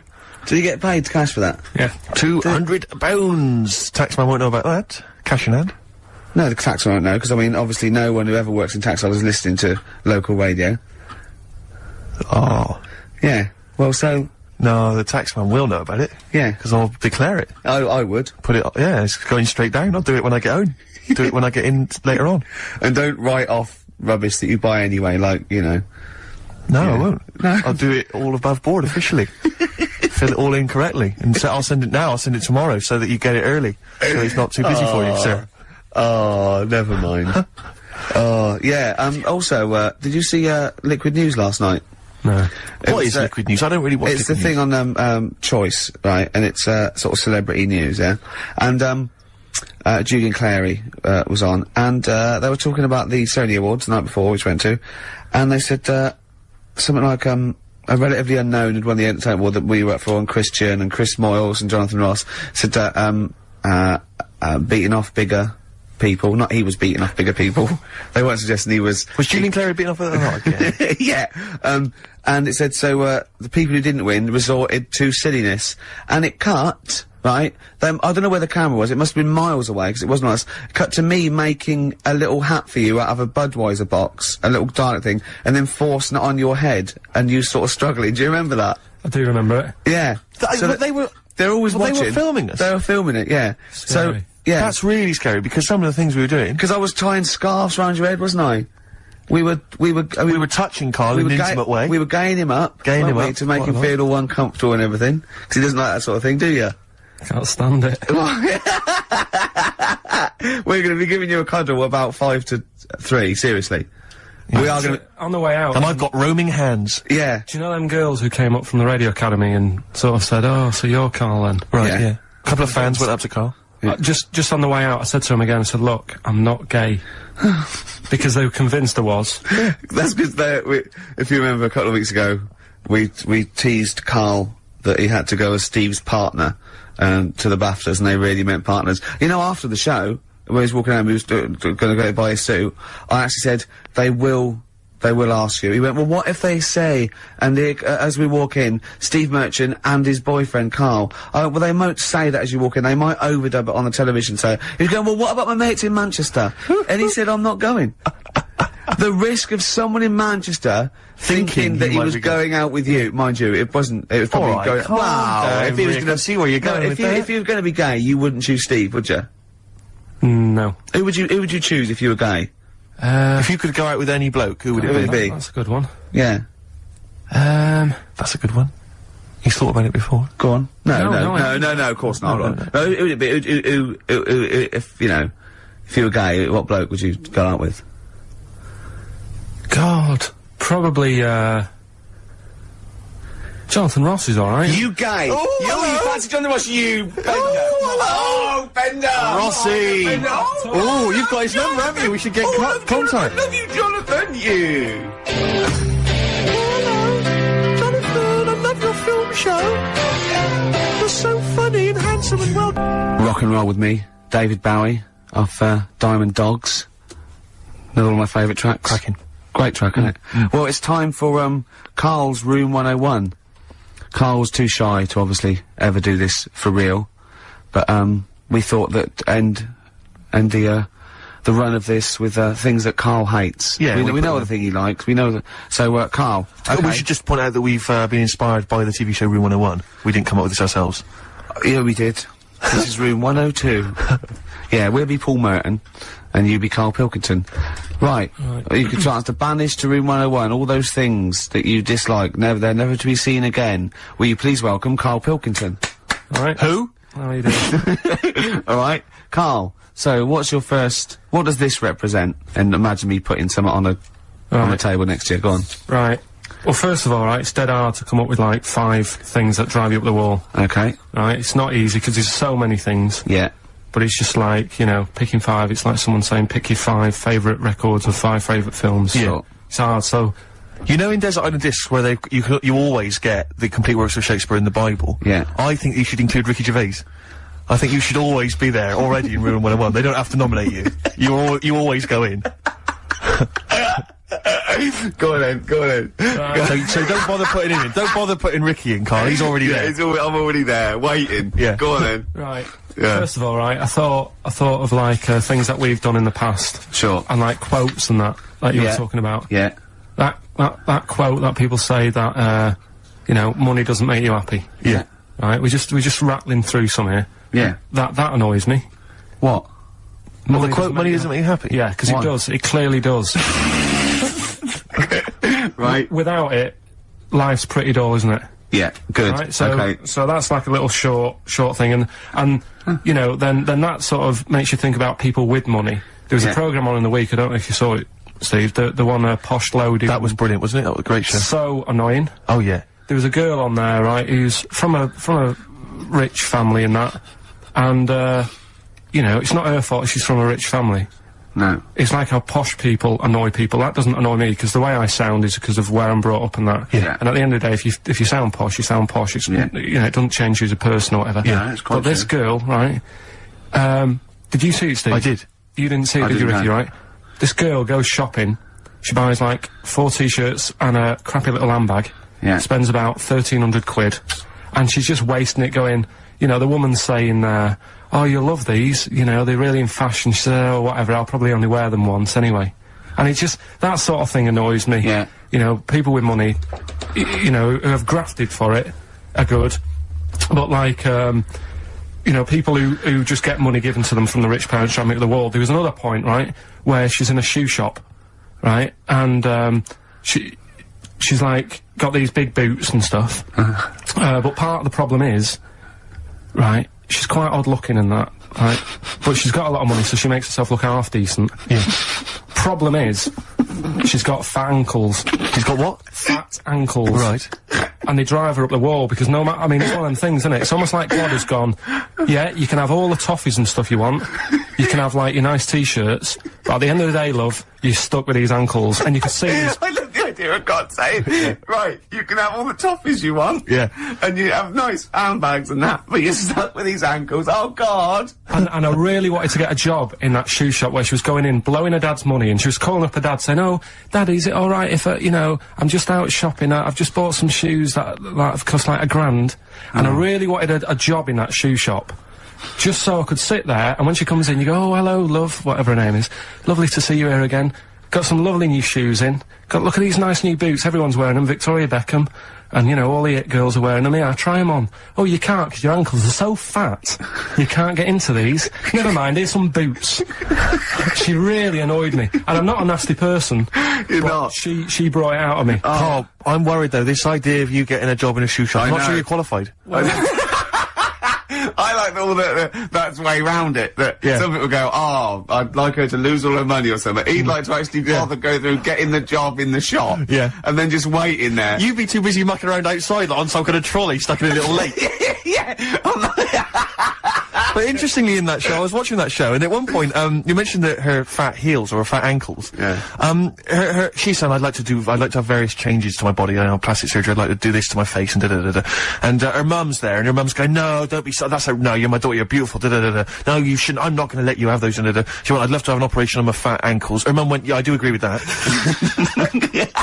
What kind of a mother does that? Oh, how bad can fat ankles be? I know. What were these ankles like? Well, tell us, Rick, you must know. No, do you know what I mean, though? Like, if you said to a little kid, say a 4-year-old kid, draw a person, they'd draw her legs. Do you know where there's no sort of thin bit, and then it comes out a bit for your knees? Oh, yeah, and then down just to ankles. It was just like 2 logs. People go in and say, I like your new flares. What do you mean flares? They're leggings.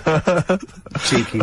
Awful, so, you know. So, okay, so you're putting in posh girls with fat ankles. Yeah. Okay, what's your next one on Room 101? Right, another quick one, really. Go on. People in supermarkets. Right. What, the people who serve? Yeah.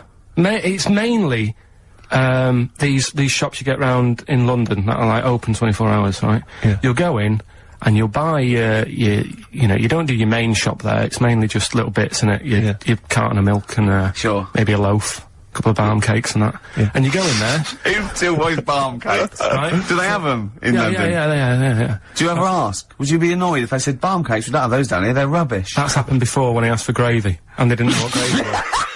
When did you ask for gravy? In a chippy. What do you mean? What'd you say? Have you got any gravy? Just because you up north you have chips and pie and gravy on it, and they didn't have a clue what I was talking about. Right, okay. So that annoys me, actually. Stick that on the list. But, you've got fishmen up north. But listen, right? You'll go we saw a sign in the north, right? It was a little shop, and the sign said, "We sell bread." And it was handwritten. It was like, there was probably like a rush. Loads of people in turbans go, what's this bread you talk of? Yeah, little headscarves, little women running down with their little, But anyway, these shops, right? So you go in there, getting your stuff, and you'll go up to the till, and they don't say hello to you. They don't sort of smile. They just bleep the stuff through. They don't tell you how much it is. They just sort of expect you to look at the till to see how much it is. So you can get your hand in your pocket, give them the money, they'll give you the change, and they won't say goodbye. Yeah. So it's like they just can't be asked to have any sort of, hello, how are you doing? Yeah. I don't want a big chat. I don't want to know what they're getting up to and what, you know, what the dad does for a living and all that. I just want, like, how are you doing? You know, you're well, right. Oh yeah, this bread's, you know, popular or whatever.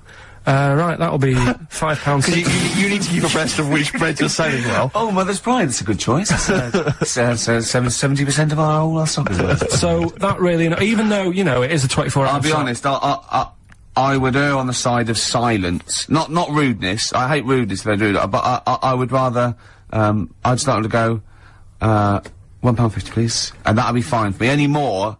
What about, hello and goodbye, have a good day? Not in an American way. It doesn't bother me. I prefer people who say have a nice day and don't mean it to people who don't say it at all and don't mean it, to be honest. I don't worry about that mock sincerity, because I think it... No, it's just normal, isn't it? I'm saying, I like people who say, I don't care, they say, oh, nice to see you, come again, have a nice day. It doesn't bother me. But a chat... I hate people who think they're the life and soul when you're going through. I mean, like, nuts. You know, if you go through a door, you hold it open, you go, there you go. You know what I mean? You expect a thank you. Yeah, that's all. Yeah, and also when do you come in at like a narrow walkway and you're both walking there, and I stop, we'll get out of the way, and they tut, like I should have. I want to go, hold on, look, we're both in the same boat here. Yeah. Why is it me? That annoys me, where people tutting when they're in the wrong. They own the street, or if two people aren't looking where they're going, it's one person's fault. That really annoys me. Yeah. So that's it really. I mean, I know the 24-hour shops and they're knackered and stuff, but politeness, just to say... Well, it costs nothing, does it? No. So those are your little quick ones, then we get on to your big three, don't we? The big one. Yeah, Should we play a record and come back to that? I know what you want. I'm talking to Karl Pilkington on room 101 on XFM 104.9. Yeah? What do you want? The order. Oh, excellent. Do you know what I mean? It's mad. We were shouting at you then. How loud are those headphones? pretty loud, but I'm always wearing headphones, so... Yeah, but look what I'm doing. This is an old radio trick. You put one earphone over your ear and the other one off so you can hear people in the room. Hives on XFM 104.9. What did you want to say? Doesn't matter, Carl. It doesn't. The point is, it could have been important. It could have been a fire, anything. When we shout anything, you jump. Yeah. Do you know what I mean? Come on, Carl. Get with the programme, alright? Hey? Right, what other things you want to put Yes, in 101? Other than us. Spiders. Right, go on. I know Ricky will be agreeing with this. All spiders, yeah? I mean, not all spiders, because there's some spiders that are on the planet that don't do any harm. They clean up stuff, don't they? What, they got little brushes. Do you mean like janitors spiders? yeah. No, there's some that, you know... Hong Kong leggy. Just get on with stuff, but I'm talking about the spiders that are deadly. And spiders that are massive. I mean, Johnny's mate, Ricky's mate, Johnny, I mean. Yeah. He was talking about how, he was in Australia. Yeah. And he was sharing a room with a mate or whatever. And his mate was having a shower.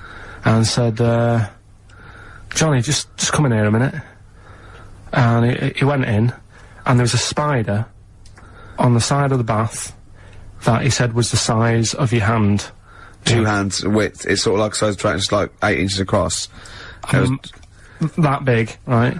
And the daft thing with that one is that can't kill you. It's massive. It's got no purpose. It's a huntsman.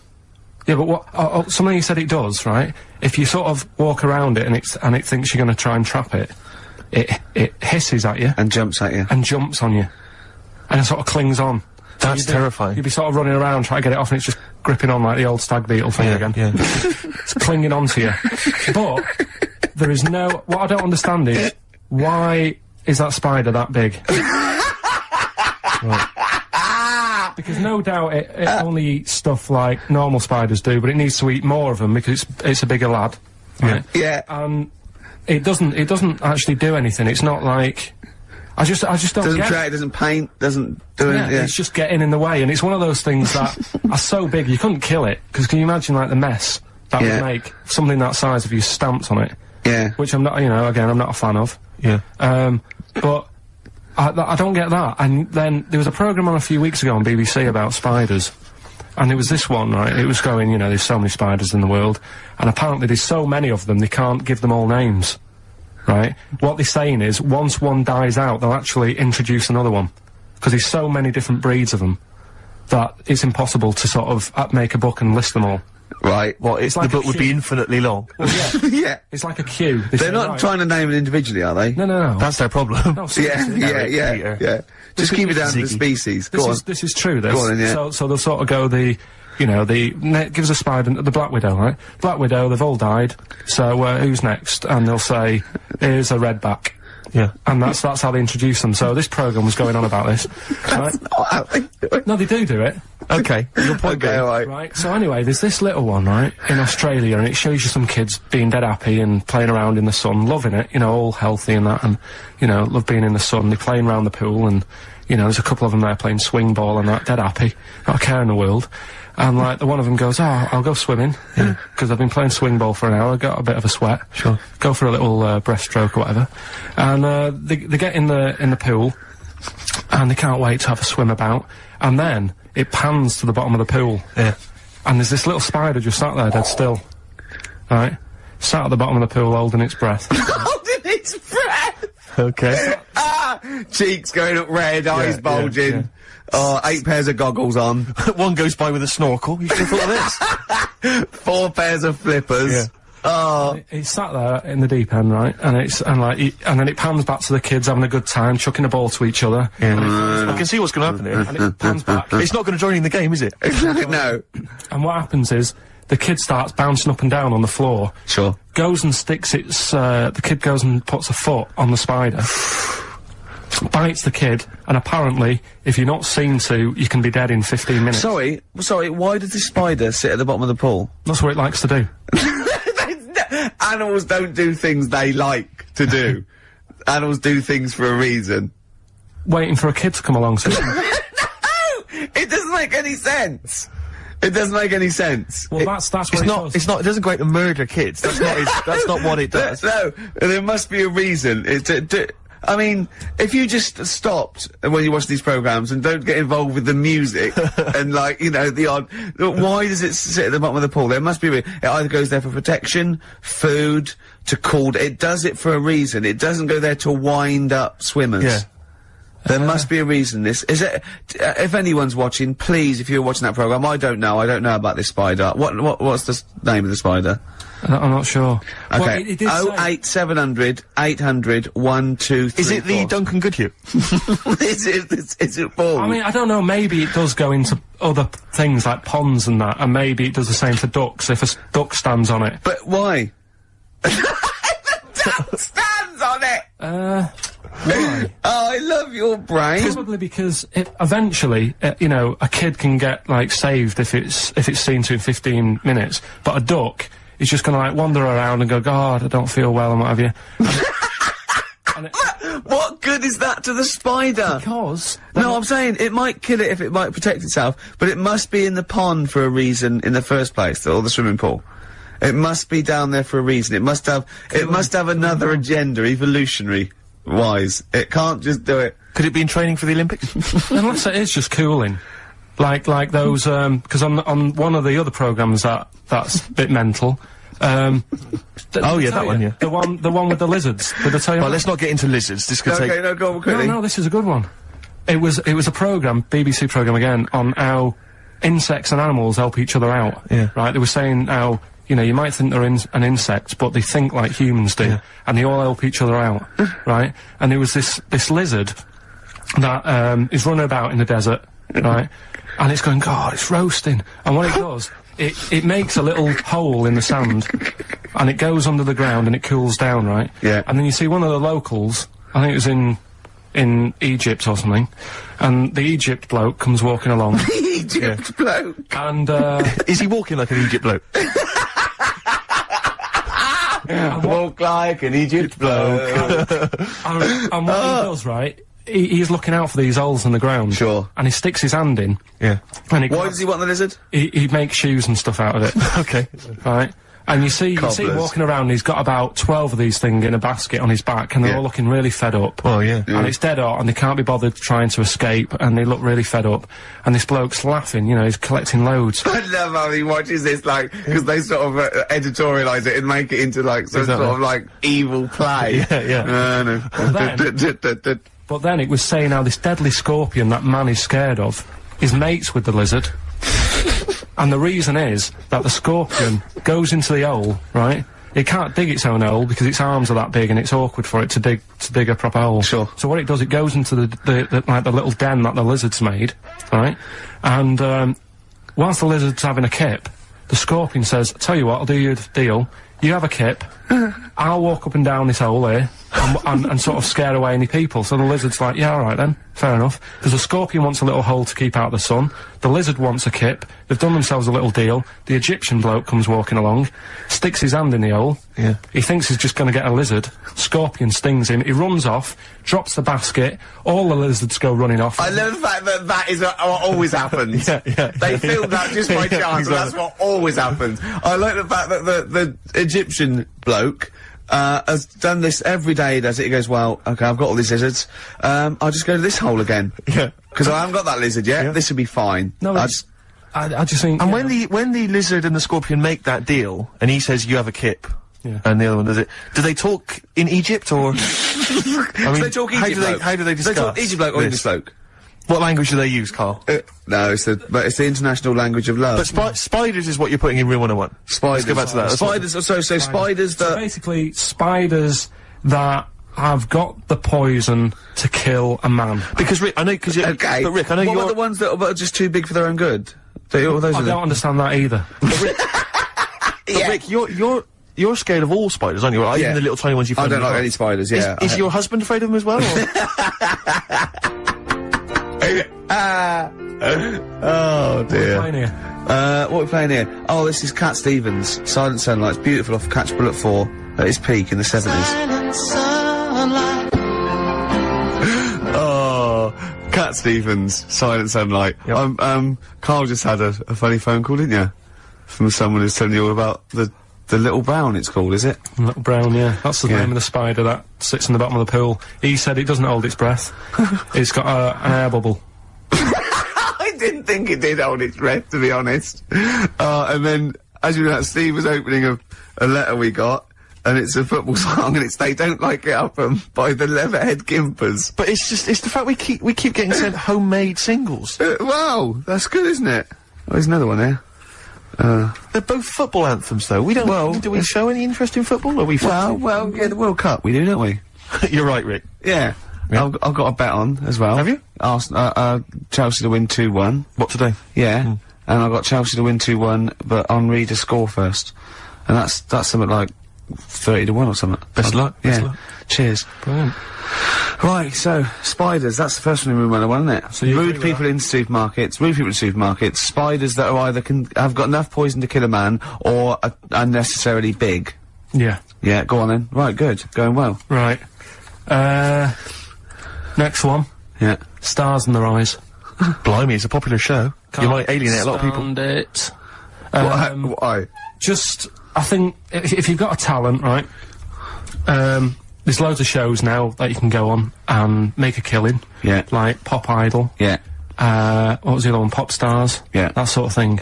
So, people who will go on Stars in Their Eyes, they want to sort of be famous. Yeah. They want to be a singer. What I don't understand is why go on that show where you do all the hard work, got to do all the graft. Yeah.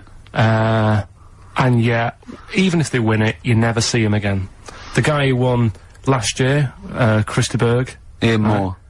Ian Moore. Before last. Brought us down with his own stuff. Yeah, but, alright. How did it sell? That sold well. Exactly.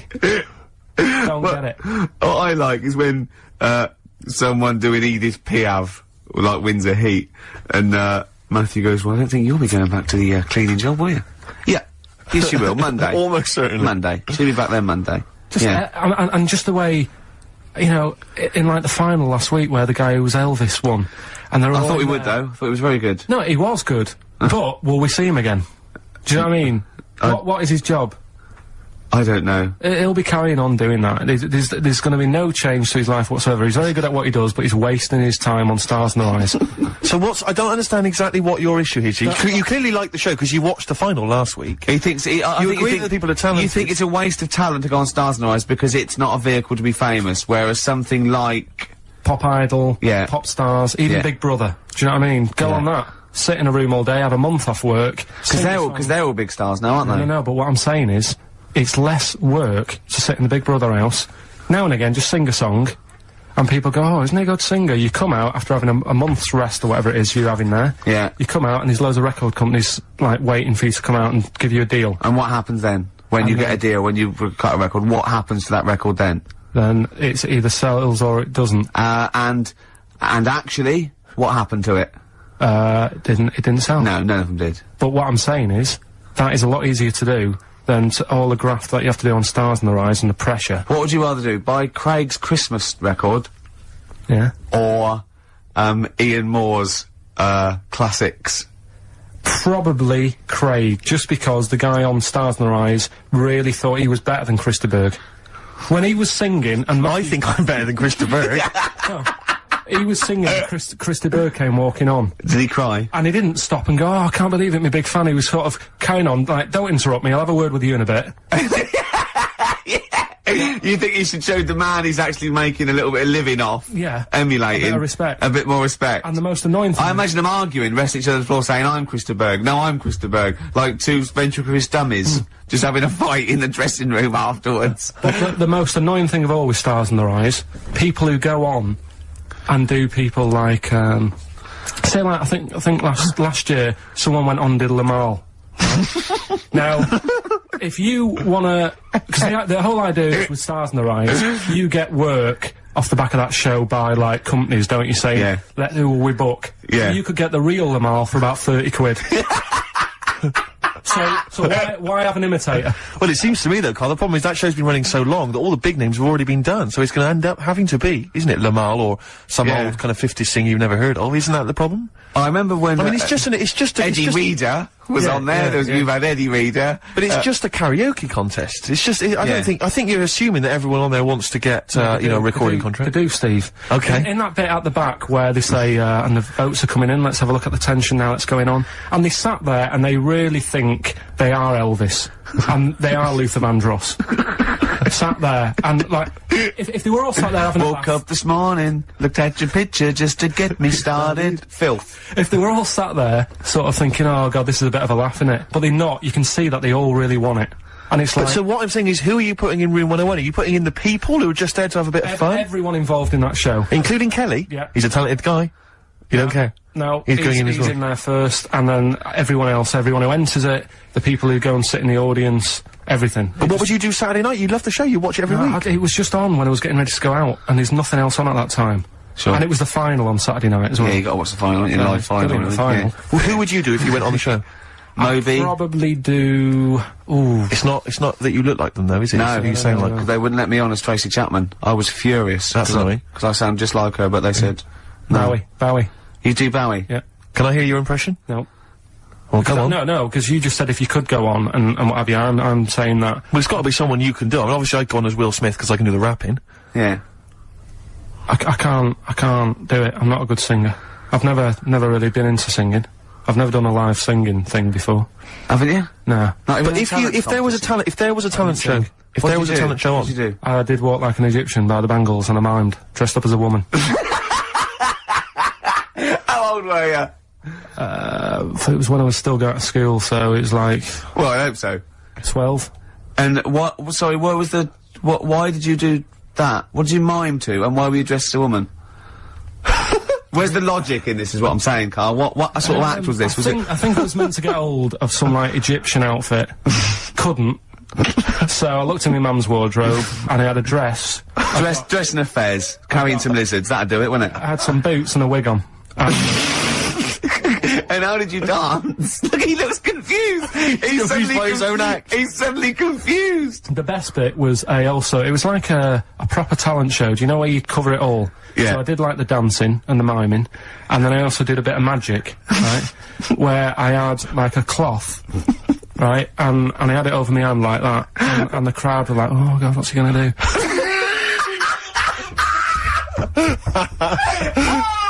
Of course they were. Go on, and what was the trick? They weren't saying that. The crowd going, oh, what's the great That's one chorus. Ooh, what's he gonna do? Oh, what's the great Pilkington gonna do? So what I did was, I was stood there teasing them, and teasing the audience. Yeah. Yeah. And I said, I'm gonna make a bird appear before your very eyes. Okay. And I pulled the tea towel off, and I just had hold of an egg. And I said, oh, it isn't born yet.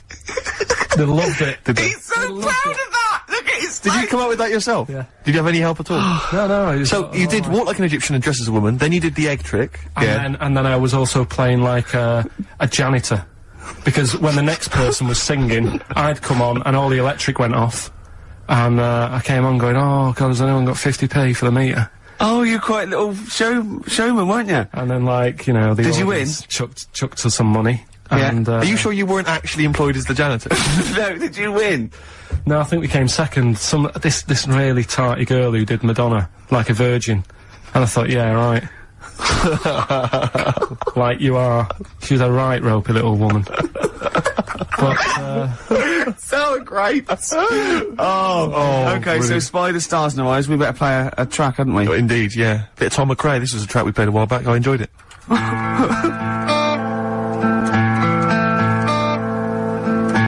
Tom McRae, End of the World News. Yeah, I love that one. I hope you're enjoying the music. We're loving it, aren't we? Indeed. Still to come, we've got another entry to Room 101, Carl's final entry, and then that giveaway, the famous giveaway with Enhance Carl's Life. Can I have some adverts though first, Carl? Because I'm getting a bit fed up with adverts for a little while. Valley Drum Boy, Once Around the Block, classic, a retro cut. Getting a bit sad now, Steve. 20 minutes. Indeed.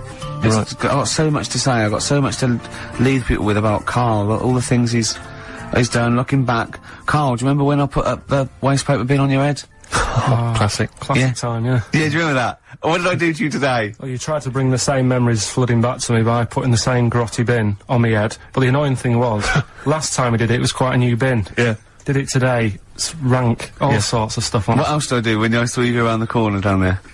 Go on. I went to get the paperwork and that you need to produce the show. Yeah. And, came around the corner. Ricky was sort of hiding. And I was concentrating, reading stuff. And he goes... I don't imagine it was as soft and gentle as that. I imagine it was more like... Exactly. Like that. And I tell you what, I nearly exploded because he sort of hopped on one leg, right? And he sort of, I don't know why I'm doing this, but he sort of was walking out and on, we're looking down, and I went, and he hopped like that, and his legs Rest assured, listeners, that if you were here, it's not any funnier than it is if you were listening at home. It's only amusing to Ricky. It makes you feel really refreshed. He was going on and having a heart attack like that, and I was nearly having a heart attack laughing, and he went, I feel good now. He said, I can see why people skydive.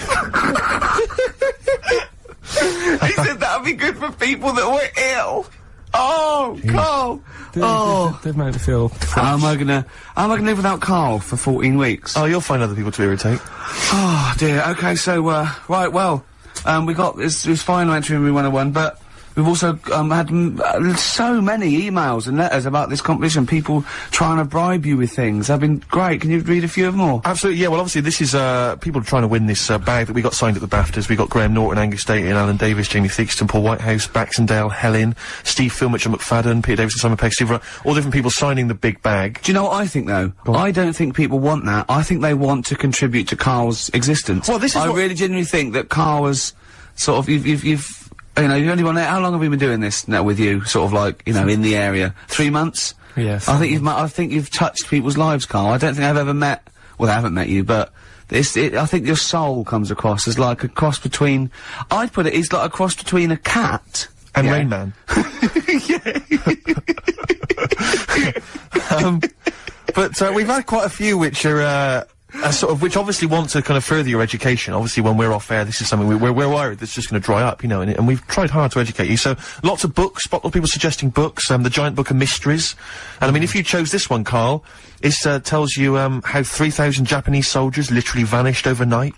Real-life accounts of vampires. The man who planned his own crucifixion. The famous Ghostbuster, Harry Price. And lots of, things about spontaneous combustion. Is this the one about the woman with the hairball? That's not got the woman with the hairball in there.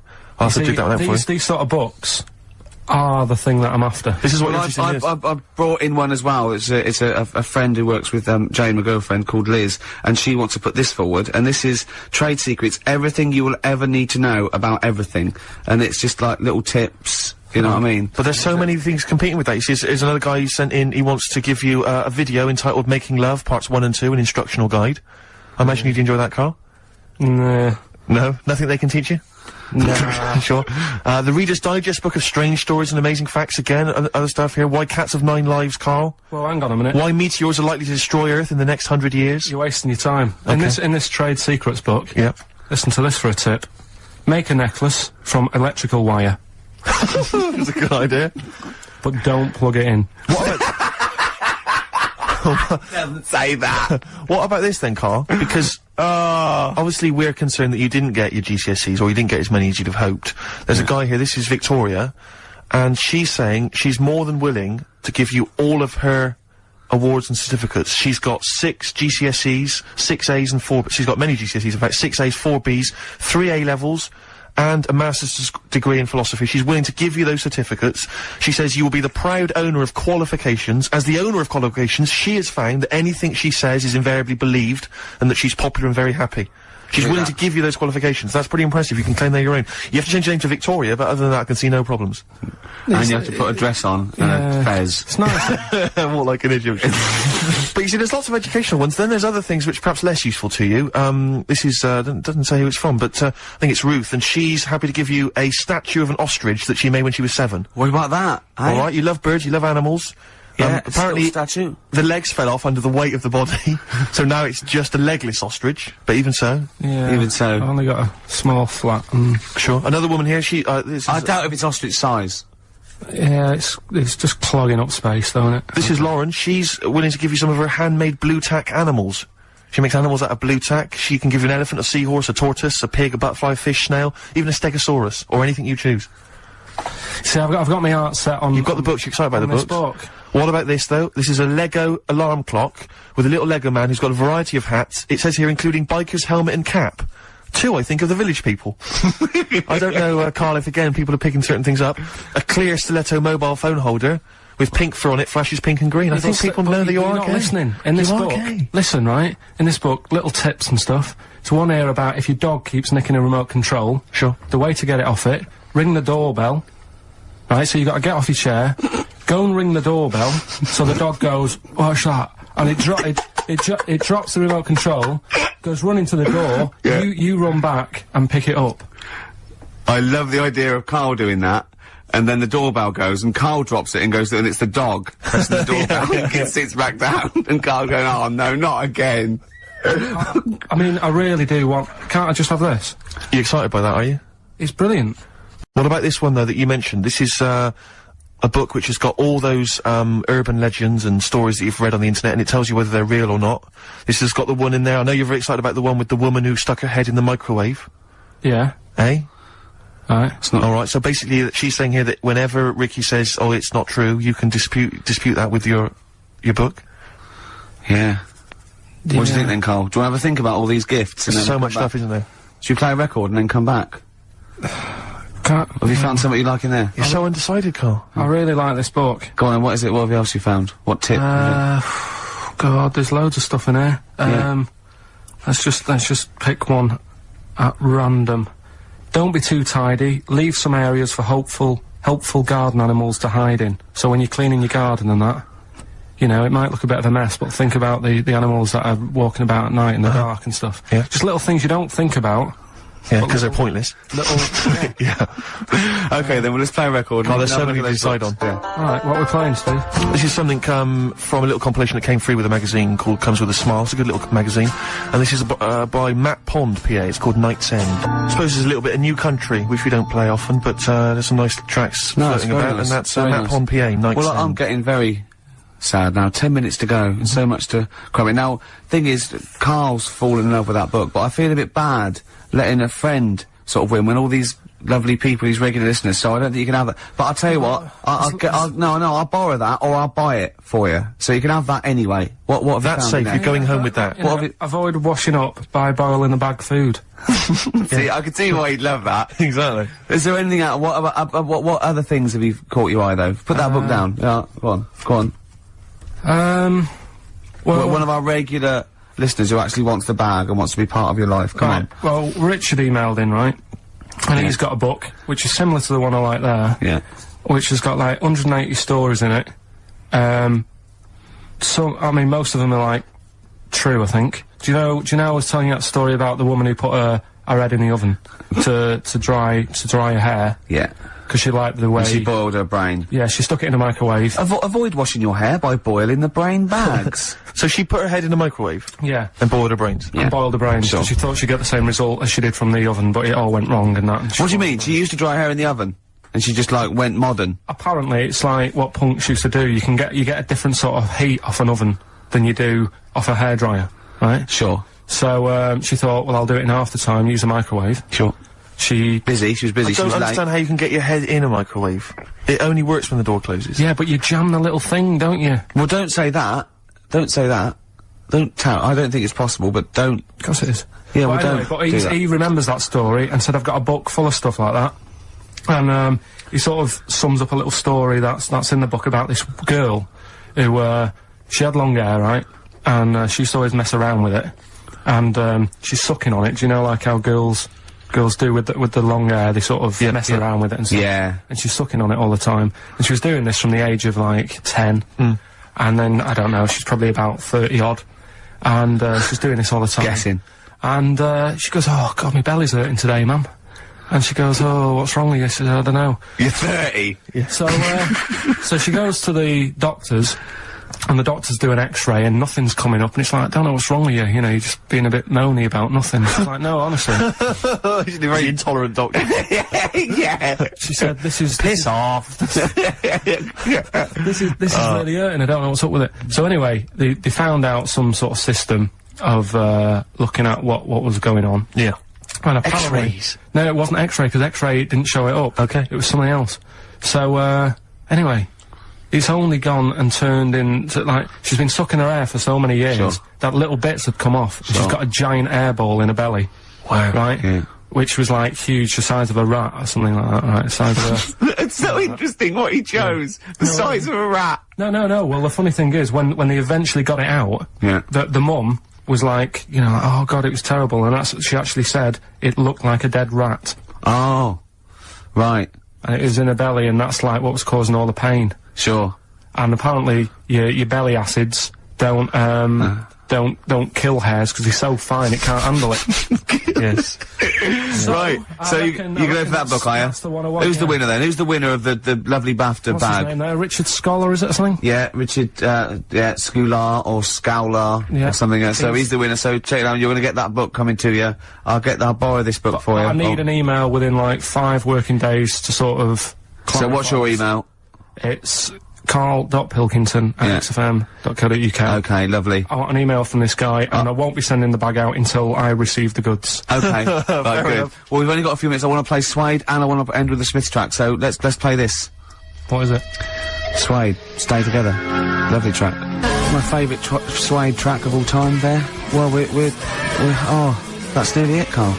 Right, what's your last Room 101? Oh God, it was holidays. Holidays. You want to put holidays in Room 101? People who were sort of annoying on holiday. Oh, yeah. Do you know when you go away? Oh, yeah. It sort of touched on this before. Is this going to be the Scouse guy? Yeah. Go on. Oh, it's so long though. I mean, it was a holiday when we went to Tunisia. And the Scouser pissed you off. Surprise, surprise. Yeah. Yeah. But the annoying thing was, you know, when you go on it was a cheap holiday, and like the lesson here is, you know, if you want a good holiday, you gotta like spend some money. Yeah. And we didn't on this one. We spent about, I don't know, 400 quid for 2 of us for like a month or something ridiculous. And we got there, and you know, you get to the hotel and you go, "We have made a mistake." You know, it's a ropey hotel. You know, you can tell like the blinds and stuff as you walk in, they're all dirty and stuff. And you think, well, let's make the most of it. You know, let's not get down about it. It's a holiday. It's for a rest. And you try and make the most of it. And we had to meet. Do you know, like you have one of those things where you get to your destination and the rep says, "Right, you know, go and unpack your bags and that. Go and sort yourself out in the room. And tomorrow morning we'll meet up at 10 o'clock. And I'll go through, you know, the best sort of place to go for camel rides and, you know, the best deals I can get you. That sort of thing." Can anyone here walk like an Egyptian? So she says, "Right, tomorrow morning, meet 10 o'clock in the discotheque." So we get up and we have breakfast, and it wasn't a good breakfast. The kitchen was, like, bit horrible, the food wasn't good, and it was run by sort of midgets.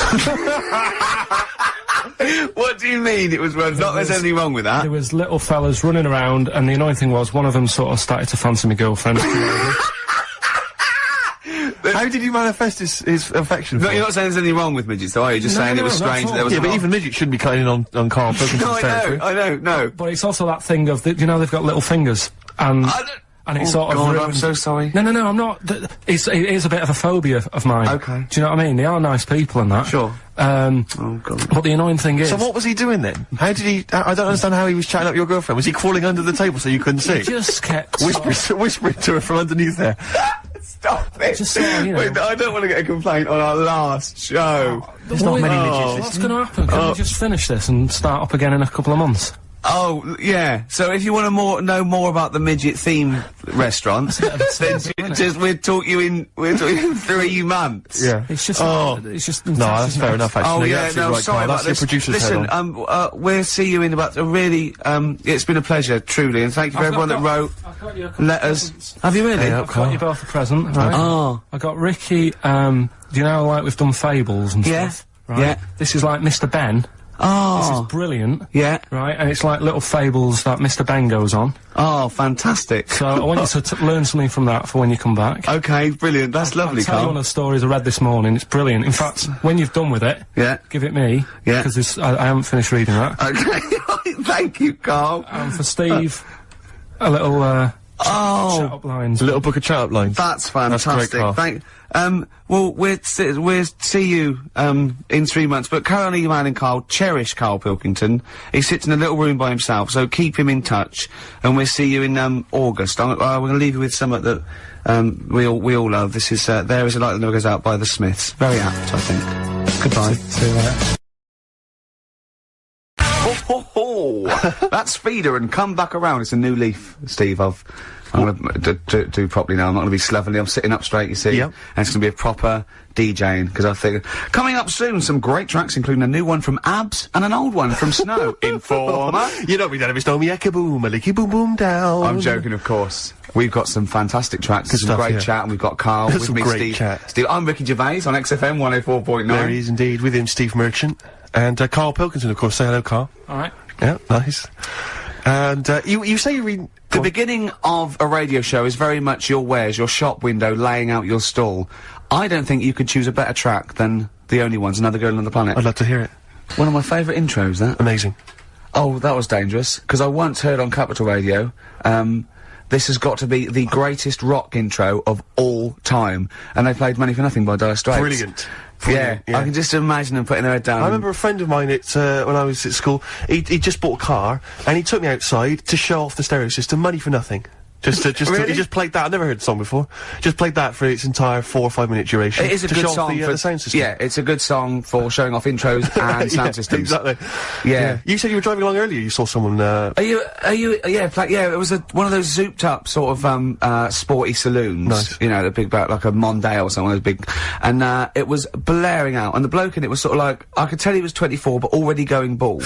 Yeah. From like obviously his estate agency job. Not too well. But he's made a bit of money, and he's got, and the stereo system was ridiculous. I mean, so loud, and it was going through Covent Garden. He was playing Snow in Informer. Do people remember Informer by Snow? It was a big tune in my I don't know. It's great. Yeah, I always enjoy it. Can I bring that in next week? Can we play Snow next week? Well, you can play a tiny little bit. Tiny little bit of Snow. Yeah. Informer. Do you remember Snow, Carl? Yeah, you loved it. Yeah, big tune. Yeah, loved it. Oh, did you? Big tune from the 90s. Happy song, isn't it? You were saying that you've turned over a new leaf. Yeah, yeah. Is that in all aspects of your life, or is that just in your broadcasting career? Because the reason I bring that up is because, do you want to describe what you were eating just now when we came in? Because you're a 40-year-old man. You've put on a little bit of weight, so presumably you're watching what you eat. Well, no, but it sounded exotic. I went into a cafe and they didn't have a cheese sandwich. Right. And can I describe what it looked like to me? Right, it looked to me like a big slab of cheese. You've just got them to just cut off a big block of cheese, like the size of a CD case. Or one of those double albums, right, of cheese, right? And just lightly melt that for me, so it drips over my hand and it gets really greasy in the bag. But just lay some strips of bacon on the top. Yeah, but listen, you've embarrassed yourself. Is that what it was? No, it's a croque monsieur, so it's French. It's a what? A croque monsieur. A croque monsieur? Yeah, and so I thought, I've never heard of a croque You haven't, monsieur. let's see, you've embarrassed yourself. Is that how it's pronounced, or is it croque monsieur? Oh! Hey? You didn't expect me to be bringing out the French. Eh? Tu aimes la musique pop? Oui, je t'aime la musique pop. Le plume de ma tante. Où est le syndicat d'initiative? That means my aunt's pen. So, what was it then? It was a croque and it was just too greasy. It was just too... And it was all wobbly. I like toast, like it to be crisp. Sure. It's the thing with, like... This is rubbish. Play Coldplay. Coldplay. That's alright, isn't it? Yeah, it's not bad, not bad. Nice little track. Yeah. Well, Steve, we've been away now for what? 12, 13, 14 weeks? Is that really? Yeah. Wow. I've been looking forward to coming back. It's great to be back. Yeah. And, yeah, we've had some laughs, some tears in the interim, I imagine. Yeah. We've had a few ups and downs. Obviously, been working on the TV show, The Office, BAFTA winning, coming soon, BBC Two. But Rick, I just need to mention something quickly to you.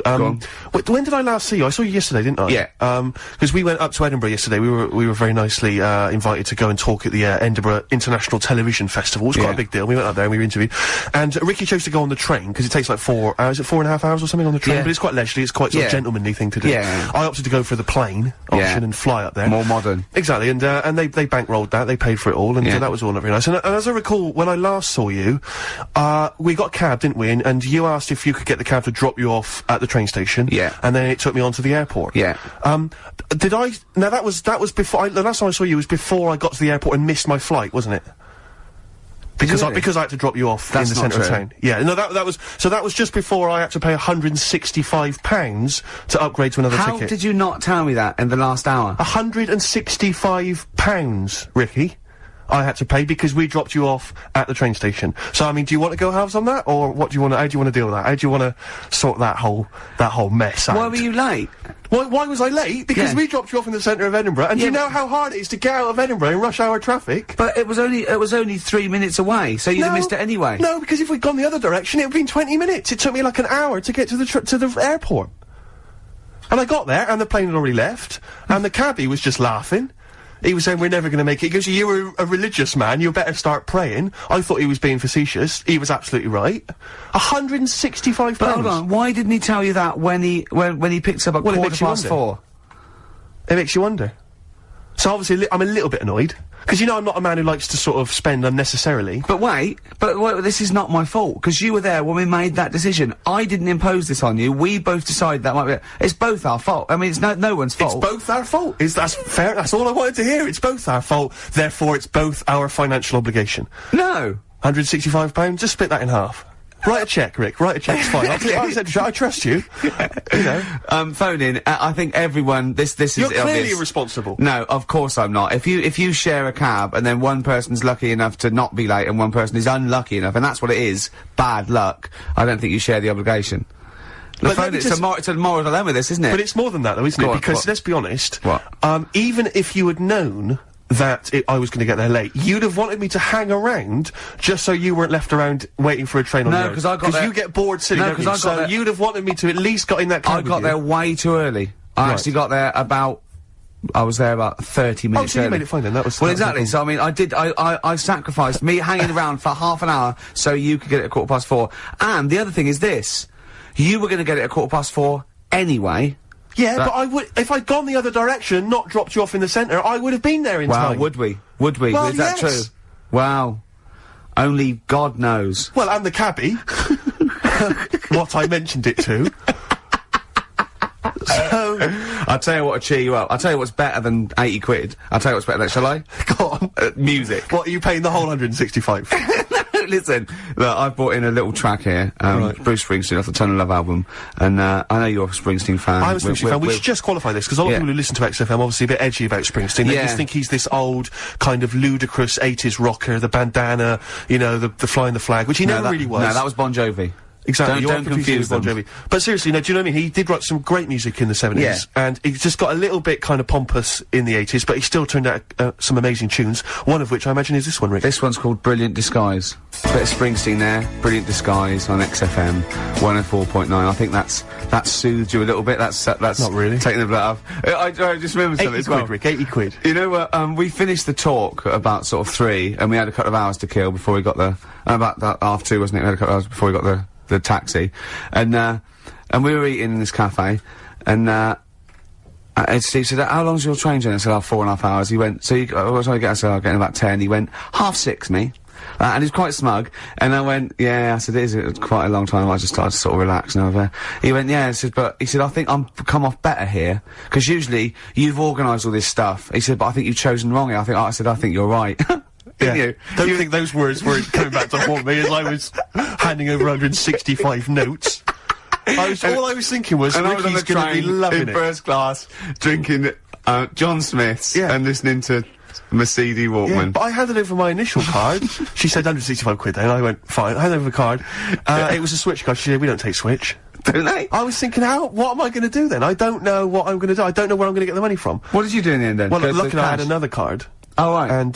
And she managed to accept that one. But I don't know what I'd have done there. I genuinely don't know what I'd have done. You didn't tell me you had another card. Yeah, I got 2 cards. Have you? Oh, yeah. Yeah, sure. Yeah. Oh, that is depressing. I was so depressed, because I just kept thinking about what I'd said to you. I've won this time, because normally I'm always, like, legging it for tubes, or I'm just, do you know, where I get stuck in the rain or something. And I've organised a driver or something. Because when you get me, I said, well, it's up to you. It's up to you. You know what I mean? Every man for themselves. But this time it was 4.5 hours, and I was just in that 40 minutes on the plane. There'd have been no problem. Yeah. Unbelievable. I'm so livid. Do you know, I got off because I was not very well either. I'm a bit ill at the moment. I got off the plane, and I thought, well, I could get a cab from the airport all the way back home, but, you know, I've already been stung for 165 quid. Got the tube. Took me forever. Really? I'm not gonna lie to you. It took me forever. I got in probably later than you did. Around the 11 o'clock mark. You didn't really? No, it wasn't quite as bad as that. But I was so I'm really depressed, Rick. So I was saying 50 quid is something money, right out. I mean, Steve does not like to waste money. And, I mean, by that, I mean... I don't like to spend money. No. He had to go out and get our shirt for a photo shoot. Quite an important photo shoot for, I think, the Times, right? Went out, he was buying a shirt, went out, planned it, weren't sure. Came back, $14.99 from Henny's. Henny's, $14.99. He knew where he was aiming. He aimed straight for Henny's. He knew where he can get a bargain. This is a man... But it seems to me that at that kind of price, you can throw them away, You don't even need to wash them, really. You can throw them away using, like, Kleenex. Have you ever thrown one away? No. No. Just scrape off the stains and keep on wearing it. Remember that time when we went to the casino for my birthday, and I was like 100 quid down, and some people were 100 quid up and 100 quid down. He, after the 3 hours we were there, was down £20, genuinely depressed. I was almost crying. Yeah. Because I don't, well, it's because it's a mugs game gambling. It really is. Was that where because I went there, it was, there was one time we went there, it was, our agent's birthday. That was another time we went there, right? And he was up. And he'd got a win, he was 30 quid up. And so I said, it's your round then. And the round was more than 30 quid. And he couldn't believe it, and he sat down and he went, I can't believe it. He said, and I bought him a present, so I was already down. Yeah. I turned out I was already down because I bought our agent a gift.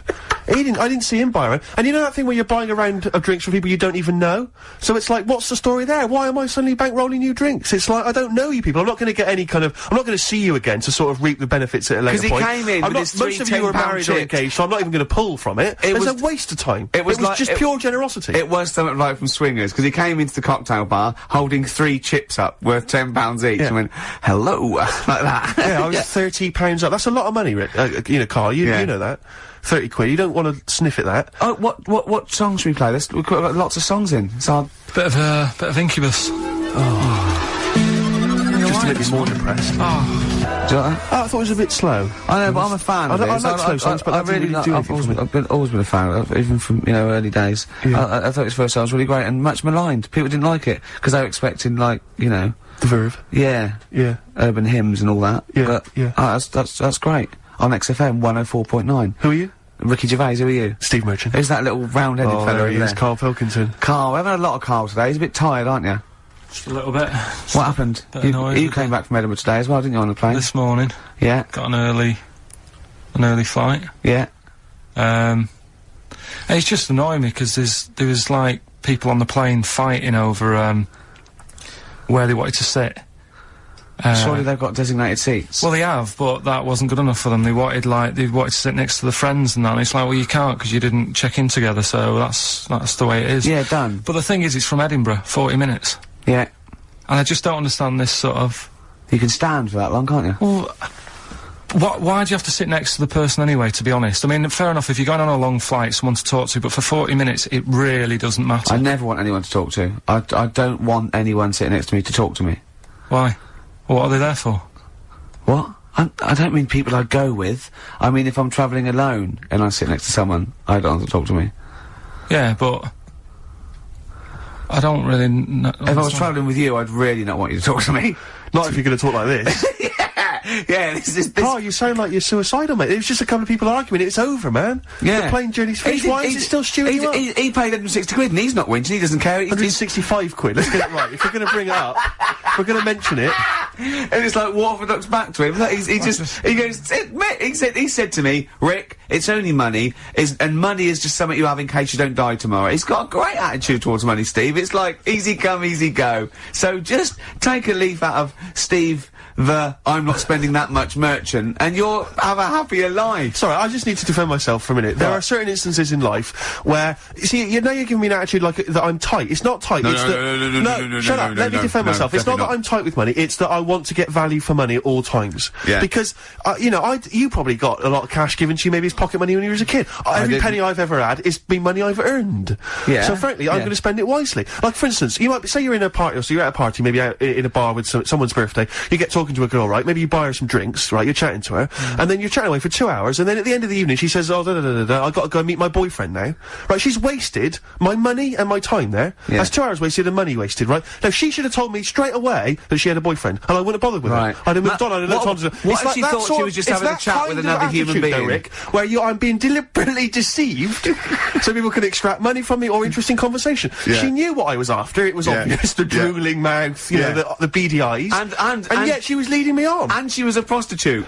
And think how he felt about that. I mean, what a slap in the face. Let's not try and cheapen it with that kind of cheap sexual innuendo, right? She occasionally slept with me for money. It wasn't for money, it was for meals. Yeah. No, but the point was, do you know what I mean? It's just that sort of attitude generally in my life. It's like, don't waste my time, you know? Don't waste my time or my money. You're right, life is, the clock is ticking as far as I'm concerned. And, you know, and so just, if you've got a boyfriend and I come up and I'm chatting you up, just let me know and I'll move on. I won't bother you. Yes, please. I'm glad you mentioned that, because I feel they should definitely introduce some kind of badge system. The problem is that women without boyfriends will be wearing those badges now, and you won't be able to, you know what I mean? You won't be able to say, have you really got a boyfriend? No, I just think there should be some kind of there should be an etiquette, there should be an understanding. Yeah. You know, because they know, they can see what I'm after, it's obvious. Is it obvious, is it? I make it very clear. You're not a subtle man. No, I just come over and pant. Do you still try and attract their attention by throwing small rocks at them? Yeah. As they walk down has that ever worked? Occasionally. Is it really? You know, the desperate ones or homeless ones. Oh, the homeless ones. He once, right, he said to me, he came in to, work, and he said, I gave a homeless girl £1, right?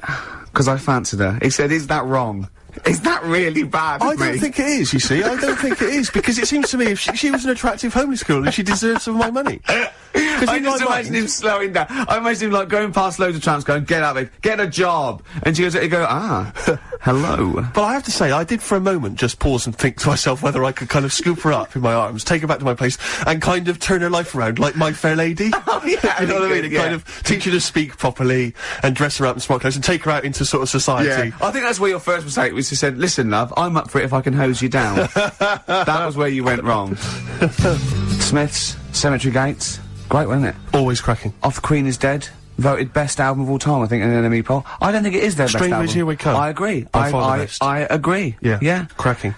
Anyway, Karl, yeah, so people are arguing on the flight. How did you enjoy Edinburgh, by the way, anyway? Because I saw you up there briefly with you and, Nick Frost, your new mates, Nick Frost and Simon Pegg. You know, he prefers them to us now. I know, apparently, I could tell that from just talking to him, really. It was just, the way he was sort of looking at them, everything like, he was just smiling at Nick Frost. It's his new best chum. You love Nick Frost, don't you? Would you have preferred it, right, if I went to Edinburgh and had to sit with some people that I really didn't like? Would you have been happier for me? No, do you know, but so I had a great time with Simon and Nick, and they're nice people. But he kept going to, oi, Nick, tell Ricky that story. And Nick and Simon, wow, all it was, right? And their ghost stories. He loves them because they believe in ghosts. Oh. It's not just they're that. great blokes, a great sense of humour, just because they believe in ghosts. You go and tell him that, he goes, how do you explain that? I was going, well, I wasn't there. What was that one you told me and it was completely wrong? About the... It was, oh yeah, right, it's years ago. Oh yeah. In olden days. Oh sure. When ghosts roamed the earth. Once upon a time, you mean? Yeah. Some doctor or something who was into, like, the way bodies work, they got their head cut off. Who did? The doctor? Yeah, he was doing a bit of an experiment. And he cut his own head off? Yeah. Okay. And it was about, he said, when my head's in the basket, I'm gonna blink my eyes. Right. Okay, sorry, hang on, let him finish. And, so the doctor has chopped his own head off, and he's told everyone, I'm gonna blink my eyes to prove that he's in the basket, and he goes like, right, I'm gonna blink my eyes about, as many times as I can. So quick, count them. And they count, and he got to, like, 15 before he died. Now, this is how Karl told me that. Till Nick Frost explained that, Karl told, he said, right, well, a bloke, right, he had his head cut off, and when his head was in the basket, he went, count how many times I can blink. And I went, well, that's rubbish. He went, no. And Nick went, well, no, he actually said, when my head's in the basket. He went, and Karl went, oh, I said, Karl, do you know the subtle difference? Do you see the subtle difference? I have to say, though, guys, I still don't really understand what went on there.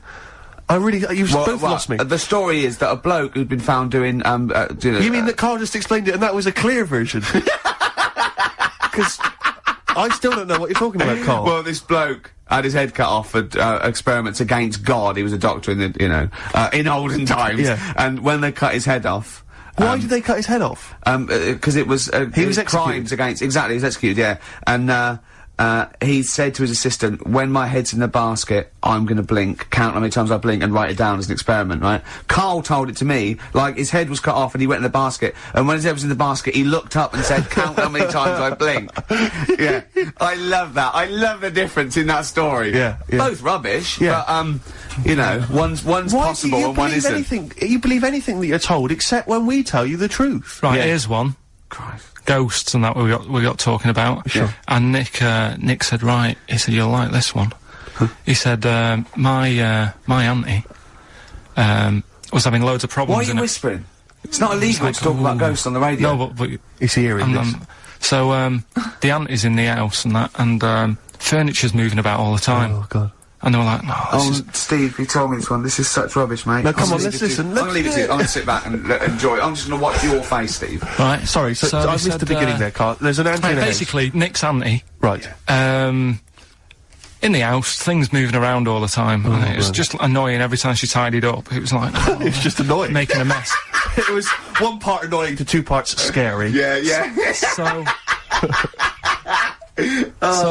stuff was moving around all the time, and they said, right, we need an housekeeper. Rather than having the house a mess, until we sort this out. Stop it! I've got the vicar coming round. Stop moving stuff around. Oh, yeah, go on. They said that shouldn't be in the pants drawer. Let's put all the furniture in one room, right? So just have one room that's a mess, and have all the others empty. Because I love the poltergeist can't really, it can move wardrobes around, but it can't open the door to put it in another room. Yeah. Poltergeist going, oh, I'm just making this room messy. I wish someone would open the door so I could... Go on. Yeah, but... So all this stuff's in this room. So they moved all their furniture into one room? They put, like, the drawers in there and everything, and it was really uncomfortable, because they were all, like, on top of each other. They sat in the room with all the stuff? Yeah, they had to, because that's where the three-piece suite was. Okay. Oh, God. Right. All right. Oh, God. So they sat there, like, all crumpled up and that, but nothing can move because it's so tight. I think things were trying to move. Yeah, everything was so tight. It's they just foxed that poltergeist. So anyway, one night they sat there, like, sort of a bit awkward watching the telly and that, and you hear some banging. Yeah. In the next room. So she goes, oh God, what's that? Oh, he hadn't moved in, had he, the ghost? So, to some of the empty rooms. So there's this He's moved some friends and family in. There's this banging about going on. No, so she gets up, right? Yeah. And what it is, they had the baby in the next room because there wasn't much room for the cot. Right, so they left the baby with the ghost. So they go into the room where the baby is, and the banging. Yeah. Is like, do you know those plastic balls you get that you can chuck around the room and, like, they go mental? Right. The ones that you chuck once and they keep bouncing for ages. Yeah. That was bouncing around the room. Wow, what, the baby had thrown it? Hitting all the walls, and the baby was there, stood in the cot, sort of laughing. Right. And looking at the ball, and wherever it looked, the ball went. Yeah. And then she said, stop doing that. Yeah. And the ball just stopped. Did it? And it rolled a bit and stopped. Right. So the baby had thrown the ball and it was watching it as it bounced around the room? It wasn't throwing it, it was in control of it. No, the point is, Steve, the baby has been doing it. It would have been the baby all along. The baby had been messing with the furniture. It was so a baby it's a that had the super power. Yeah, it's a baby that had the power. Special baby. It's a baby that had the power.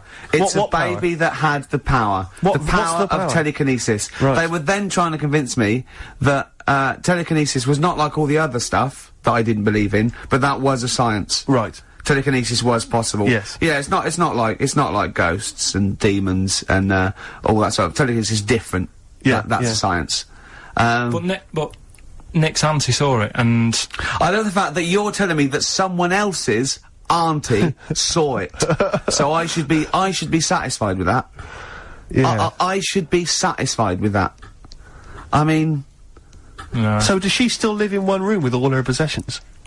No, I think... The baby grew out of it, apparently. It grew The baby grew out of it. So it doesn't use its telekinesis powers anymore? Well, no, it's like in Carrie, innit? She was upset for a bit, and then she got over it. Okay, I'm just gonna say one thing, Karl. That was a film. Do you want to play a record or...?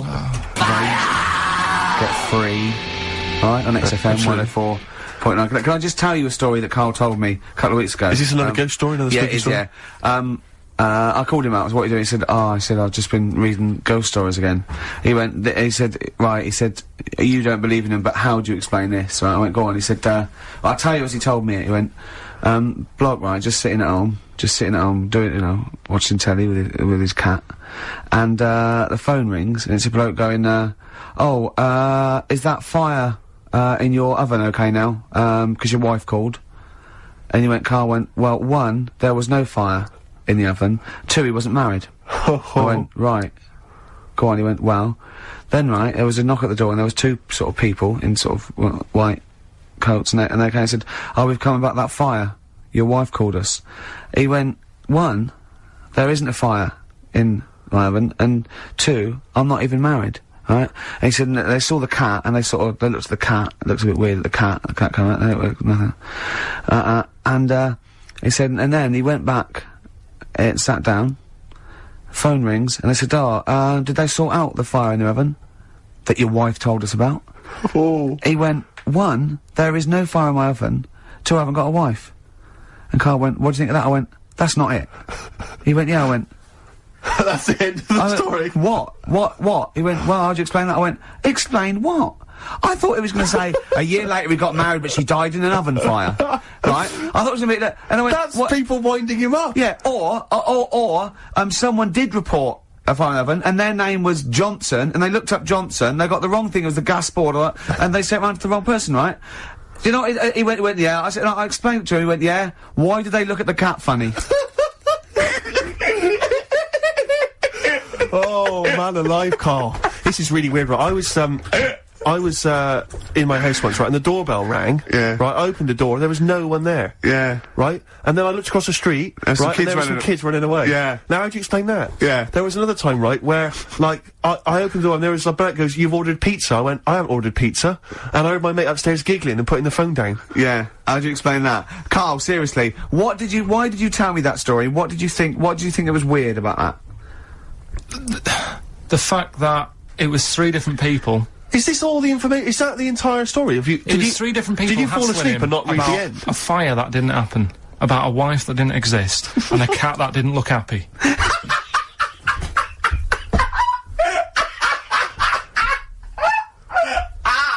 Oh, I'm gonna have a heart attack, Karl.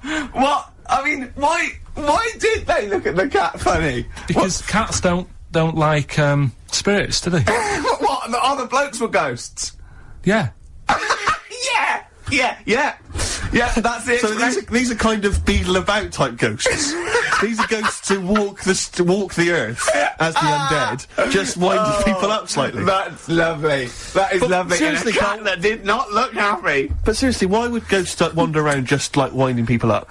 Oh. Maybe something did happen there years ago. Some fire, some woman might have died in a house of a fire or something. Yeah. And, it sort of all happened again.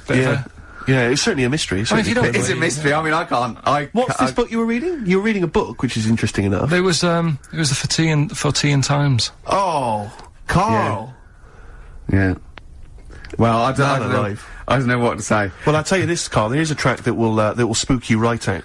This is Warren Zevon from what was it, like about 1979, early 80s? Oh, great track. Werewolves of London. Play this, Karl. But don't be from 1978, Karl. Werewolves of London by Warren Zevon. Are you a fan of that? It's alright, great track, isn't it? Fans of Warren Zevon, maybe if you should know he's got a new album out. As we speak. Although, if you're a fan, you probably know that already. Yeah. If you aren't a People fan, who hate him would be interested in knowing that he's got a new album out. Yeah. Do you believe in, I think lycanthropy? Is it not called? What's that, sorry? Lycanthropy. What's lycanthropy? Isn't that werewolfism? Really? Isn't it?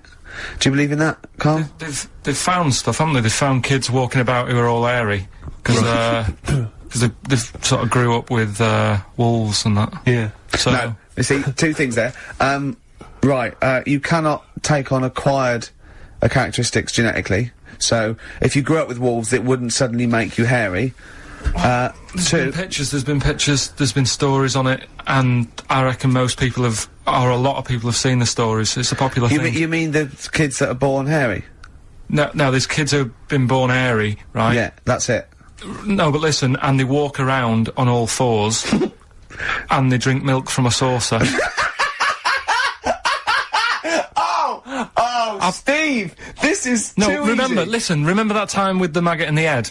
Getting out with bacon, and you were like laughing, and then people called up and said, yeah, I've seen that, I've read about that. Yeah, this is the same thing. Have you seen an XFM listener up close? Have you ever looked? They drink milk from a saucer. yeah, they've got to be kept on leads. People who listen to this show. There's no point me telling you about stuff. There is. It's Comedy gold. When you were at school, did you keep arguing with the teacher saying you're talking rubbish there? Teachers didn't teach us about werewolf boys and ghosts. They taught us maths. God, right. Tell the story about the manhole cover. Right, in the same magazine as the one with the cat and the fire and that. Don't tell me that story again, it gives me the shivers. Yeah, a cat that's got a weird expression on his face is against God. Anyway, this isn't a scary story, this was just, like physics. Physics. Yeah. It was going on about the, nuclear bomb and how powerful it is. And, they put a manhole cover on top of one.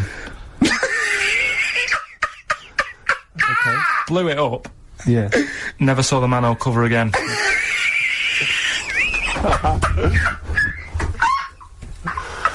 Man alive, Carl. Unexplained. What's going on there? Something weird is happening there. Oh. If anyone has ever seen that manhole cover, please get in touch. We'd love to know where it is. Oh, that's fantastic. What sort of experiment is that? I imagine all these scientists on multi-billion-pound research budgets, they're going, we test everything. What would you do to a manhole cover? Don't know. That's like letting a couple of students yeah, exactly, have control of a nuclear Do you reckon it can send a traffic cone into orbit? Go on then, put it on there. I love that. Imagine that. What value is that? I might tell you what we could do. We could put the manhole cover on it and aim it and then blow the bomb up and the manhole cover would have someone's eye out. Fire it. See if you can fire manhole covers off the nuclear bomb. I don't know. Try bangers to a bomb. See if it's louder. Oh, God. Okay, listen, Carl, play another track and then afterwards, can we probe your views on the week's news? If you want. We'll do a bit of a white van Carl session. Pumpkins. Today is the greatest, because we're back. That's true enough. All right. I hope people, Rick, were listening to that loud in this lovely summer's day. I mean, no, not too loud. Well, don't don't annoy people. White van, Carl. Yeah, White van Carl. I mean, for those that don't know, we do this. We ask Carl the questions that the Sun asked someone else. That's right. The Sun every day asks some, average Joe his views on the week's big stories. Carl, let me ask you now. What do you make of Prince Harry smoking openly at a polo club? Are you aware of this story? No. Was it? Go on. Prince Harry, you know that he's one of the royals. Yeah. And he was seen smoking openly, a fag, a cigarette, at a polo club. Third in line to the throne. Something like that, yeah. Imagine that. Someone smoking a cigarette is third in line to the throne. A cigarette, Carl. Is it a non-smoking polo club? Do you know, I don't know, but if it were, would that make things even worse for you?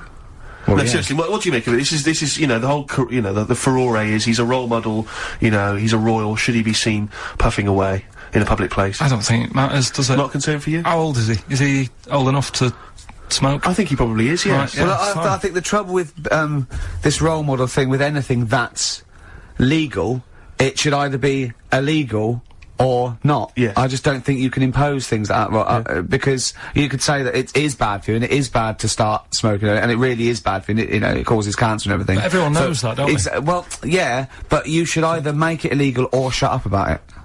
Sorry, this is Carl you're asking, isn't it? I am indeed. Sorry, so we can throw these questions your way as well, if you fancy. Sorry, yeah. But it doesn't matter. But Carl, what are your views generally? I mean, it's obviously cigarettes are perfectly legal and so on, but what about stronger narcotics? Because I know you're very scared of drugs and stuff, aren't you? I'm not a fan. No, what's your concern? What's your worry? Just that you might get into them. It's like you might have them and go, oh, this is alright. Exactly, Carl. Exactly. Although I was talking to you about it earlier, and you weren't very sympathetic about a lot of young people who have perhaps gone to crack or smack. Didn't you describe it as their own fault? Sometimes it is, isn't it? Yeah. I mean, I could have turned to it where I grew up, but I said, well, don't want to do that, it's not good for you. Sure. And I avoided it. You turned to ghosts. So you've got no sympathy for anyone who's a drug addict? It's their own fault, It depends, doesn't it? Sure. Do you know what I mean? You can be an addict if, I don't know, something, I'm trying to think of a nice way that you might most people start on stuff like that because something really traumatic's happened to them. Very few people go out for a laugh one night and go, let's all try it. Sure. So, but... Yeah. Just say no, I suppose is the Just say attitude no, in the listen to the cast of Grange Hill. Now, this will scare you. Now, Carl, you will be a little bit unnerved about this. Have you seen the film Jurassic Park? Yeah. You know what happened there? Well, according to the Sun here, it says scientists are planning to clone mammoths for a theme park. Look at his face, look at that, he looks like a dog caught in the headlights of a car, he's terrified. I love Carl. He sprung to attention Carl. there. Is that the best news you could have? Man moths.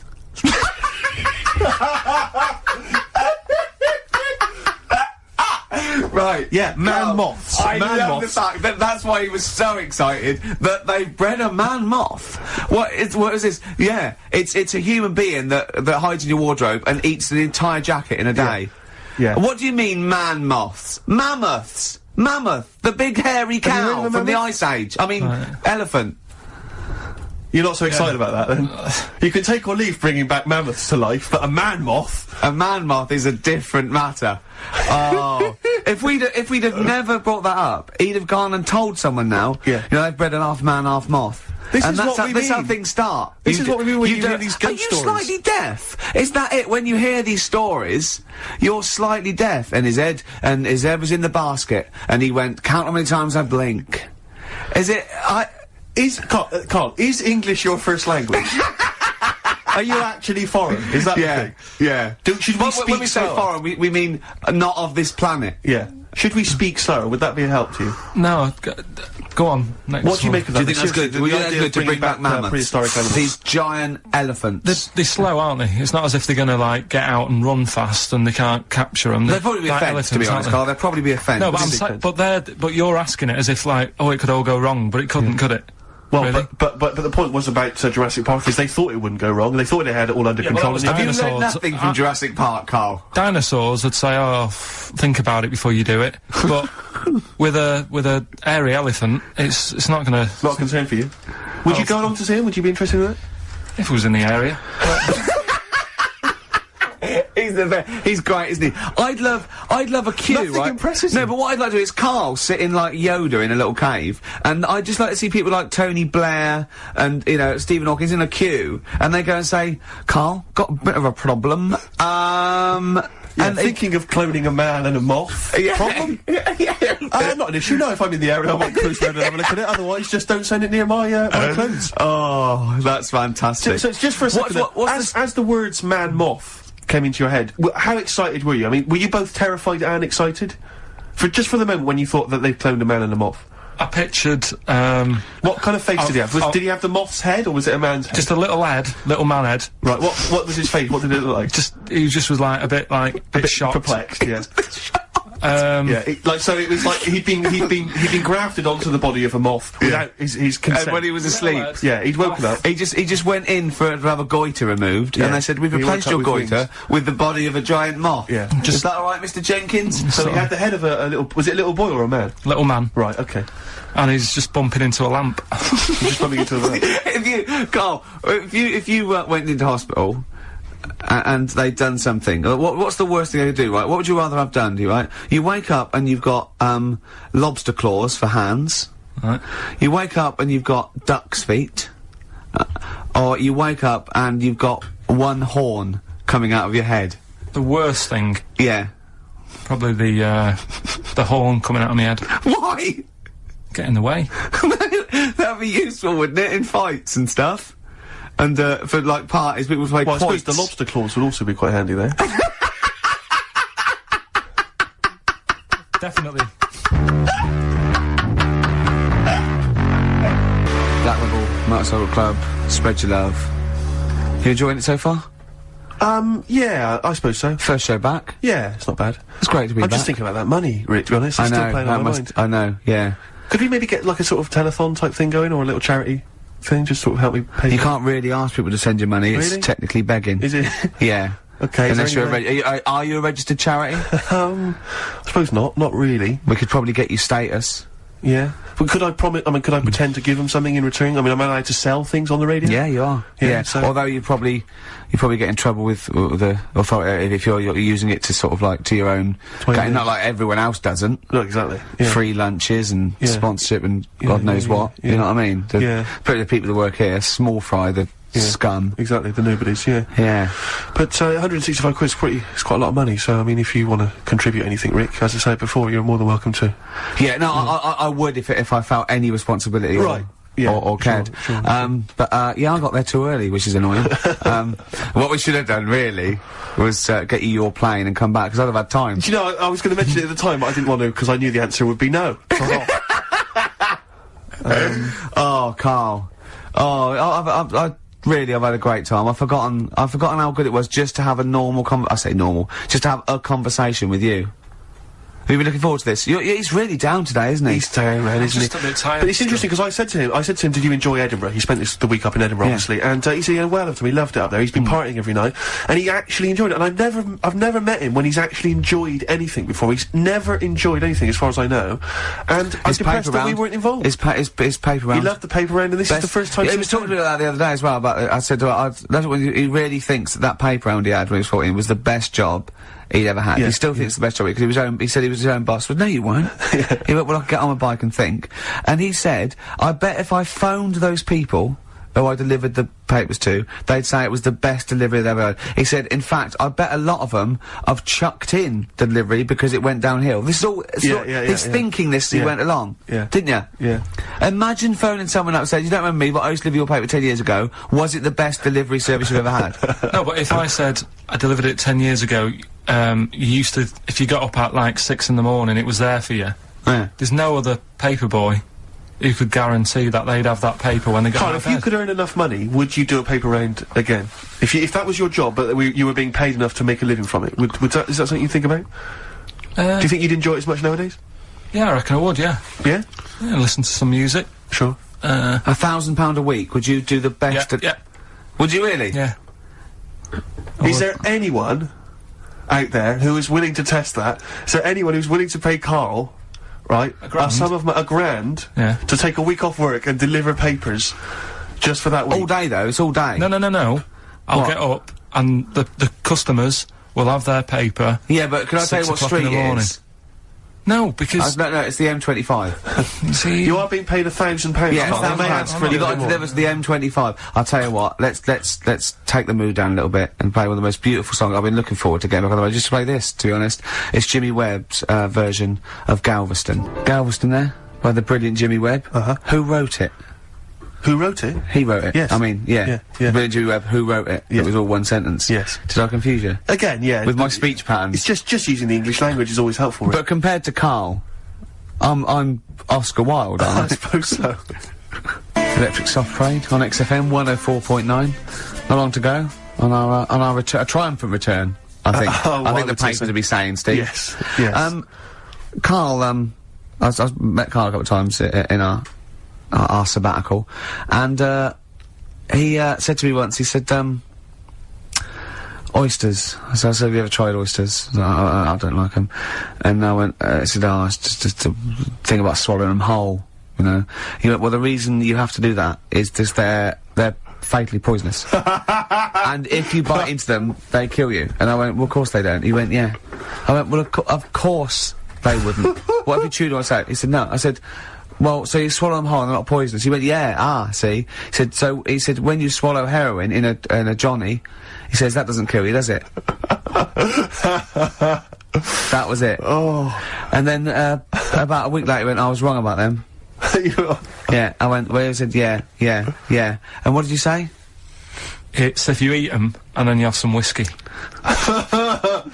They turn deadly when whiskey comes into contact with them. Yeah, when they've had a drink. They get a bit rowdy in your stomach. They start fighting. They can cause. So what are you saying now? Are you saying you don't believe that? Am I saying what? Are you saying you don't believe Look, that? he thinks he's got us here. He thinks he's got us here. Yeah, I don't believe that if you eat an oyster, then drink some whiskey, you die. You might not die straight away, but you won't. Eventually, 50 years time. If you've got to keep on drinking whiskey. Yeah, a bottle a day. 50 or 60 years later, he was dead. Yeah. Oyster and a bottle of whiskey a day. Oh, then out of nowhere, 40 years later. Where does this information come from, Karl? If some doctor called up now, and put you right, would you believe him? If it wasn't Dr. Fox, yeah. What about the airy lads growing up with the werewolves and that? They didn't grow up with werewolves. Grow up with werewolves. You're confused about three different stories. Just a genetic mutation where they were born with very, very hirsute. There were a couple of kids, yes. They didn't grow up with wolves, and you can't kill them with a silver bullet. I mean, you're confusing two things. There were some kids who were very, very hairy, yes. Yeah. They're in folklore. There were some kids who grew up with wolves, yes. I don't think the two are connected. Yeah.